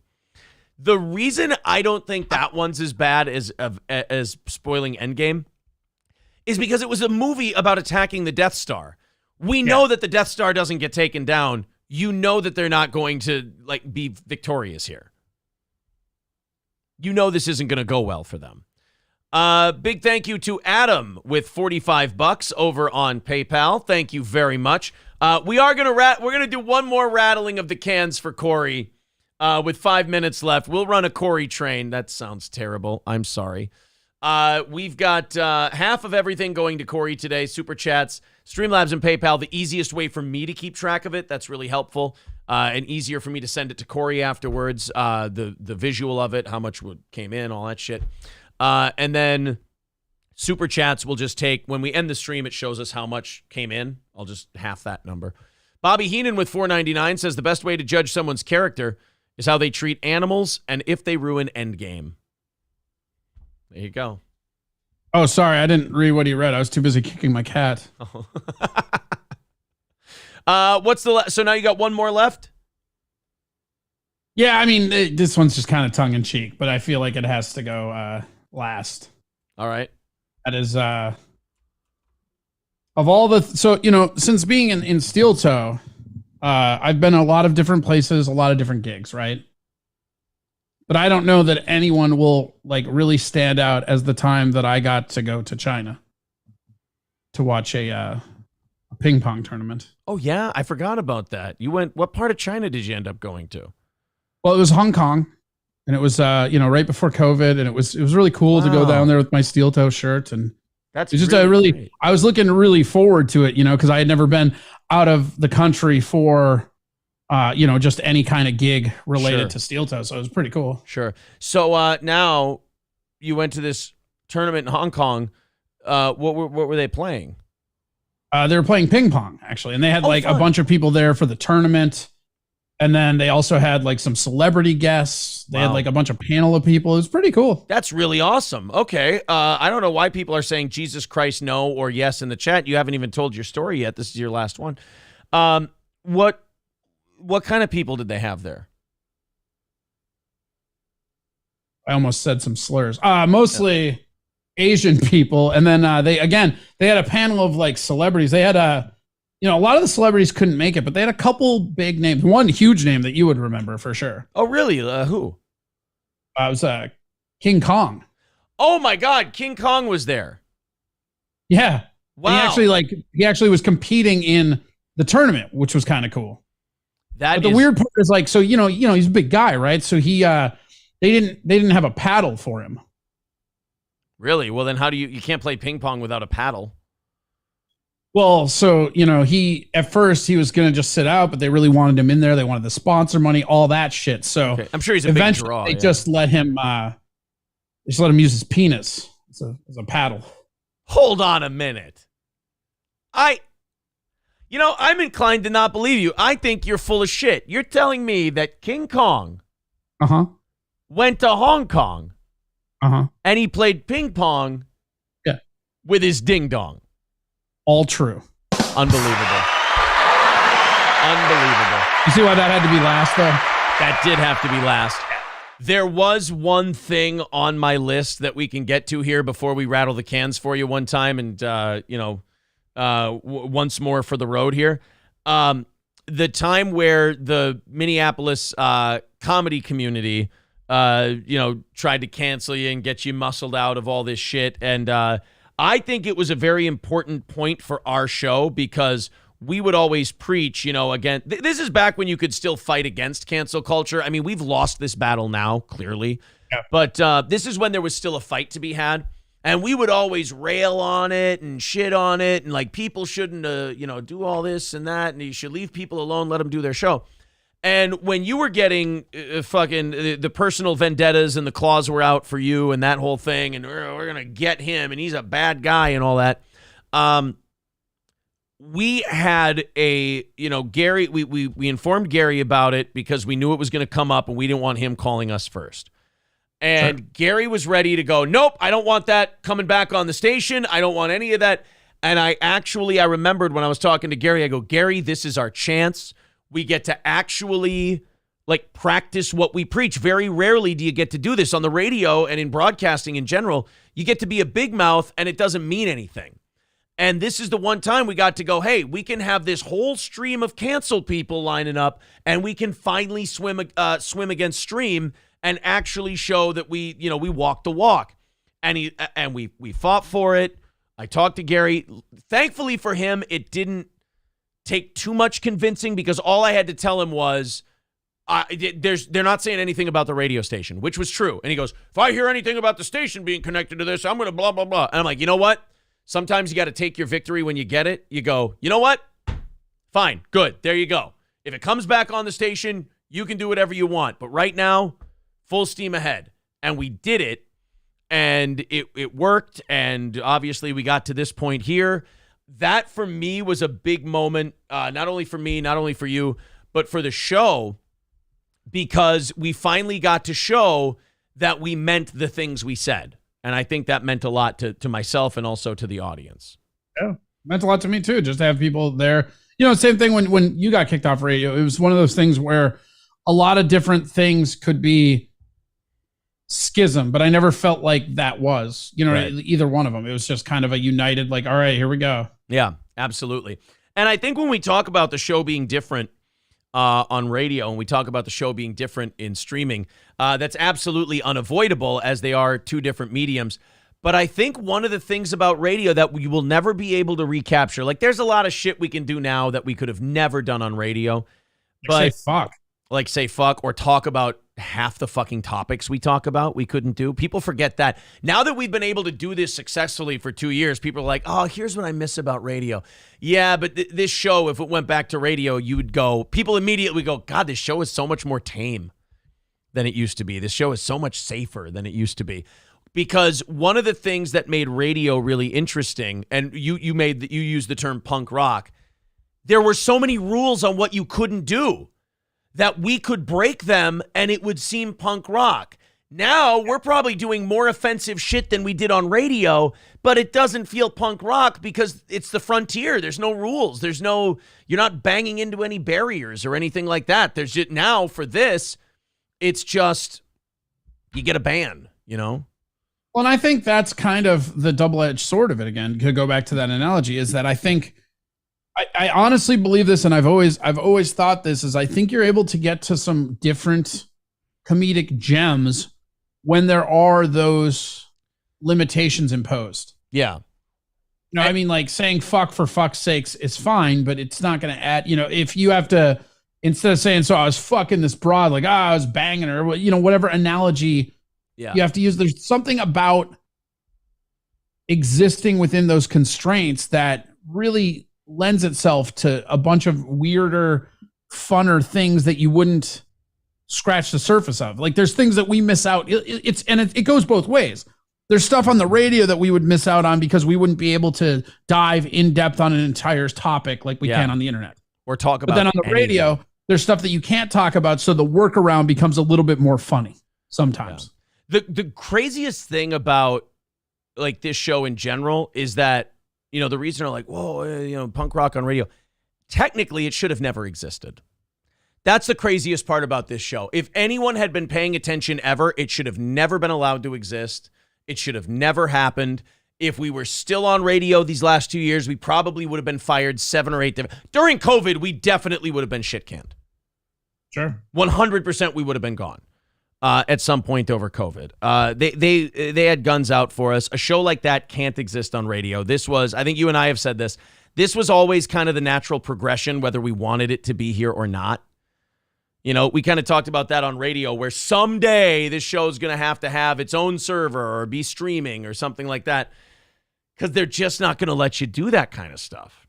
So that having something to resist against was always part of that on radio. Citizen M says, Aaron, oh, here we go.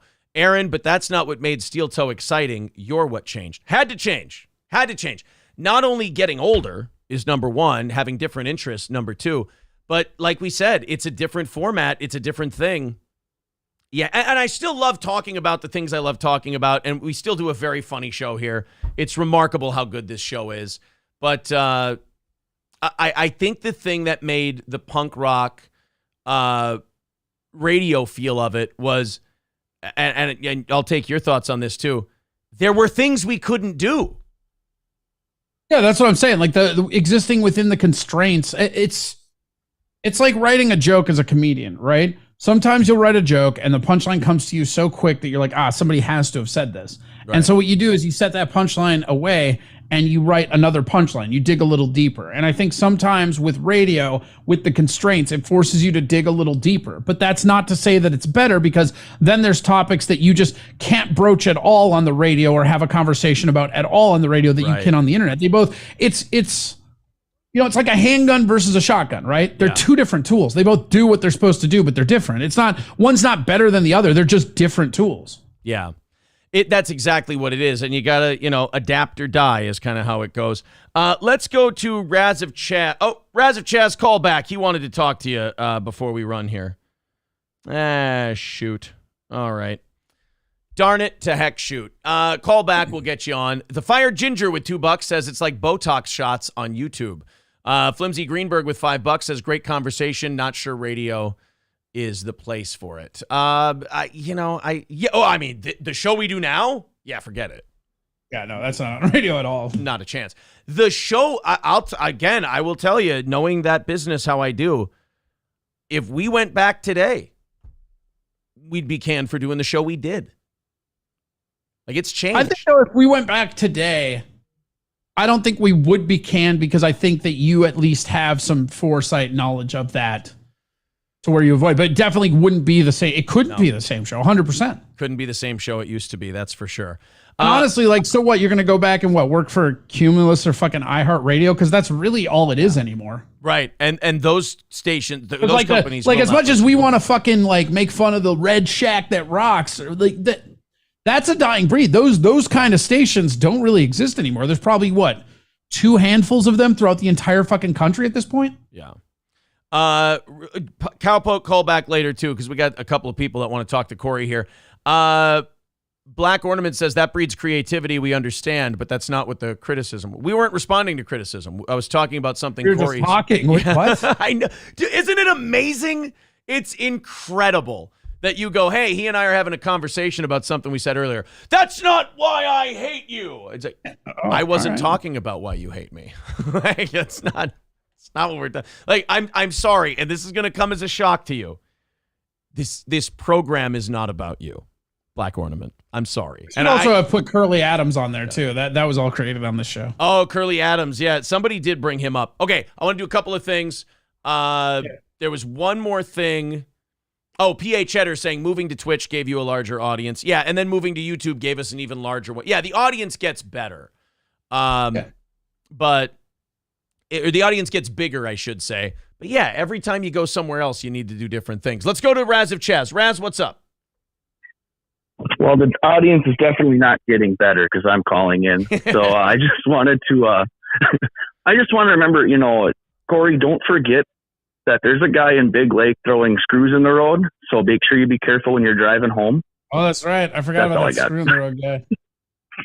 Yeah, the screw in the road guy was very, very good. Oh, just hanging up. All right, well, fuck me in the ear. He aborted that phone call, much like his first child. Oh, my God. That's what he wants. He wants that from me. It's okay. He does. You know what? I just have to remind myself. Sorry, did that seem like a miscarriage of justice? Yeah, you know what? I just have to remind myself it's what Raz would have wanted. Hung Solo with $10 says today's show is proof Corey has been the best overall second. Good luck. There you go. Corey, make sure you plug all the stuff that they're going to see you on. I mean, I know you'll be back on this show. Yeah, YouTube. I mean, just go to youtube.com, Corey Adam Comedy, twitch.tv/Corey Adam Comedy, and the. You want a little teaser for the new project? Ooh, fun. I mean, you already told me what the new project was on the phone, but yes, I'll play surprised. Oh no, you don't know. This is my solo project, my stuff. Oh, this isn't the thing that you're going to do with some other. Oh, okay. Yeah. Fuck me. So we're doing a live formatted call podcast on Mondays, which it'll change around what day it is depending on when Luke can, but it'll be probably Thursday 7 to 9 p.m. And then what we're going to be doing is we're going to be taking that 2-hour conversation, editing it down, and then making a fake radio show, which will be available on iTunes as an audio-only podcast. We have fake commercials, we have fake bumpers, we have all this stuff, and it's going to be called KCUK, which they will never pronounce, but it's pronounced cuck. Cuck. Makes sense. And I also, I have the website registered already at kcuk.life. I didn't even know you could do a .life. Dude, so I went online last week. I was looking to grab the .coms, and the .com was taken, and they had one of those like, talk to one of our fucking brokers, and the guy's like, yeah, for $9,000 you can have this, and I'm like, okay. And then I just looked at what other extensions were available, and when I saw .life, I could not stop laughing. So boom, ours. All right, here's what we're gonna do. We're gonna fire up the music. Call in too. Like I'll take all the calls. What's up? We're gonna fire up the music for Corey one time here. And you guys can contribute if you'd like to. And while we're doing that, I want you guys to put any memories from the last 4 or 5 years that we might have missed in the chat. And we're gonna wrap up here with Corey in about. After we do this, we'll put a wrap on this whole thing. But here we go. Let's fire it up one more time for old time's sake. Half of everything is going to Corey Adam today. No goal, none of that stuff. No goal tonight either. There's the Streamlabs. There's the PayPal. Of course, subscribe to all of Corey's stuff at twitch.tv/CoreyAdamComedy and youtube.com at CoreyAdamComedy. Those links are in the chat. All right, Streamlabs, PayPal, two best ways to do it, counting-wise. Otherwise, Streamlabs, Super Chats and memberships count as well. All right, Citizen M, what a great guy. He says, Corey and Steel Toe for the win. Thanks, buddy. Appreciate that. Sure. I think we only saw a handful of people who were mad that we weren't mad at each other. That was actually really encouraging. I like that. What do you do? It's the internet. I like that it wasn't many people. Oh, yeah, That's Michael really nice. Caine, too. Bring me Michael Caine. Where is my cocaine? Yes. Bring me Michael Caine. The who's on first of Michael Caine bits. Also, people are pointing out Cause the Law. That's a very fresh one. Is the law, baby. When you had to do the audio chime in remote thing during the radio days, and you would keep doing the user has left your channel. Oh yeah, bit. I forgot that. That would have been on my list too. User disconnected. Yes. Rusty, I remember I had that as part of the intro song for the Tuesday night show. Yeah, Rusty Grammar. Actually, hold on. I don't think I took it off the soundboard. Shit. Rusty Grammar pointing out your fan letter from prison that you got. You know, I'm mad about that because Cheese was in prison for how long, and I couldn't get another prison letter. Well, we haven't seen him back in a while, and I don't. User joined your channel. There it is. I remember. Oh, dude, check this out! I'm like the Cosby Show, except I don't. Oh yeah, that's right. The weird ass double Inception video shit we did. We're gonna do this little fun little deal we're doing now to the little train to get Corey a couple of extra bucks at the end here. Then Cowpote. Shout out to Kirk Hovind. Then Cowpote wants to say goodbye. Yeah, the map bit. So Corey used to take out a map and look at no, I didn't take it out. It was left on the fucking desk. That's right. The coverage map got left out, and he saw all the little towns that were in our broadcast circle and would start shouting them out randomly throughout the show, and it was funny and enraging. It was really funny. Oh, yeah, Weepy Voice Killer, too. I forgot about that one. Oh, yeah, the Weepy Voice Killer was a good one. Need Trump with $20 says, Corey, here's to your future, buddy. Thank you. There you go. The Alexa bit, yeah, where we would make all of the audience's Alexas go off. Oh, yeah, that's right. I got in trouble for that one. Can't be doing that. Gary sat me down and talked to me about that one. Oh, Gary! Wow, you got in trouble with Gary for that one? Yeah, apparently, that's something that they can can be actionable if they can prove that you made their phone shut off when they need it or some shit like that. I did not know that. 1-2 skip to my Lou with $20. Alexa, play Nickelback. Says, was bummed to hear the news. Corey, you've always been my favorite second mic. Peace out. Well, I can say this. I know Corey's amenable to it. Corey will come back from time to time and do a show. We'll make him get up really early. But until then, we got about 10 seconds left in the music. Then we're going to talk to Cowpote, and we're going to put a wrap on Corey's final regular Wednesday show. Next week, we've got Oz. The week after, we've got Matt from Savage Thoughts. So if you guys like the old radio show, we got a lot of the old radio people coming by in the next couple of weeks. And then, of course, if we can get Josh Denny to do a show with us, we'd love to do that as well. Mersh is definitely on that list. A bunch of other people. We'll see. And then, of course, I want Oz to come by semi-regularly as well. Scarface with 1999 says, I painted my face for war like Braveheart. Why aren't y'all fighting? Just kidding. Silverwolf with $20 says, gonna miss you, Corey. Good luck in the future and all your projects. We'll look forward to your visits like a kid whose dad left. Thanks for all the laughs, brother. See you soon. Very personal. My dad left. That's from Silverwolf. All right. Corey, let's talk to a guy. Guys, seriously, youtube.com/CoreyAdamComedy, twitch.tv/CoreyAdamComedy. I'm not going anywhere. Right. I'll be around. Guys, go follow Corey on everything he's on. Twitch, YouTube, fuck it, even Kick, Rumble, all of it. Follow on all of it. Rumble, D-Live, Kick, all of it. Trovo. All of it. Is D-Live still going? No, fuck D-Live's dead. Oh, okay. All those people are over on a product called Pilled now, which is also, it's a fun interaction, but it's super new and glitchy. I'd say Kick is the new future. That's actually something. Here's my last piece of future advice for you, buddy, is you might want to look into Kick. The TOS is a little bit better. They have a better cut for the talent, and they're basically trying to be a more user-friendly Twitch. Oh, shit. Okay. They're in their beta, and it's funny, like, when you go in and look at it, you would swear that they're going to get sued from Twitch because of how similar to Twitch they look. I'm writing Kick. Kick, yeah, kick.com, not to be confused with, there's like another one that's like a text message thing, but this is like, you'll know it when you see it. It's in beta, but just kick.com. Somebody writes, okay, I'm unsubbing to Steel Toe and subbing to Corey. No, guys, you don't have to do that, as you've seen with this last show. They do have to do that. We've gone out on a Corey Adam either them or me. You do that right now. I'm just kidding. We're going out on the highest, best Corey feelings in the world, guys. It's fine. Don't worry about it. All right, let's go to Cowpote. You've been waiting patiently. What's up, buddy? Did you want to say goodbye to Corey for a while? Well, it's the end of the Imbecile Nimrod show, and no one really cares about Kick. But anyways, he's still doing his podcast for me, and no one's going to care. But you need to put a hat on your mullen. Your head is less hair than I have in my nuts.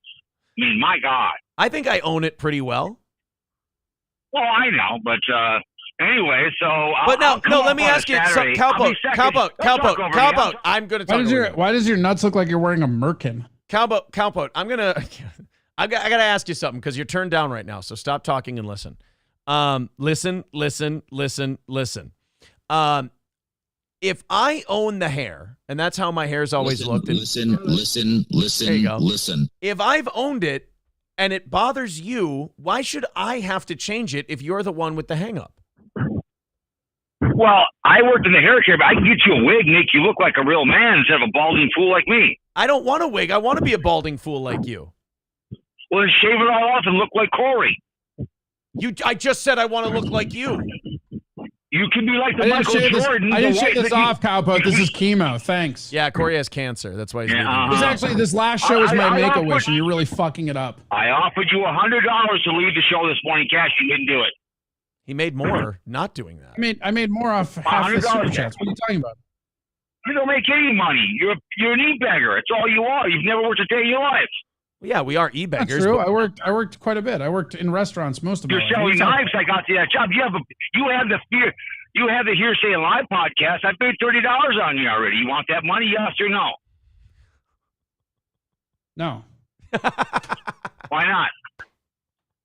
I don't know, because knowing you, it'll all be crumpled up fucking ones, and it'll have your splooge on it. Well, so like, I was gurring all over the Sprecher coin. You're like masturbating in the maze of mediocrity right now. That's what you're doing.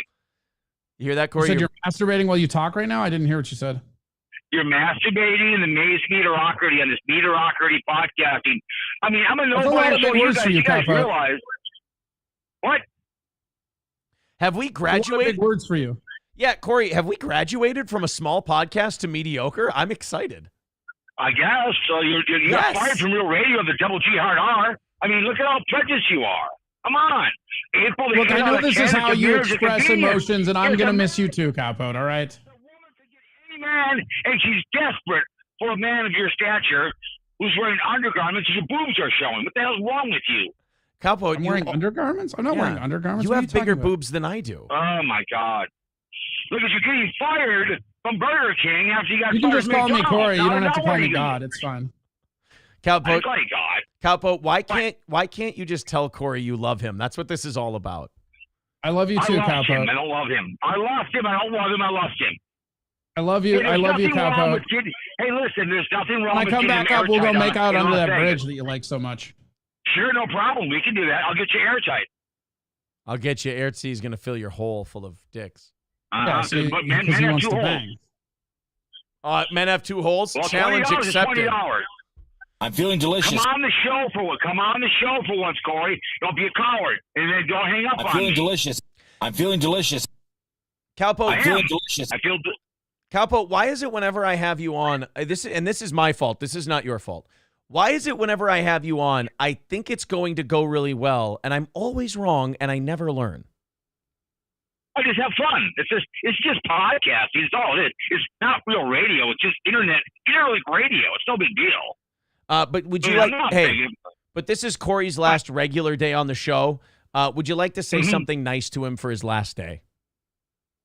Corey, you're good shit. Don't worry about it. You're doing a good job on your hearsay and lies. Let's get together, do a show. I'll come down to H-Town. Come to Minnesota. We'll do a show together somewhere. We'll have some fun. I don't hate you, Corey. I don't hate anybody on this video platform. You're good shit, Corey. Don't try to be funny. Just be funny. Okay? That's all you got to do. Don't try. Just Ham, do. please. Ham, please, Cowpote. Ham, please. All right. Well, Just Cowpote, be funny. Don't try to be funny. Cowpote, thank you very much for I'll come to State Quality. I want to do a show at your house on Saturday. I'm sure we would all love that. Cowpote, thank you very You betcha. Cowpote, thank you very love you much. all. Right, love you too, Cowpote. See, he just said love you. He finally said it. Good. Thank God. Matthew, remarkable. I don't know if Matthew's got to get a hold of us and tell us if this is VIP or if this is all to hand off to Corey. $250 coming in from Matthew. Very nice. $250 coming in from Matthew. I think he's already a VIP. So you let me know if that's a VIP thing or if that's the whole split, and we'll do that whole thing. You let me know, and then we'll take it from there. But thank you, Matthew, for the 200. Thanks for that, by the way. Hey, let me know if there's any red tape that I don't have to pay Corey this money. I see how this goes. What the fuck? The guy becomes a VIP. I want to make sure with you. Calm down. Play with your fucking goatee. Simmer down. It's fine. I want to make sure I don't fuck the poor guy over. Callie with $8. Thank you very, very much. All right. That's going to do it for today. Corey, anything you'd like to say before we wrap up today? Which, first of all, no, I'm just kidding. I'd like to say this. Look, great show. Yeah, it's fun. No, I'll miss all you guys, and I'll be around. I mean, come hit me up or whatever. I don't know. It's yeah, I don't know. It's the end of an era, bro. Like whatever. Check it out. Everything. People get so caught up in like routines and all this other stuff. Change is never a bad thing. It just isn't. Yeah. And this is like I'll be over on, like I said, youtube.com, Corey Adam Comedy, twitch.tv, Corey Adam Comedy. I'll be the same places I ever were. I'll be across all the other different weird platforms I like to do. And not only that, but like his show's still on. We'll still promote his show. We'll still have him on this show. Look, we've Corey wanted to do his own thing. And I'm sure that when more advertisers come back to this show and the money gets better, he will weasel his way back in. No. I'm always open to more money. Let's be honest. Absolutely. And guys, to the handful of you who wanted this to be a fight and brutal and knockdown, drag out, Corey and I do that shit for fun. This was the best farewell we've ever had in Steel Toe history, and he will be back again. We're going to bring back some of your old favorites as well. So support both. Go subscribe to all of Corey's stuff. Subscribe to Steel Toe, like his stuff, like our stuff, and we hope you enjoyed today's program, and we hope you keep on coming back. Corey, thank you very much, buddy. I'll be over on YouTube almost immediately. I just got to get it up and running. But you guys can go talk all your shit and all your snitching and ratting. Oh yeah, dude. You better tune in, bro, because man, it's gonna be brutal now that I'm done. Bleh. Hey, let me also know before you go. A little later on today, go ahead and tell me what the mods are that I need to get rid of. I ain't snitching. That's your problem. People want to know. You're in the snitchwood now, bro. People want to know what the super chat total was. It says chat revenue $234. So the super chat number it says on the thing here is $234. And then as far as PayPal goes, if you guys have a minute, if you want to know how much Corey made today, I can add it up for you. Let's see. $250. Oh God, there's cents involved too. I'll round up. $250, $270. 43, 270 and 43 is 313. 322, 340, 440, 440, 440, 445, 445, 493, 541, 550, 550, 570, 570, 595, 590. Hold on, I can do this. 595, 650, and 660. So the grand total was 660 for, and was that was just PayPal, right? That I just counted was the 660. I don't know. You're the one doing the counting. I have no idea. All right, so that's 660 and then 236. That's 896. We'll call it an even 900. $450 for Corey today. $450. Not a bad farewell, guys. You like him. You really like him. Thank you very, very much. Papa Hawk with 199 says any other day Aaron would track every super chat. Yeah, I knock them all off the goal. I looked at the thing. When it's only half the money, he's paying half attention. That's how that works. Exactly. Guys, I don't know what you want from me. Pretty reasonable, really. Yeah, I'm sorry that I was half open. pay equals half effort, right? I'm sorry that you thought less of. I'm sorry you underestimated me as a person, and all I did was I happened to be honest. I'm really sorry for that. All right, guys, take it easy. Corey, thank you very much. We're gonna miss you, buddy, and we will see you back here again sometime. Yeah, have a good one and have fun on the prize show tonight. And everybody stay golden, baby. All right, Corey Adam Comedy on everything. Take it easy, bud. Corey Adam Comedy on absolutely everything, whether it's Twitch, YouTube. There's the links in the chat from Brown Candy, twitch.tv/Corey Adam Comedy, youtube.com/@Corey Adam Comedy. Okay, now I got to get out of here because now they're trying to fuck up my count. Fauci's Pangolin says, $452.50. All right. Thank you. Thank you, Fauci's Pangolin. Take it easy. We'll talk to you.